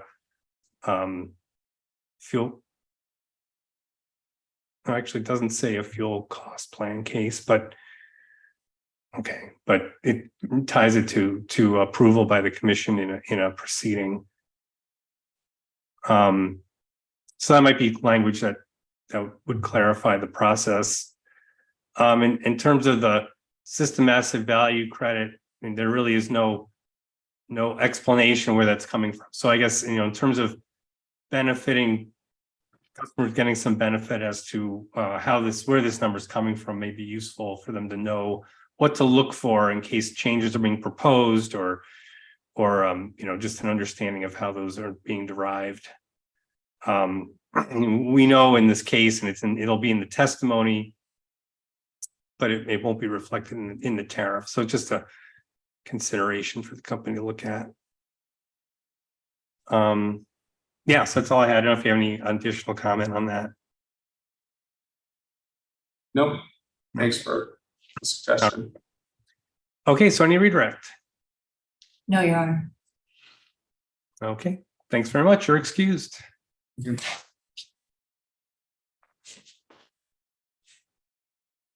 So we have any other company witnesses to take the stand? Yes, Your Honor. We have WP&L calls Veronica Stover to the stand. Great.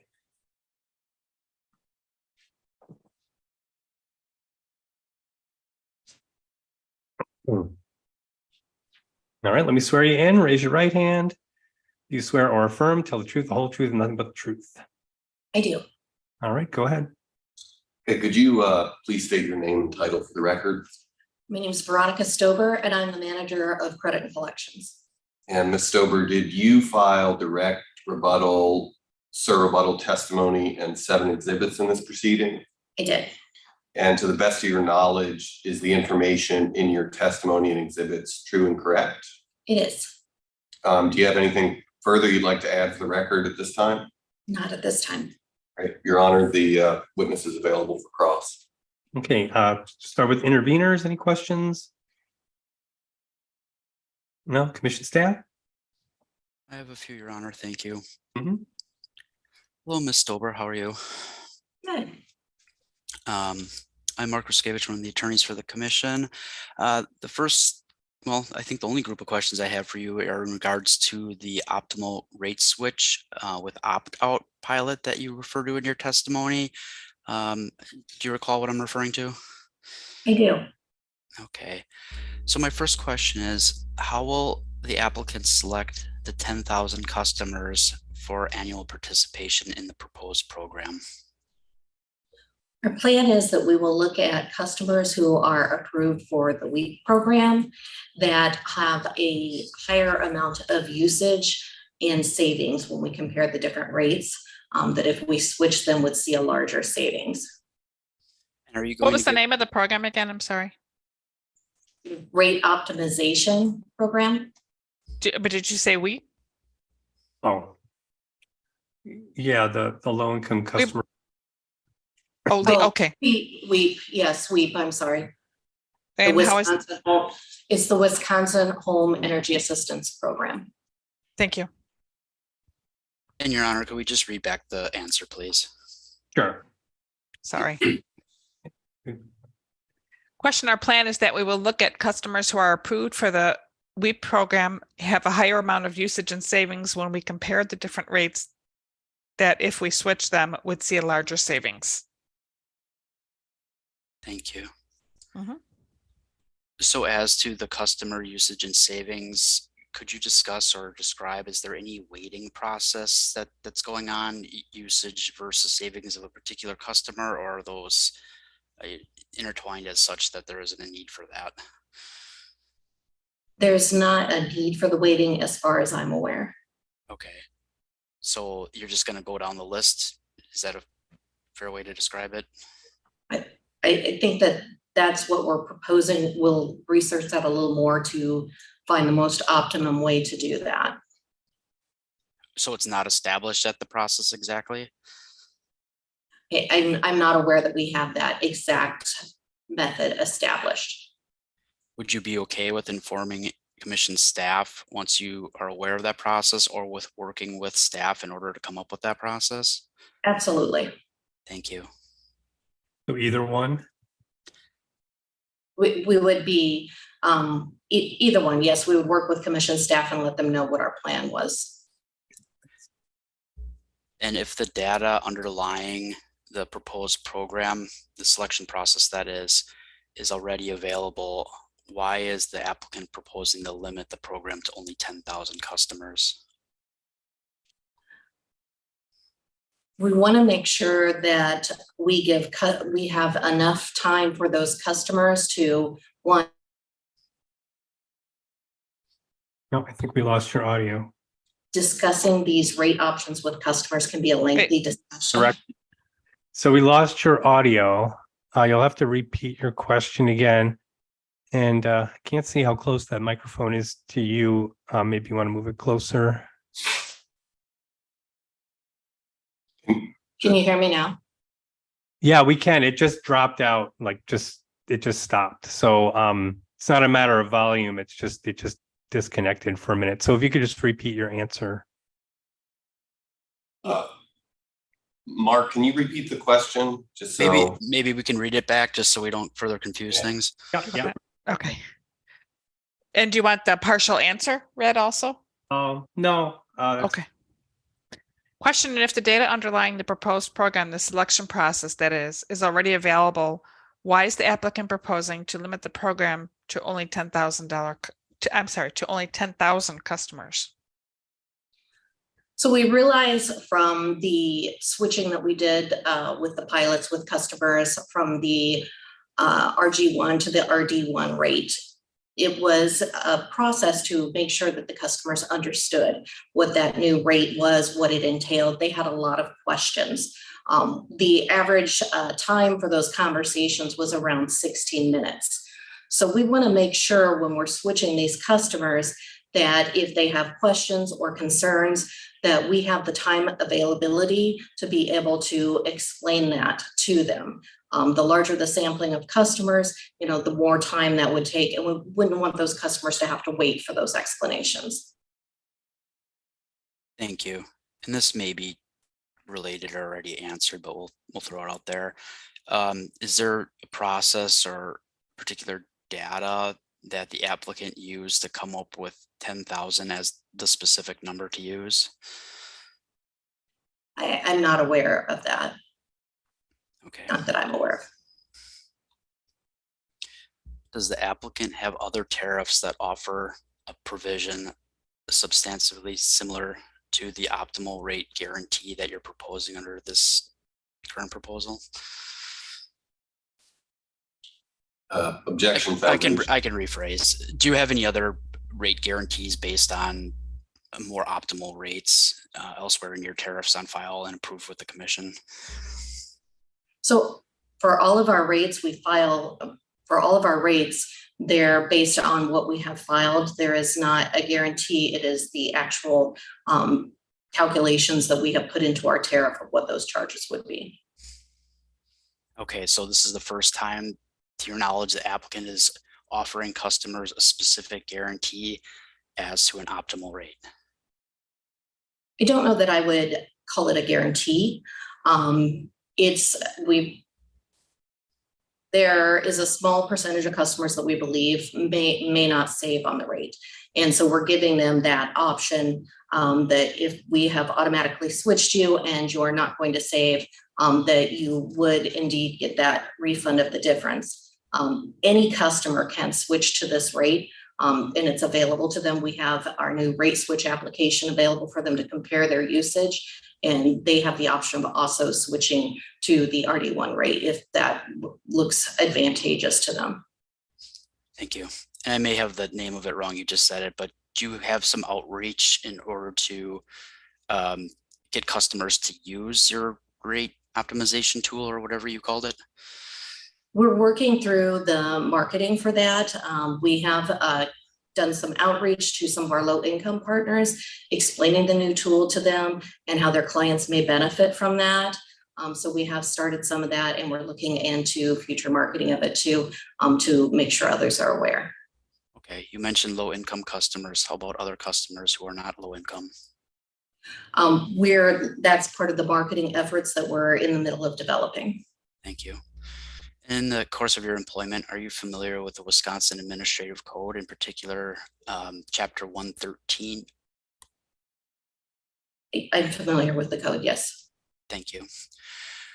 Does the applicant notify customers annually of the firm service rate option that would have resulted in the lowest rate based on the previous 12 months service and on the metered customer usage information known to the utility? We provide our customers with a copy of all the rates available at the completion of every rate review and every fuel reconciliation proceeding. We also have that rate switch application available that a customer can use at any time to review their rate to see if it would be more advantageous to them to switch. Could you please provide me a yes or no answer to my previous question, and we can read it back if necessary? Yeah, could you please read it back? Okay, go ahead.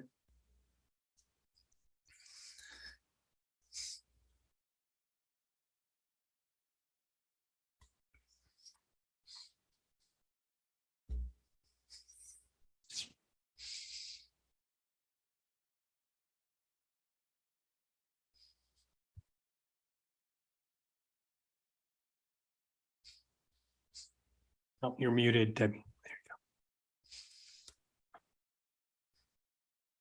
No.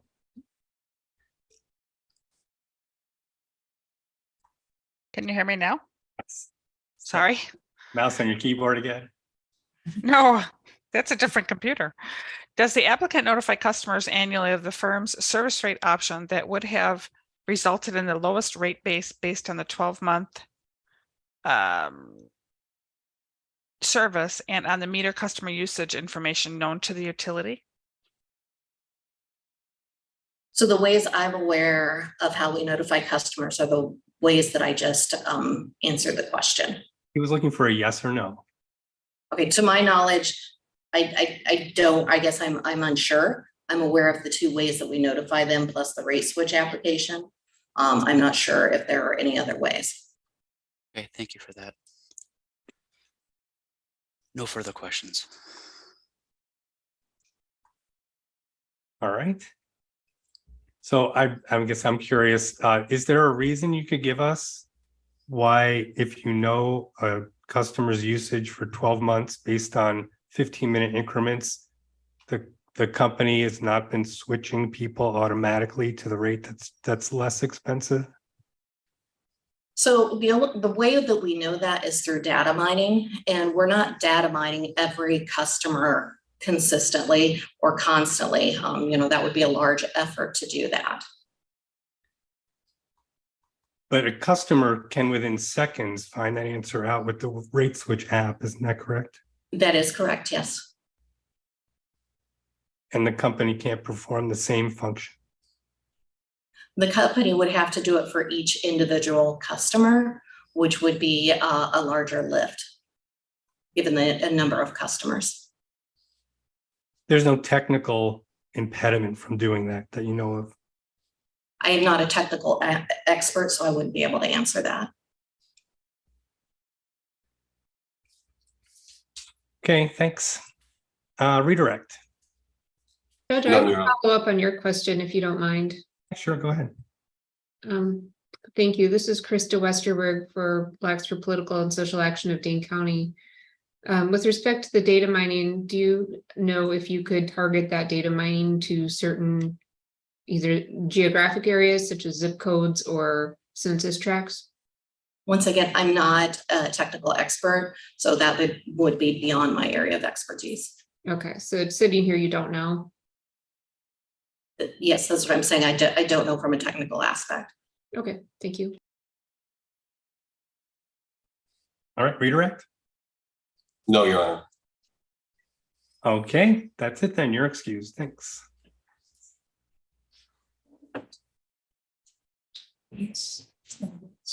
Your Honor, WPL calls Harvey Dorn. Okay.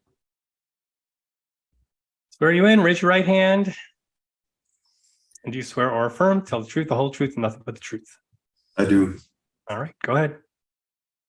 Mr. Dorn, did you file direct rebuttal and surrebuttal testimony in 7 exhibits in this proceeding, Yes, I did. along with errata for exhibit WPL Dorn 5? Yes, I did. To the best of your knowledge, with those corrections, is the information in your testimony and exhibits true and correct? Yes, they are. Your Honor, Mr. Dorn is available for cross. Sorry. He filed sir as well. I thought I said that, but if I didn't, You said if I third. only single sirred, I Yeah. apologize. He actually did not file surrebuttal and did file surrebuttal. Okay, great. Thanks for that clarification. Witness is available for cross. So do we have any questions from interveners? I do. I think I was the only only one to take you up on it. Good afternoon, Mr. Dorn, David Bender from Sierra Club and Volt Solar. Good afternoon. I have a question for you about your surrebuttal. It was filed late last night. Do you have that in front of you specifically? Yes, I do. All right, so looking at page 2, line 4. Dave, 1 second, please. He's still getting there. Sorry. Yep. Thank you. Okay. In this piece of your testimony, you're responding to Mr. Kenworthy's discussion of NCP in his surrebuttal. You see that in the question? Yes.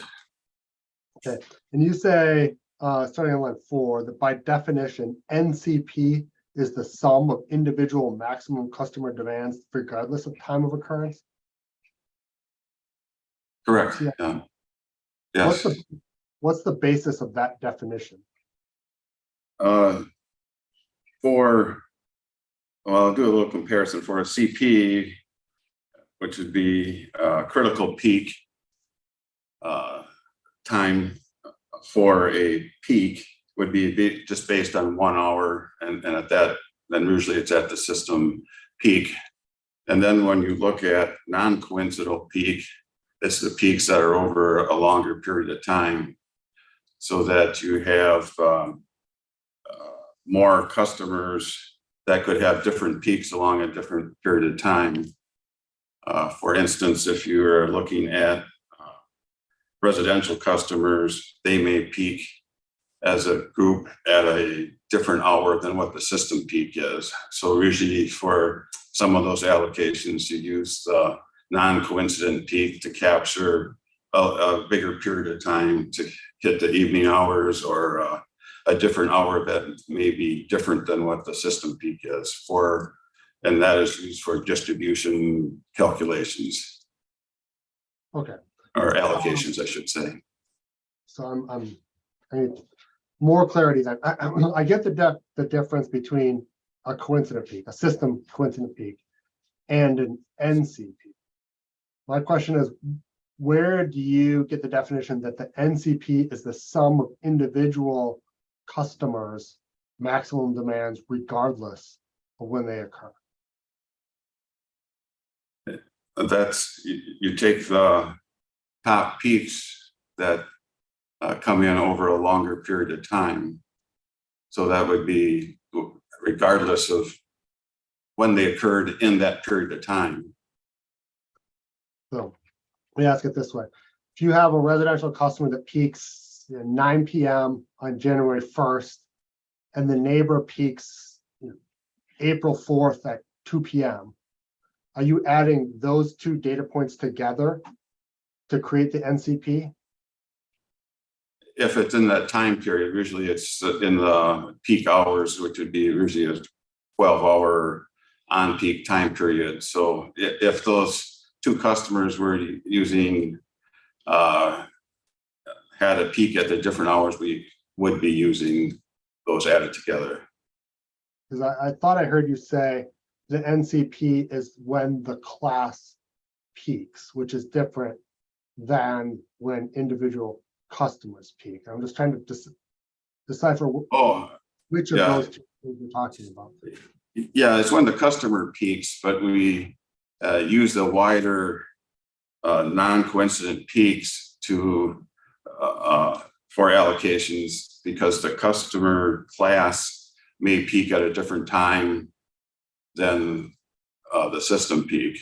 So it's a broader measure. It's trying to and it is different hours within that on-peak period that would be added together. So the non-coincidental peak is always a bigger number than the coincident peak. Understood, but the class as a whole peaks at one time in the year, correct? Correct, yeah. And that's the measure that you're using to allocate distribution demand costs, that class peak hour, correct? The non-coincident peak is what we'd use to allocate costs for the distribution system. Okay, maybe we'll try it this way. All right, can we pull up Kenworthy Exhibit 21 for the witness? Cool. Let's go off the record.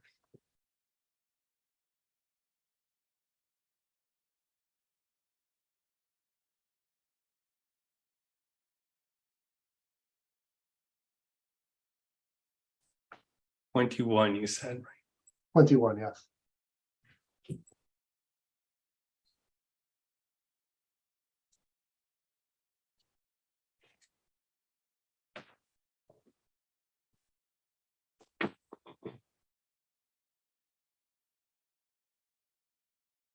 Okay. I don't see it yet on my screen. I don't know if you have it in front of you. It's coming here. I got it here. So, Mr. Dorn, is this document you're familiar with, the NARU cost allocation manual? Yes, it is. Okay. Do you generally refer to this in performing cost of service studies? Yes. Okay, so if we look at page 97 in the native document, which is the second to last page of the PDF.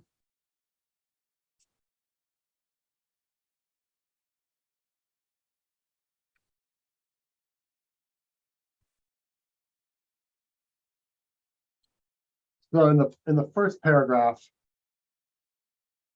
I think the third sentence says, consequently, customer class, non-coincident demands, NCPs, and individual customer maximum demands are the load characteristics, and it continues. You see that reference?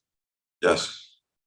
So my understanding of NCP is the, as it's used here, customer class as a whole, non-coincident demands, meaning when the class peaks, and then individual customer maximum demands as a separate concept, sometimes referred to as sum of individual maximum demands. Is that term you're familiar with? Right. Okay. So my understanding is that the substations and circuits are allocated in the company's cost of service studies based on the customer class non-coincident demand. Yes, that makes sense. Yeah. Is that correct? For the substation, that is correct. Okay. Is that also correct for the circuits? Not entirely. If you go down later in the page, you'll say that you have to have the allocation level that matches what the causation is, or something to that effect, where the customers are the circuits that you're measuring is captured in your cost. If you scroll down a little bit on that one, I think it's Sure, that's the point, is to capture load diversity among the customers served by whatever component you're allocating, correct? right. Yeah, to make sure you're capturing the customers that are causing the cost in that allocation unit that you're using. Right. So you might look at whenever the group of customers as a whole served by a particular component peak together. Right, if you're looking at just for the class values, yeah. Okay. And that's how the company allocates distribution demand costs. Correct, for the class of all residential customers. It's for that non-coincidental peak, yeah. Okay. And that's the value that Mr. Kenworthy used in his testimony that you referred to on page 2 of your survey rebuttal. So you refer to Mr. Kenworthy's survey rebuttal at pages 7 to 8. You see that reference? Yes, yes, I do. Okay. And you identified on line 19 as July 5th, 2021 at 6 p.m. Do you see that? Yes, I do. You agree that that's when the residential class peaked during 2021? That is the residential class, but if Mr. Kenworthy was looking at doing a separate class analysis for net metered customers, and if you're using just net metered customers, that peak hour would be an error, because net metered customers would be using in the evening hours, and that's where you have to widen up the comparison time frame. Or put it another way, that net metered customers reduction of that peak hour would move that peak to a different time frame, but it would still be higher. It doesn't just go away. Let me ask it again, maybe we might be talking past each other. You agree that July 5th at 6 p.m. is when the residential class as a whole peaked in 2021, correct? Yes. And you agree that that's the hour that Mr. Kenworthy used for his calculation of NCP, correct? For the residential class. So that's a yes to my question? Yes, but he was separating out the net metered customers and comparing that to residential customers. So he has two classes there then. So the class of net metered customers would be different. They have a more of an evening peak, and it wouldn't be at the same time as that residential class. So your criticism is that Mr. Kenworthy did not create a separate NCP for net metered customers as a class. Correct. If you're doing a class comparison between net metered customers and residential customers, you'd have to look at those attributes of those two classes of customers separately. The company does not create a cost of service study that treats net metered customers as a separate class, correct? Correct. And net meter customers are served on the same distribution substations as residential customers who are not net metered, correct? Correct. And they are served on the same circuits as residential customers who are not net meter customers, correct? Correct.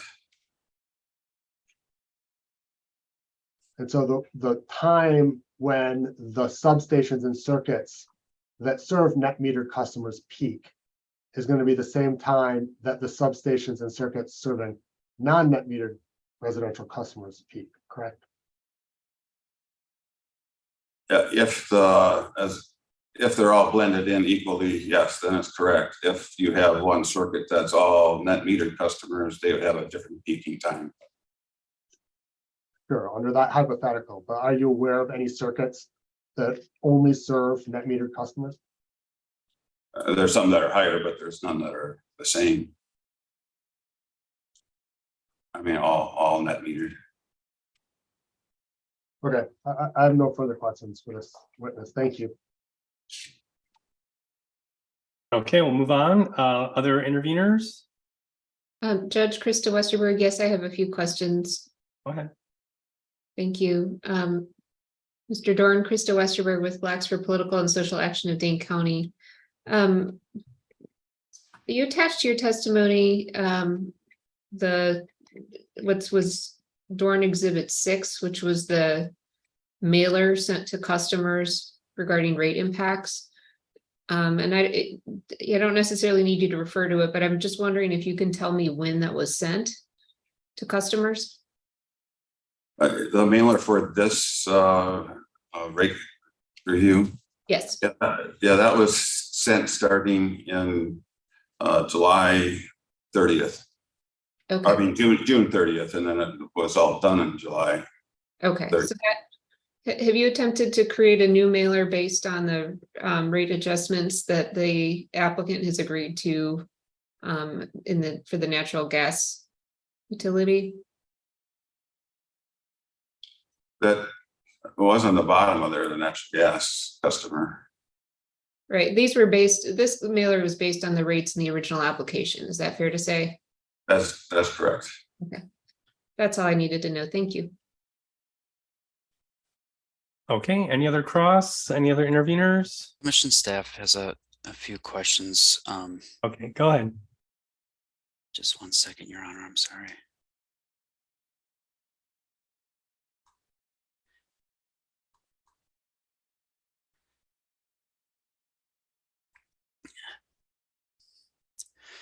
Hello, were you here listening when I had the questions for applicant witness Stober a few moments ago? Yes. Okay, thank you. In the course of your employment, are you familiar with the Wisconsin Administrative Code, in particular, Chapter 113? Yes. BSC 113, I'm sorry. Yes. Can you give me a yes or no answer, please? Does WP&L notify customers annually of the firm service rate option that would have resulted in the lowest rate based on the previous 12 months service and on the metered customer usage information known to the utility? Could you continue on the next couple sentences to get the complete picture of it? Yeah, just give me a second. Sure. And if we, Your Honor, if you want to go to the Wisconsin Administrative Code, that certainly would be fine.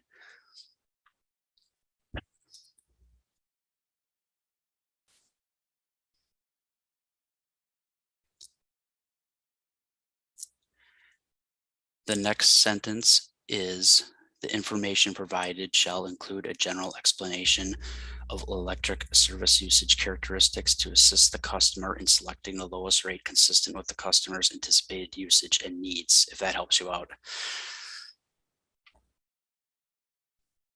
Yeah, no, we do not give a usage each a notification special. The customer would look at their my account, they can see their usage and then do the rate comparison. That's where we're at right now. And would you be willing to work with commission staff to try to, let's say, alter your current practice in regards to this provision of administrative code? Yeah, based on what Stover was saying too, that as long as we work together in a way that we don't overload the call center or create customer confusion or do it in a methodical order that makes sense. That's what you'll see is there'll be some customers is $1 worth changing, or is it $250 a year? So some of those kinds of decision points will have to be fleshed out to do changes in an orderly fashion. So is it fair to say that there's a reasonable amount of unknowns out there in regards to compliance? Yeah, there would be unknowns, and there could be confusion as customers go to a time of use rate that they may not care to understand, that you're kind of putting them on or letting them know without giving them all the information or having the customer the opportunity, the time to really understand the time of use rate, to feel comfortable with it. Thank you. So would the applicant be okay then with any reporting requirements tied to compliance with this particular provision of code that are suggested to the commission, or that the commission assigns on its own? Objection, that vague as to reporting requirements. Reporting requirements are in the process of working with commission staff, reporting back and filing information as to any progress that's made to track information. Would you be okay with such a reporting requirement?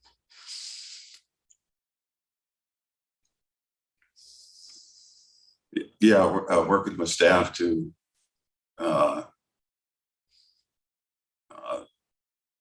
figure out the best way to do that requirement, and also looking at what we're doing with the 10,000 customer switching. Those results, yeah. Thank you very much. I have no further questions. Is that all across? All right, looks like it. I'll redirect. No, Your Honor. All right, great, thanks. You're excused.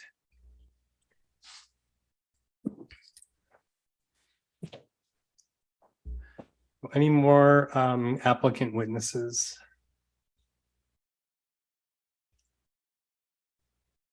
No. All right, let's get off the record. Yes. Yeah, probably off the record, Your Honor. I'm sorry this is coming to you so late, but I've been notified from staff that there are a couple of hard stops as far as staff's availability. I was waiting for a break between party witnesses. So witness Mitch Horry for the commission staff can either go out of turn or verify by affidavit if we're going beyond 4:30, which I would think is likely. And I would ask to take direct testimony, verification, and any cross for Justin Adams out of time because he has a hard stop at 4:30 p.m. if that's possible. Okay. Well, let's just get a poll of what we have so far. I don't have. Are we done with what we were expecting for cross, or are there more witnesses to cross? I'm not expecting any, but I'm just how long things are taking. Right. And so any intervener witnesses, are they appearing, or are we going to be taking their testimony by affidavit? Hub's witnesses will plan to appear, Judge Newmark. Okay. Your Honor, 2 witnesses for Renew would also like to appear. Oh, that's right. Yeah. Your Honor, Sia's witness would like to appear live as well. Mm-hmm. Okay. So who has a hard stop is Adams? Yes, and Adams may have some responsive testimony, and well, yeah, it relates back to previous questioning of applicant witness Bulkley, and then witness Mitch Horry just has to verify his direct testimony. All right, so why don't we do the commission staff with those 2 witnesses now, and then we may just need to break for a few. Well, okay, we'll take them now, and then we'll break for just a few minutes. Your Honor. Yes. If commission staff is anticipating having Mr. Adams provide some new testimony, we anticipate that might lead to cross-examination of witness Rose because it involves staff's proposed revenue requirement. Okay, any timing problem with Rose? It shouldn't be. Let's see where we end up. I don't think that that's going to be the case, but obviously that's not my call. Right. Yeah, but there's no issue No, there should not that not that I'm aware of. Right. Okay, so we'll take Adams and Horry next, take a brief recess and then get back to it. So call whichever one you want first. Okay, the commission staff calls Justin Adams, please. Can you see me and hear me? Yes. Can you, is it possible to lower your camera a little bit so you can see your face a little closer? There we go. Perfect. Sure. Swear you in, raise your right hand. Do you swear or affirm to tell the truth, the whole truth, and nothing but the truth? I do. Okay, go ahead. Please state your name for the record. My name is Justin Adams. And what is your position at the Public Service Commission of Wisconsin? I am a financial analyst. And did you file or cause to be filed direct and serve rebuttal testimony in this proceeding? I did. And did you also file 2 exhibits in this proceeding? I did. And do you have any additions or corrections other than those discussed today to your testimony or exhibits at this time? I do not. If you were asked the same questions today, would you provide the same answers that you provided in your testimony, again, withholding any of the corrections or additions discussed today? Yes, I would. Thank you. So I have a series of questions for you. Okay. And this relates back to my questioning of witness staff Bulkley earlier today. Were you present and able to listen to that Q&A? Yeah, I think I got most of it. Okay. And in your employment, to at least some extent, do you keep up on the investment community commentary on utility rate cases? I try my best to, yeah. Thank you. I asked the applicant's witness about a particular article by Bank of America, and I believe she stated that she was aware of an article by Bank of America and then mentioned information from that article in which she was referring to something about 10 basis point below WEC's authorized rate of equity from, or ROE, I'll just say, from the rate case last year. Something to that. Does that ring a bell? Yeah, it does. Okay. Based on her statements, do you believe you're able to generally identify the article that she referred to? Yeah, I think I'm aware of which article she's talking about. Do you recall reading that article? Yes. And are you able to recall any conclusions from that article? Yeah, I think just the general conclusion that the author made at the end of that article was that staff's pre-filed position in this particular docket was constructive from an investor standpoint. Okay, thank you. Based on what you've heard today and anything else that was filed late, do you have anything else you'd like to add? I don't think so. All right, thank you. The witness is available for cross. Okay, any questions? We'll start with the applicant. Yes, Your Honor. We introduce yourself to the witness. Yes, Mr. Adams, can you hear me okay? This is Attorney Ramirez for the applicant.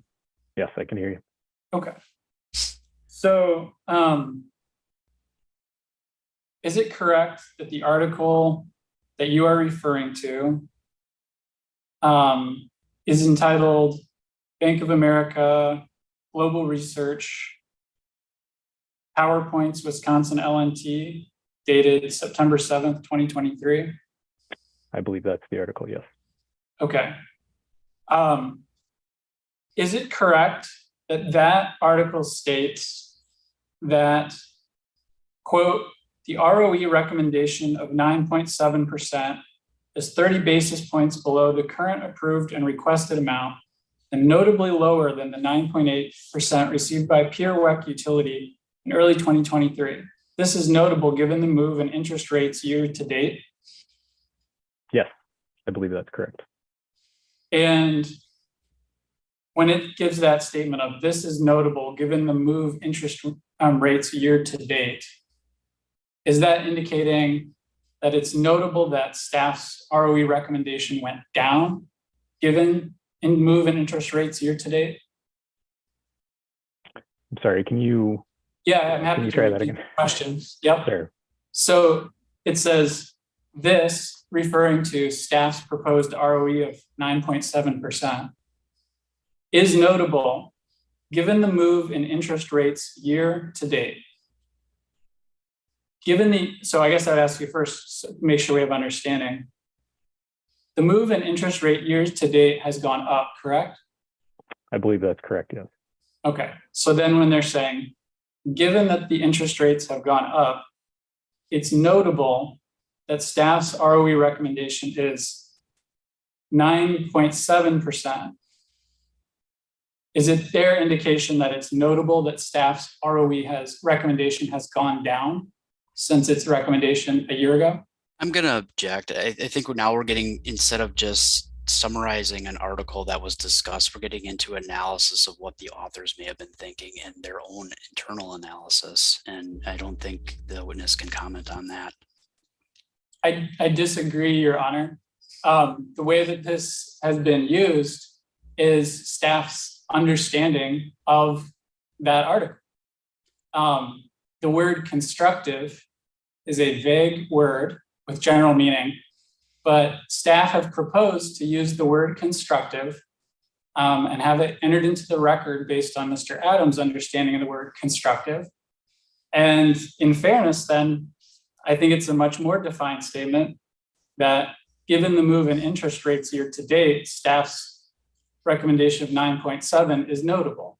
I don't understand how that's different. The word constructive is a single word. If you want to use a different word, and then you might get into analysis, but that is the word that apparently is used in the article. So I don't think that's interpretive. I do think asking him to go beyond what was presented in the article is asking him for analysis of the article and what the authors may have been thinking at the time of authoring it. I can revise my question, Your Honor. I'm going to jump over this objection and just have you enter the article as an exhibit. So we'll mark it Adams 3. We'll put it in the record. The commission can read it. It can get whatever it can from the statements stated therein, but I don't think we need to analyze it further. It hasn't been really presented in terms of a critique one way or another. It's just a fact. So can we have Adams 3 will mark it as, is it the Bank of America article? Is that the name of it? Your Honor, then could I continue with my cross-examination? If it's being entered as an exhibit under Mr. Adams, could you please put it on the screen for us to review? I don't have it. Staff wasn't intending on offering it. We were just trying to get some commentary on information that's out there. And that's why we had the questioning that we did for witness Bulkley. So if you have it, Attorney Ramirez, that would be helpful. I guess I would move to strike Mr. Adams' testimony if staff's not prepared to enter the exhibit to which Mr. Adams is testifying. Your witness ended up going off of my questioning, which I offered as questioning, and presented specific information from the article. So that's why really it's not a question of staff being prepared or not prepared. I was asking for commentary as to what's going on in the larger investment world as to public utility regulation. Well, I think that Ms. Bulkley's testimony speaks for itself. I think that's not an accurate characterization of that question and answer that occurred. And I guess I'd ask for clarity. If the exhibit is going into the record to be fair game for briefing, then I would ask that we do it now to provide due process to analyze what it actually says and get Mr. Adams' interpretation. If it's not going to be offered for the record, then we can move along. Well, then the question is, we already have some information in the record. I mean, your witness is, excuse my phrasing, I can't think of anything else, cherry picked some information from that article as to comparing with WEC utilities and what their situation is from the previous rate case.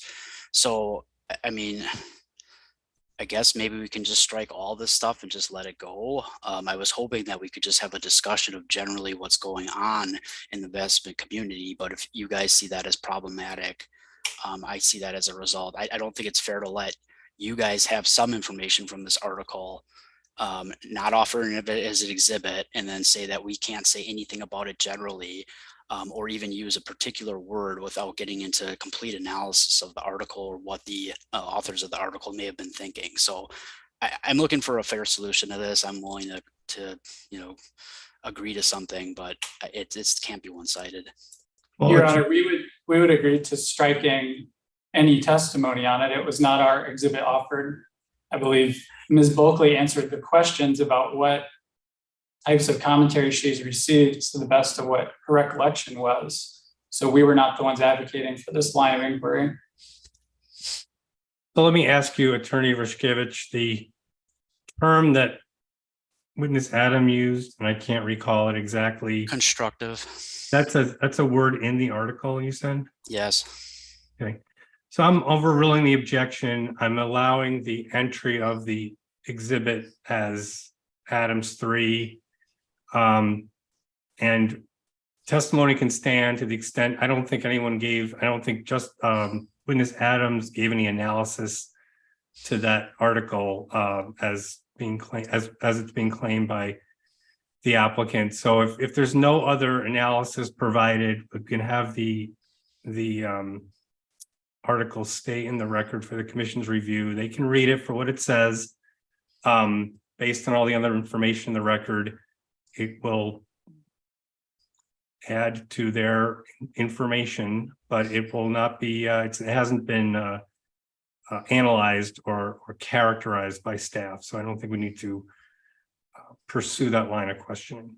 Your Honor, then staff offered to the applicant that if we have a copy, that he would entertain having it come in now.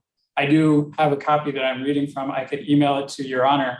If you've made the determination it's coming in, I'd rather have it be available at technical hearing than come in at a later date for others to give their interpretation of. So I would request to then, if it's going to come into the record eventually, to be able to provide it to you now so that I could continue. And the reason why is because the article says certain things are constructive, and it gives a more nuanced description than I believe has been portrayed so far. And to your point about others being able to read it, then that certainly stands. However, what is occurring in the article is it's giving a ratio. It's representing staff's proposed revenue requirement as a ratio of applicant's request. And so my question is related to that. It's related precisely to staff's proposed revenue requirement, which is my question of whether or not Mr. Adams would have foundation to support my questions, or if they'd be more well-directed to witness Rose. It seems like we're kind of bobbing and weaving here a little bit, Zach. I mean, if it's just coming in, I think the judge's ruling is it's coming in on its own and there's not going to be any further analysis on it. So it is what it is. I mean, the commission can then weigh the value of the evidence as it's provided without any commentary or further analysis by any of the parties or commission staff. So I don't see how that really helps the record at all. Well, it helps the record because now you would have a document coming in after the technical hearing, and then you would have retroactive interpretation of what witnesses meant by it when it didn't even come in. So I guess the premise that then the commissioners are going to read it in isolation and then have this record, and that will then somehow lead to more clarity rather than less, then I disagree with that premise. Well, I don't think it's going to come in. Sorry. No. If evidence is going to come in and have two witnesses asked about it, then the typical process would be that then the document that they're both referring to would come in at the time of the hearing, not have answer sort of questions at the time, and then the document comes in later. Well, I'll defer to the administrative law judge, but I thought his ruling was to the effect that there's nothing that's been provided by either of the witness so far that gets into the analysis of the actual article. It was just summarizing what's been presented in the article. So therefore, I don't think there's any risk at all. I think this is valuable evidence that the commissioners can see on its own. And if we want to get into, picking it apart and analyzing it further, it's just going to carry on this case. Because I mean, frankly, either commission staff or any of the parties then at this point can go back and forth on it, try to submit more testimony on it. So I'm fine with it coming in, but I don't want to drag this thing on forever either.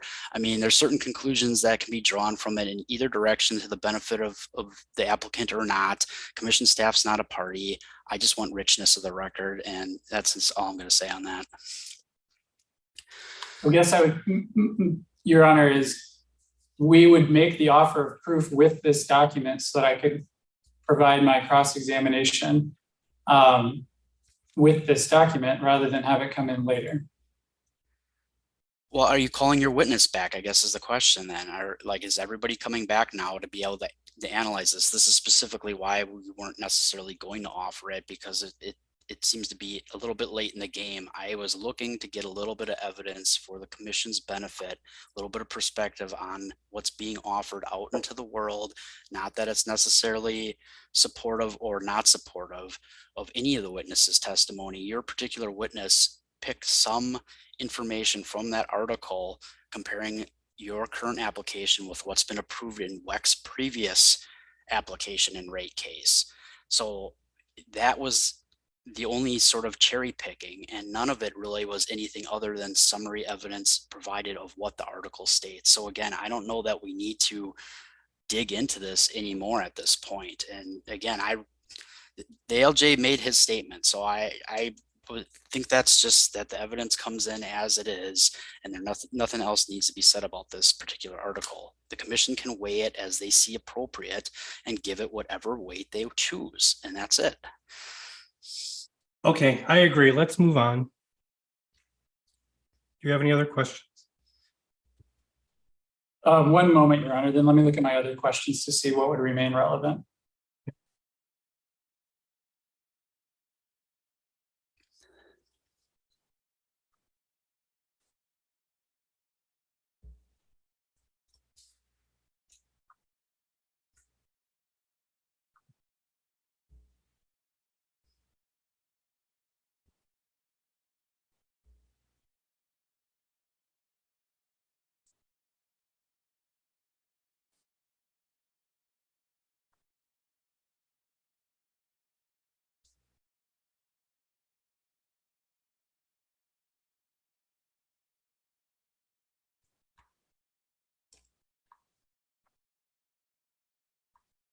I guess what I would ask is if the court reporter could read back the question that Mr. Ruskevich asked to Mr. Adams' answer, because it was directly responsive to how Mr. Ruskevich was using this.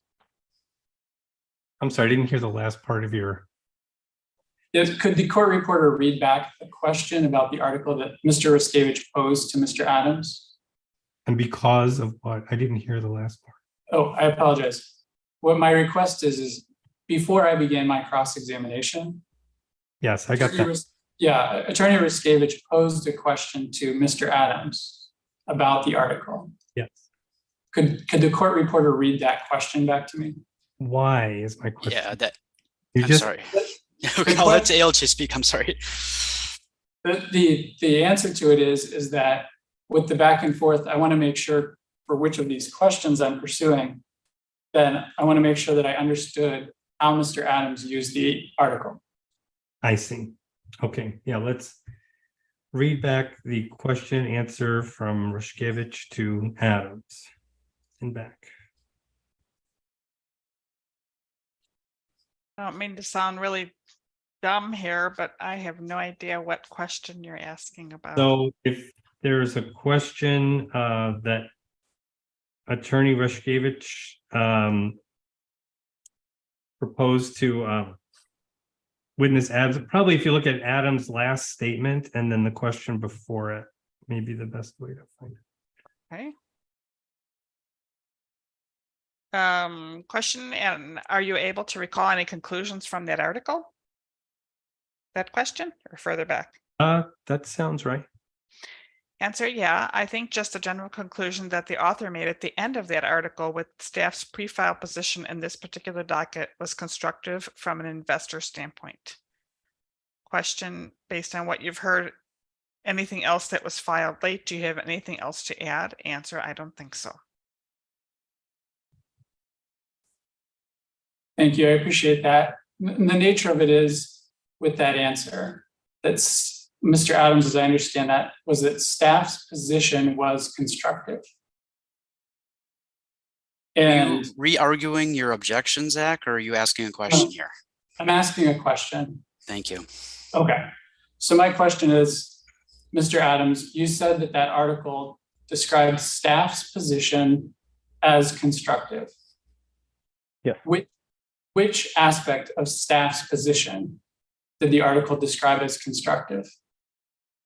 I'm not sure I recall the specifics of it. I just recall seeing that it, I can't remember the exact statement, but there was some statement made to the effect of they viewed this position from staff as being constructive.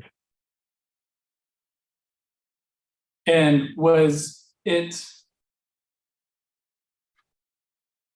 so you don't recall which portion of staff's recommendation was constructive? I'm not sure if they actually parsed that in the article itself. Okay. Do you recall if they made any statement that explaining why they felt it was constructive?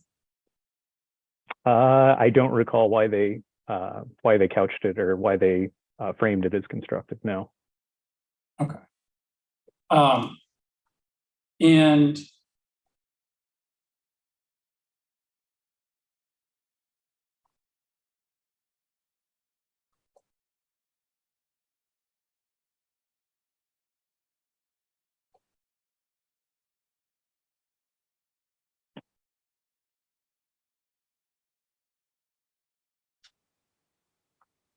I guess so Your Honor, are you not allowing me to offer the article into evidence? I think my ruling stands. We'll have the article submitted into evidence after the hearing. Okay. It'll just stand on its own for what it says. It speaks for itself. I don't think there's been any analysis provided from either side at this point in order to rebut. Okay, Your Honor, with that ruling, then I would move along. Okay. No more questions for Mr. Adams. Thank you. Any other cross for the witness? Redirect? Thank you, Your Honor. Okay. I'm sorry, Your Honor. Cub does have a question for Mr. Adams. Okay. A question or two. I don't see him, but Mr. Adams, I'm Kara Ferris, counsel for Cub. Good afternoon. Afternoon. So I'm asking this question based on your knowledge of the regulatory finance lit and not based on any particular investor report or consumer report. Is the term constructive, is that a term that stock analysts conventionally use to indicate that something is favorable to investors? I don't think I've ever actually seen a definition for it, but the general connotation I take is exactly that it is favorable to investors or equity holders, yes. Okay, and in the finance lit, do you see constructive used to refer to benefits in terms of customer costs or customer affordability, typically in the types of stock analyst reports that we were discussing? I don't seem to recall seeing something like that now. Okay. No further questions. Thank you. Hey, any other cross? Not from the applicant, Your Honor. Redirect? No, thank you. All right, witness Adams, you're excused. Thank you. Thanks. So we want to have Hori verify testimony? Yes, please, Your Honor. Hi there, raise your right hand. Do you swear or affirm, tell the truth, the whole truth, and nothing but the truth? I do. All right, go ahead. Please state your name for the record. Mitchell Horry. And what is your position at the Public Service Commission of Wisconsin? My position is the Focus on Energy Performance Manager. And did you file or cause to be filed direct testimony in this proceeding? Excuse me. Yes, I did. Do you have any additions or corrections to your testimony at this time? No. If you were asked the same questions today, would you provide the same answers that you provided in your testimony, withholding any corrections that were discussed today? Yes. Thank you very much. The witness is available for cross. Any questions? Okay, hearing none, you're excused. Thanks. Thank you. All right, so how about a 15-minute break and we'll get back to the rest of our witnesses.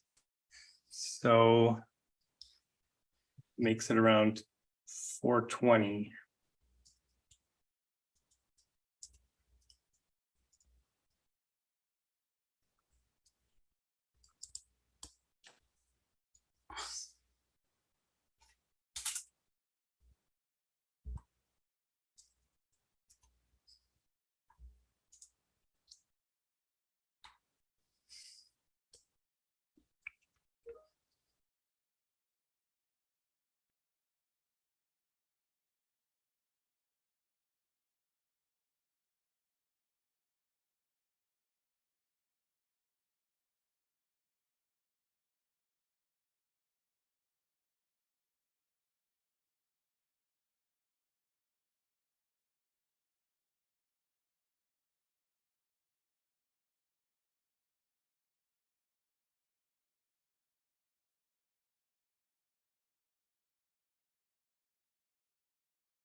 nice.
Okay, well, let's get back.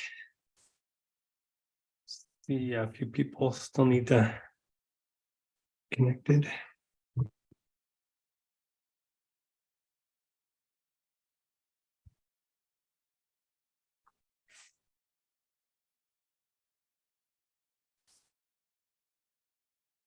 So we have Cub witnesses are going to take the stand, and Renew witnesses will take the stand. And SCIA witness, anyone else expecting? And staff. Judge Newmark, Yes. my witness informed me that unfortunately she has to deal with a personal matter starting at 4:30 Central. So we would be happy to submit an affidavit if necessary. Well, we can do it right now unless there's questions. We weren't expecting any cross. No. No. Okay. So why don't we take your witness next? Okay. Fantastic. Let me make sure that my witness is still on. I do see her. Okay. At this time, Sia would call witness Joan White to the stand. All right. Raise your right hand. Do you swear or affirm, tell the truth, the whole truth, and nothing but the truth? Yes, I do. Go ahead. Go ahead. Thank you, Judge Newmark. Ms. White, can you please state and spell your name for the record? It's Joan White. That's JoanWhite. Thank you. Could you please state the name of the party that you represent in this proceeding? Yes, it's the Solar Energy Industries Association, or SEIA. Thank you. Did you prepare and cause to be filed direct testimony and 4 accompanying exhibits in this case? Yes, I did. And did you prepare and cause to be filed surrebuttal testimony and 1 accompanying exhibit in this case? Yes, I did. And is that direct and surrebuttal testimony true and correct as at the time it was written, to the best of your knowledge? Yes, it is. Do you have any corrections that you'd like to offer to your testimony? No, I do not. Ms. White, if I ask the same questions today, would your answers to those questions be the same? Yes, they would. Thank you, Ms. White. I would tender the witness for cross, but I don't believe that any party has cross. All right, well, let's just check, make sure. Any questions for the witness? No? All right, thanks very much. You're excused. Thank you, Your Honor. We appreciate that. All right. Anyone else we can take just to verify? I apologize, I should have asked that sooner. It slipped my mind. So we'll go down the list now. Cub, I believe. Well, so BPSA witness Colton will verify by affidavit. I just want to be sure before we move on. That's right, Your Honor. Thank you. So we'll take Cub witnesses next. Okay. Cub calls Ted Callan. All right, see you there. Raise your right hand. Do you swear or affirm, tell the truth, the whole truth, and nothing but the truth? I do. All right, go ahead. Please state your name for the record. Ted Callan. Mr. Callan, did you file direct rebuttal, surrebuttal, and 6 exhibits in this proceeding, along with 2 errata for that testimony? Yes, I did. And incorporating your errata and the notes on the offered evidence list, is that testimony and the information in those exhibits true and correct to the best of your knowledge? I do have some minor corrections that I would like to make to my surrebuttal that I would like to read into the record, but otherwise, yes, they are true and correct. Okay, what are those corrections? So there are 5 corrections. The first is that in the footer, I would like to change the phrase WPL to Cub. The second is on page 2, line 5. I would like to add the word testimony. The third is that on page 2, line 13, I would like to remove the word can and change provide to provides. Page 2, line 14, change quote, provides information regarding to quote, illustrates energy burden. Page 4, line 3, change census block group, well, capitalize census block group correctly. Page 4, line 4, change only uses to the utilities analysis only presents. Okay, thank you. Do you have anything to add to your testimony? No, I do not. All right, I don't think there are any questions, but the witness is available. Okay, I don't think I followed along with, but it's on the record, so if you can just make those changes to during the refiling period, appreciate that. Yes, Your Any, Honor. okay, great. Any questions for the witness? Not from the applicant, Your Honor. Interveners? And commission staff? Thanks. All right, thanks, then you're excused. Thank you. All right, Cub calls Corey Singletary next. See you there, raise your right hand, do you swear or affirm, tell the truth, the whole truth? I do. Go ahead. Please state your name for the record. Corey Singletary. Mr. Singletary, did you file direct rebuttal, sir, 3 exhibits and direct errata in this proceeding? I did. And incorporating that errata and the offered evidence comments, is that testimony and the information in those exhibits true and correct to the best of your knowledge? It is. Do you have anything to add to your testimony at this time? I do not. All right, Mr. Singletary is available for cross if there is any. Any questions from the applicant? No, Your Honor. Interveners? And commission staff? Thanks. All right, thanks, you're excused. Thank you. Okay, Cub calls Dr. Steve Keim. Raise your right hand. Do you swear or affirm, tell the truth, the whole truth, and nothing but the truth? You're muted. Oh, Someday I'll get this right. Sorry, Your Honor. I do. Okay, there we go. No truer words have been please state your name for the record. Steve Keim, spelled K-I-H-M. Dr. Keim, did you file direct rebuttal, rebuttal, and 1 exhibit in this proceeding along with errata for your direct? Yes, I did. And incorporating that errata and the offered evidence comments, is that testimony and the information in that exhibit true and correct to the best of your knowledge? Yes. Do you have anything to add to your testimony at this time? There are a couple of, just making sure the record is clear. I've got a couple comments where Ms. Bulkley attributed some mathematical calculations that I did, and she called them my recommendations. I think it's important that we clarify that they were not recommendations. At my rebuttal, sorry, at her rebuttal at page 8, lines it's 11 to 16 in that area. I averaged the proposed changes in ROE with the applicant at 0, staff at 30 basis points, and the Citizens Utility Board at 70. And the average of those 3 numbers is 33 basis points. She has called that that's not my recommendation. I just have a high number, a low number, and an average. Those are just descriptive statistics. That's all they are. My recommendation is unchanged. At my ROE is 9.3. That's a 70 basis point change. So I wanted to clarify that is not a recommendation, simply just mathematics.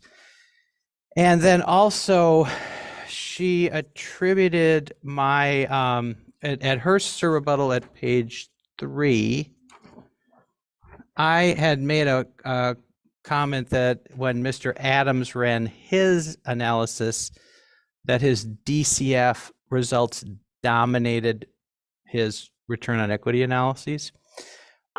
Ms. Bulkley on page cerebral 3 is suggesting that I'm saying that was a judgment call of some kind. This is just another math issue. The returns on equity models that Mr. Adams uses are closer to 10 than the discounted cash flow models. So his average gets pulled down more away from the ROE that it is today. So it's simply just a mathematical domination. I'm not putting more weight on the DCF. I'm just saying mathematically that number had greater pull. It's just simple, another math issue.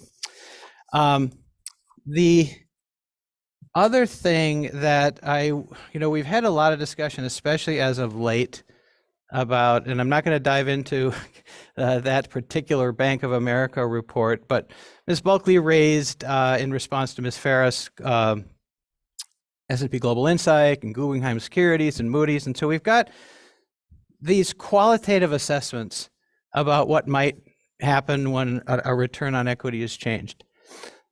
Those are not particularly helpful, especially because the investor ones come from people who are looking out for investors. If we had the Consumer Federation of America, they would say the ROE is too high. I refer the commission to my SIR rebuttal at page 8. And Your Honor, you perhaps may want to, just for the parties to see, I've got, there's a quantitative way to address these issues. Instead of just looking for opinions and talking about constructive or whatever the term is, at my testimony, SIR rebuttal 8, page 8, I have the framing. I have the company's capital structure. I have a 9.3% ROE. I have a 10% ROE. I go through all, we can calculate whether this is good or bad in terms of impact, for example, on consumers. A 9.3% ROE will definitely lower the costs that customers pay. There's no question about that.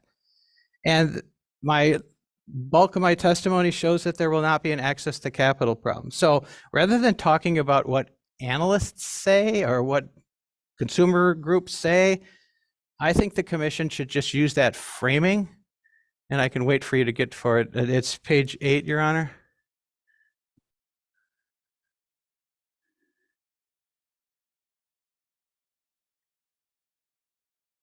Yeah, this whole analysis that lays it out, and it shows that even if Wisconsin Power and Light had to refinance its entirety of its debt base, retire it all today, and pay 30 basis points more, customers would still save 32 basis points on the entire capital structure. This is much more informative than somebody's opinion, especially somebody who has a vested interest in either looking for a high number or looking for a low number. And one last thing that's often talked about, Arizona Public Service Corporation case that keeps coming up. It's interesting to note that the downgrade is to an A3 rating, which is actually higher than the industry average is BBB+. So for all that news about Arizona, they still have a higher bond rating than the average utility. So we hear a lot of rhetoric, but there isn't a lot of substance there. Arizona Public Service agreed most recently with the commission to an 8.9% ROE. So I think that quantitative evidence is going to be much more compelling than attempts to try to go after these opinions of other parties. And with that, Ms. Ferris and Your Honor, those are my comments. Thank you. Okay, Dr. Keim is available for cross-examination. Questions from the applicant? No, Your Honor. From interveners and commission staff? Thank you. All right. Well, thank you very much. You're excused. Thank you.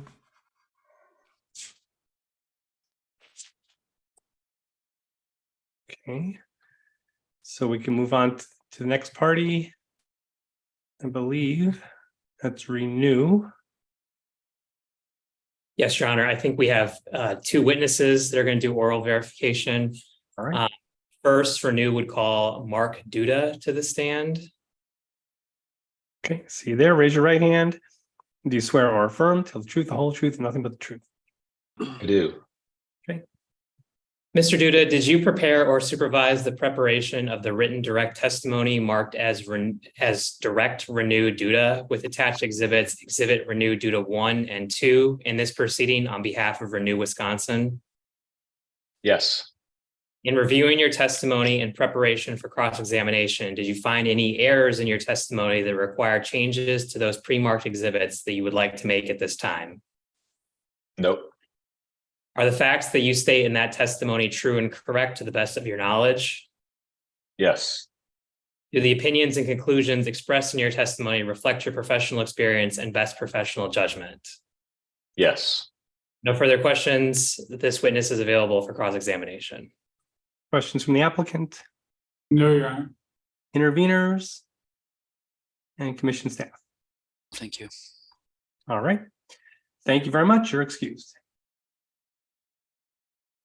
Next, Renew calls Andrew Kell to the stand. You swear or affirm, tell the truth, the whole truth, and nothing but the truth. And you're muted. Can't do it with your hand up. Oh, sorry. Can you hear me now? Yes. Okay, I do. All right, great. Mr. Kell, did you prepare or supervise the preparation of the written direct testimony marked as Direct Renew Kell with attached exhibits, Exhibit Renew Kell 1 through 5, and written Sir Rebuttal testimony marked as Sir Rebuttal Renew Kell in this proceeding on behalf of Renew Wisconsin? Yes, I did. In reviewing your testimony in preparation for cross-examination, did you find any errors in your testimony that require changes to those pre-marked exhibits that you would like to make at this time? No, I did not. Are the facts that you state in that testimony true and correct to the best of your knowledge? Yes, they are. Do the opinions and conclusions expressed in your testimony reflect your professional experience and best professional judgment? Yes, they do. No further questions. This witness is available for cross-examination. Questions from the applicant? None. Interveners and commission staff? None, thanks. This is Commissioner Huber. I have some, maybe just one, but maybe a couple questions for the witness. Sure, go ahead. Good afternoon, Mr. Kell. My Good first afternoon. question is, are you in a position at Renew to give the organization's opinions related to the version 2 of the Power Partnership program? Are you the right witness to ask my questions? Sure. Yeah, my general opinions align with the Renew as an organization are expressed in Sir Rebuttal testimony, especially towards the end. There are, I believe, 6 points with regards to Renew's perspective on version 2 of Power Partnership. Great. Did you hear my discussion this afternoon with the applicant's witness, Mr. Cook? Yes, I did.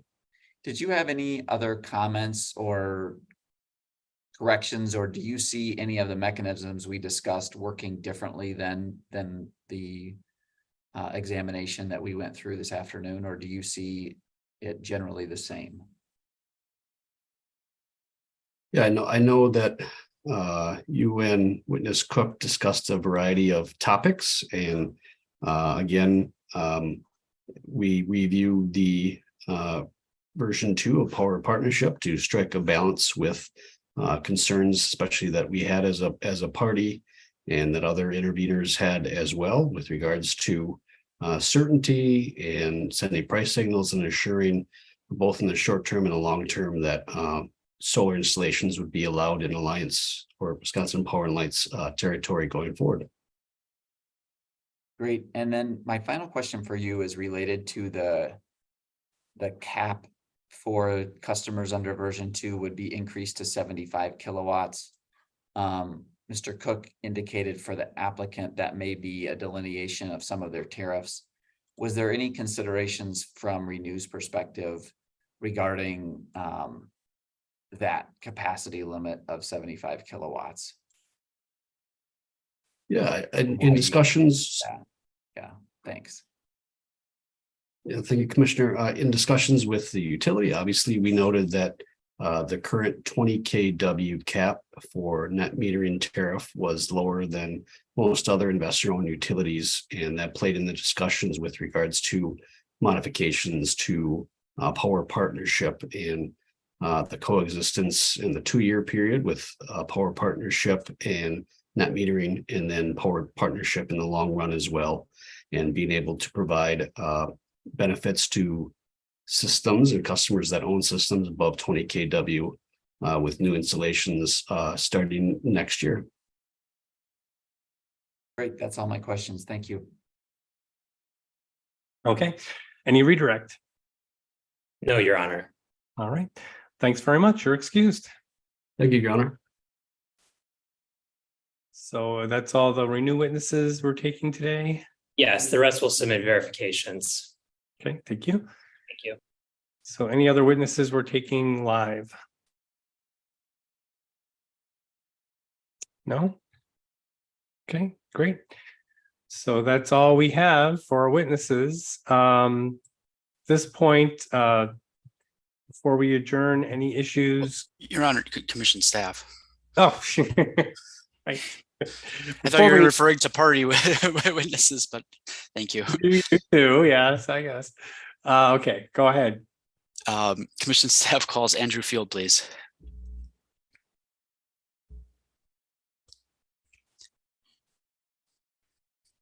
There you go.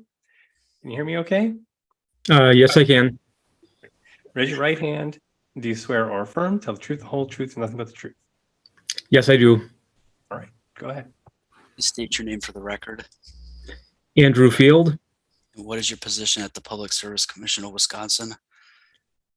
I am a public utility auditor. And did you file or cause to be filed direct and sir rebuttal testimony in this proceeding? Yes, I did. And did you also file or cause to be filed 2 exhibits? As of now, I have filed 1 exhibit. I intend to file a second delayed exhibit at a later date prior to the commission open meeting. Thank you. And do you have any additional corrections to your testimony or the exhibits other than those discussed already today? No corrections. Okay, if you were asked those same questions today, would you provide the same answers that you provided in your testimony, again, withholding any corrections or matters discussed today? Yes. Okay, thank you. Excuse me. Were you present for the rest of the hearing today? Yes, I was. Thank you. And then do you have anything else you'd like to add in response to anything you heard today or anything else that's been provided so far? Yes, I have an additional statement or testimony regarding the power partnership proposal and specifically how it relates to fuel costs. Please proceed. Yes, so regarding the applicant's power partnership proposal, at direct WPL Cook 13, the applicant witness Tyson Cook indicated that the system asset value credit would be booked as a purchase power expense. And in addition, Mr. Cook indicated that the applicant proposes to establish a regulatory asset with corresponding earnings for the system asset value credit component, upon which the applicant proposes to earn a return on the system asset value credit dollars. In addition, at direct WPL meet check, page 59, and also rebuttal WPL meet check, page 26, applicant witness Neil Mitchek states that the applicant proposes to defer the full total system asset value credit incurred and include the costs in a future proceeding as a component of fuel costs, with carrying costs at the short-term debt rate, at least until participation levels in the program are more well known. And since this is a per energy unit credit, then presumably this would fall under purchase power energy, which would make the system asset value credit a component of monitored fuel. So based on our review, I would like to highlight a few of commission staff's concerns related to these proposals. So first, Your Honor, I'm sorry, I'm going to object here at this moment. Mr. Field just cited direct testimony. That was many, many rounds ago. I don't understand why this is coming in now. Yeah, this proposal has been been changing throughout the proceeding. There was much discussion of it throughout today's proceeding, or today's hearing, I'm sorry. And the witness is basically providing a summation of everything that's provided up until this point in his analysis as such. So I don't think it's improper for him to give his direct examination as to what he considers relevant at this point. Okay. He has not provided any information in this hearing on, or in any rounds of testimony on power partnership up to this point. And frankly, Your Honor, that's improper. It was spoken to earlier today in this hearing. I'm gonna, because I think we need to hear the answer, just as a practical matter. Open issues about how we're going to interface power partnership and the fuel rules is going to be integral to forming a decision. So I mean, we can give the applicant an opportunity to respond, but I'm going to need to allow this in order to complete the record. So go ahead with your answer.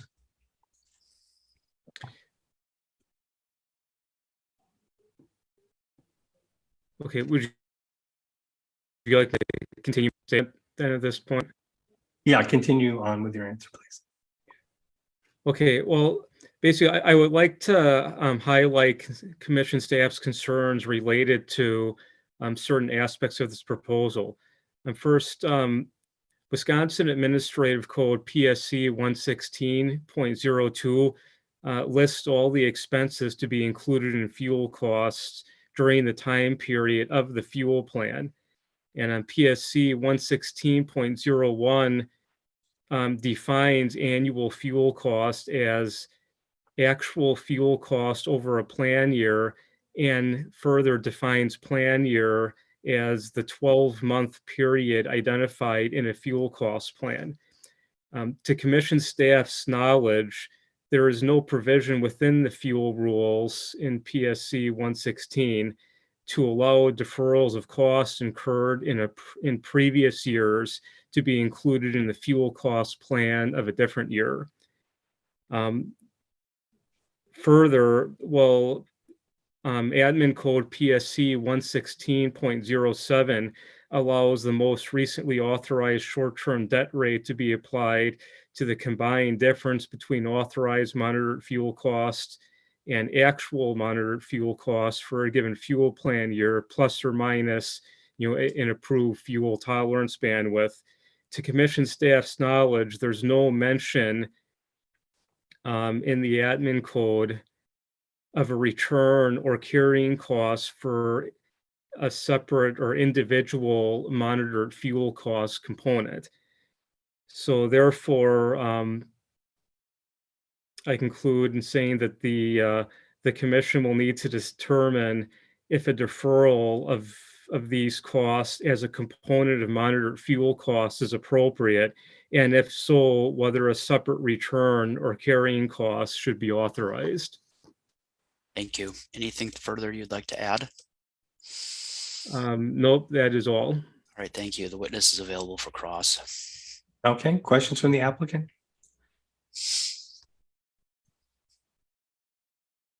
Until this time, that deferral request was I'm sorry.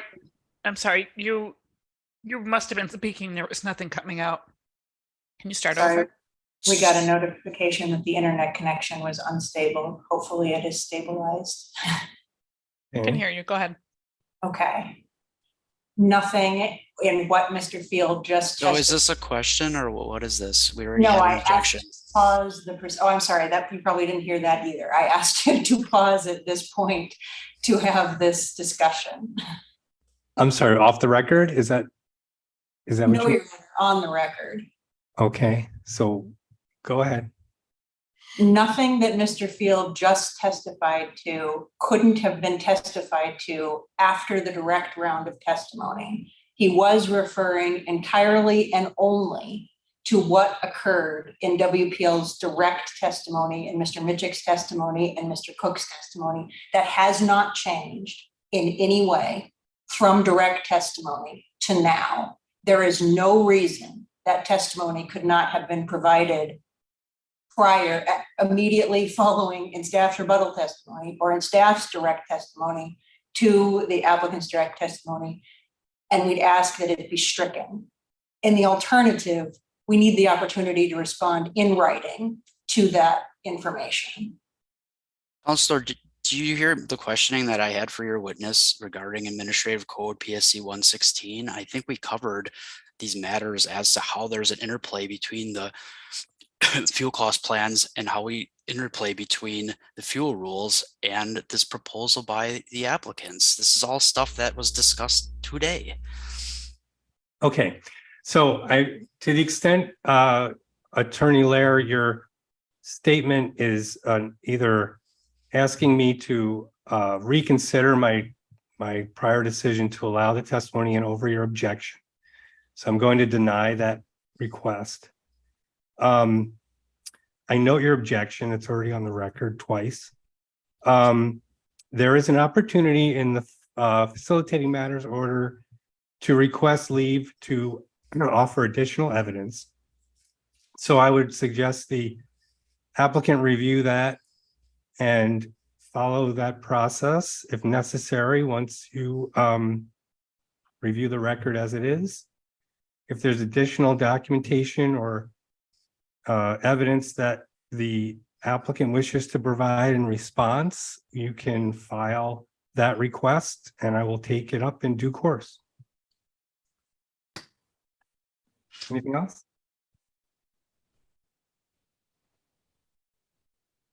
Okay, so are we is the witness available for cross or are there more statements? Yes, I'm sorry. The witness is available for cross. Okay, so any questions? Start with the applicant. Any questions? No, I mean, we can't really cross-examine the witness based on his testimony because it's all news to us. So no, we don't have any questions this time. Okay, sure. Interveners? Nothing. Okay, so no redirect. All right, thanks very much. You're excused. Thank you, Your Honor.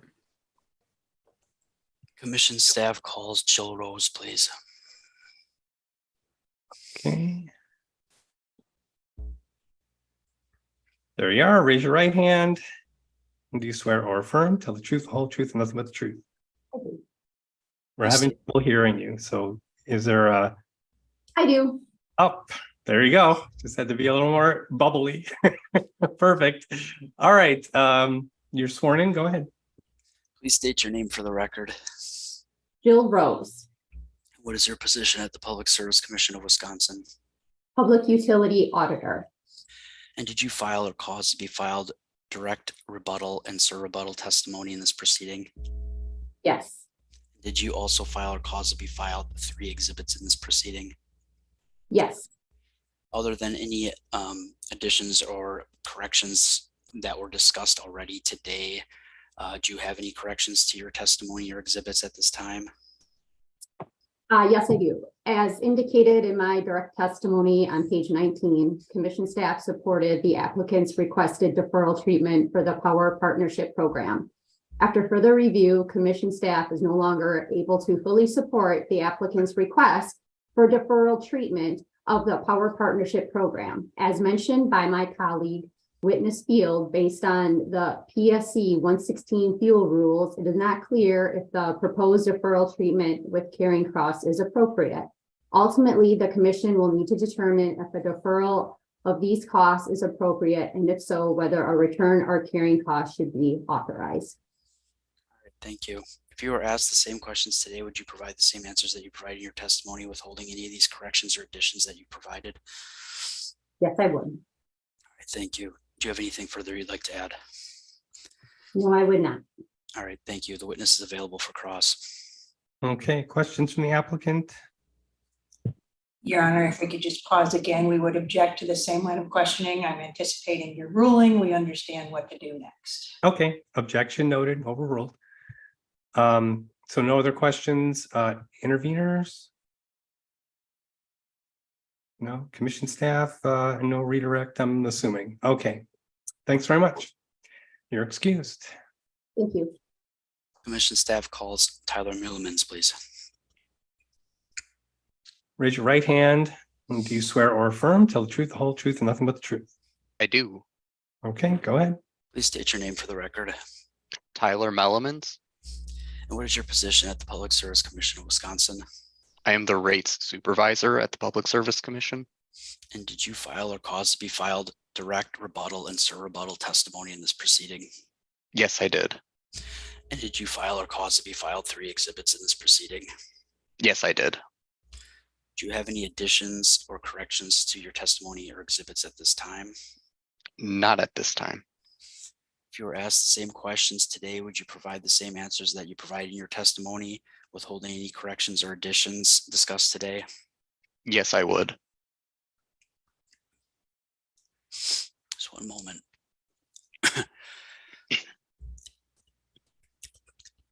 Excuse me.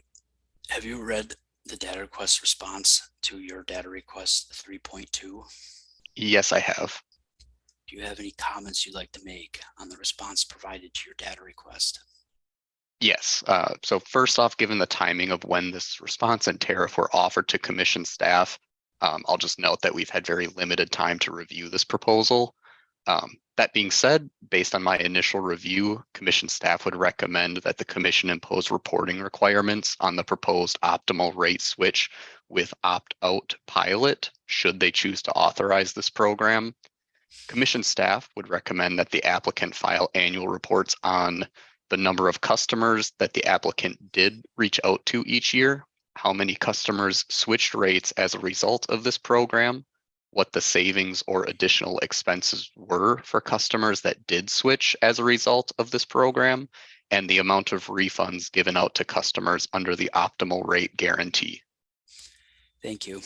Have you read the surrebuttal testimony filed by applicant witness Tyson Cook? Yes, I have. Do you have any comments on the proposed power partnership V2 that Mr. Cook offered? Yes. First, I would like to thank the applicant for addressing concerns raised by commission staff and the intervening parties, and further for collaborating with the intervening parties to develop an updated proposal. Again, as stated previously, due to when the revised power partnership V2 was proposed, commission staff has also had a very limited amount of time to review this updated proposal. That being said, on my initial review, I did identify one area of potential concern that I would like to highlight for the commission.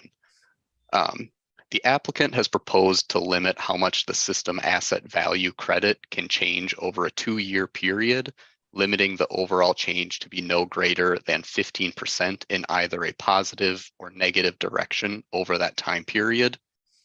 While I understand that this was proposed as a way to offer customers enrolled on this tariff more stability and predictability in the credit they will receive for excess generation, commission staff has concerns about placing a firm limit on how this aspect of the tariff can change.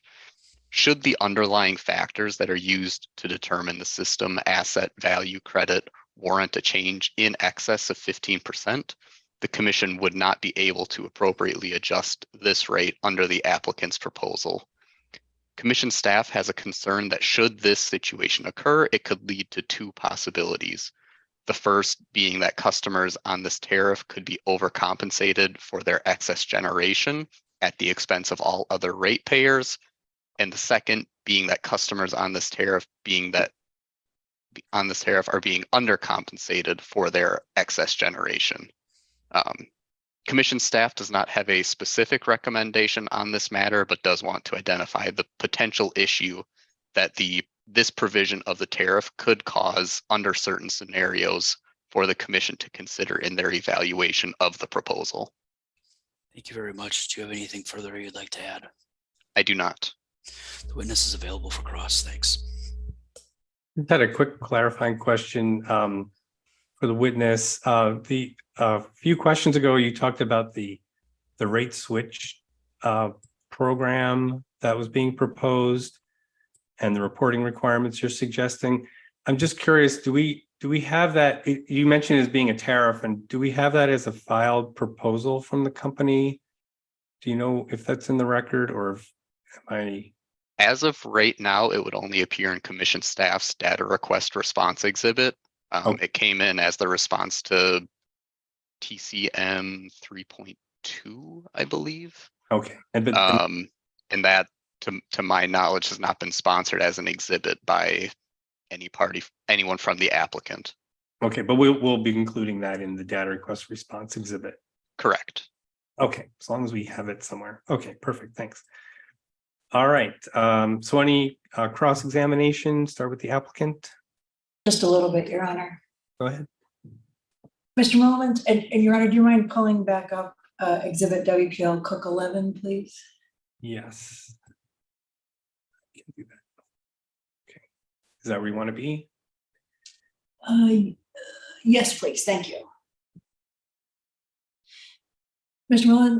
Mullins, excuse me, I'm directing your attention to the bottom portion of the screen, which I believe is on PDF page 4 of 11 of exhibit WPL Cook. It begins after that time. Do you see that? Yes, I do. And do you see the reference in there that the company may propose to either increase or decrease, but the company will limit any proposal? Do you see that language? Yes, I do. Do you interpret that as the company's proposal as opposed to the final result? With that added nuance based on 1 to 2 words, yes. Okay, thank you. Okay, any questions from interveners? Redirect? No, we're fine, Your Honor. Okay. All right, that's it then. Let's see. So I do want to mention, we go off the record for this, but just for clarity's sake, I really appreciate when people put the name of the document in the tab here, but it can get tricky because this is Cook 11, but it says Cook 9 on the top. It's a really great feature, but just in the future, you just want to make sure you get the right number, and or just don't do it at all. So it's one or the other. Okay, so let's get on the record. Anything else we need to address before we adjourn? Just one final reminder note, Your Honor, that commission staff will have the 2 delayed exhibits. I don't remember if we discussed them prior to getting going in the hearing or not, but I thought I should mention that comments, and I believe it's also any modifications to the data request response exhibit. Yes, so we have that listed on the offered evidence list, and also the field exhibit 2. That's all marked here for now, and we'll expect those in due course.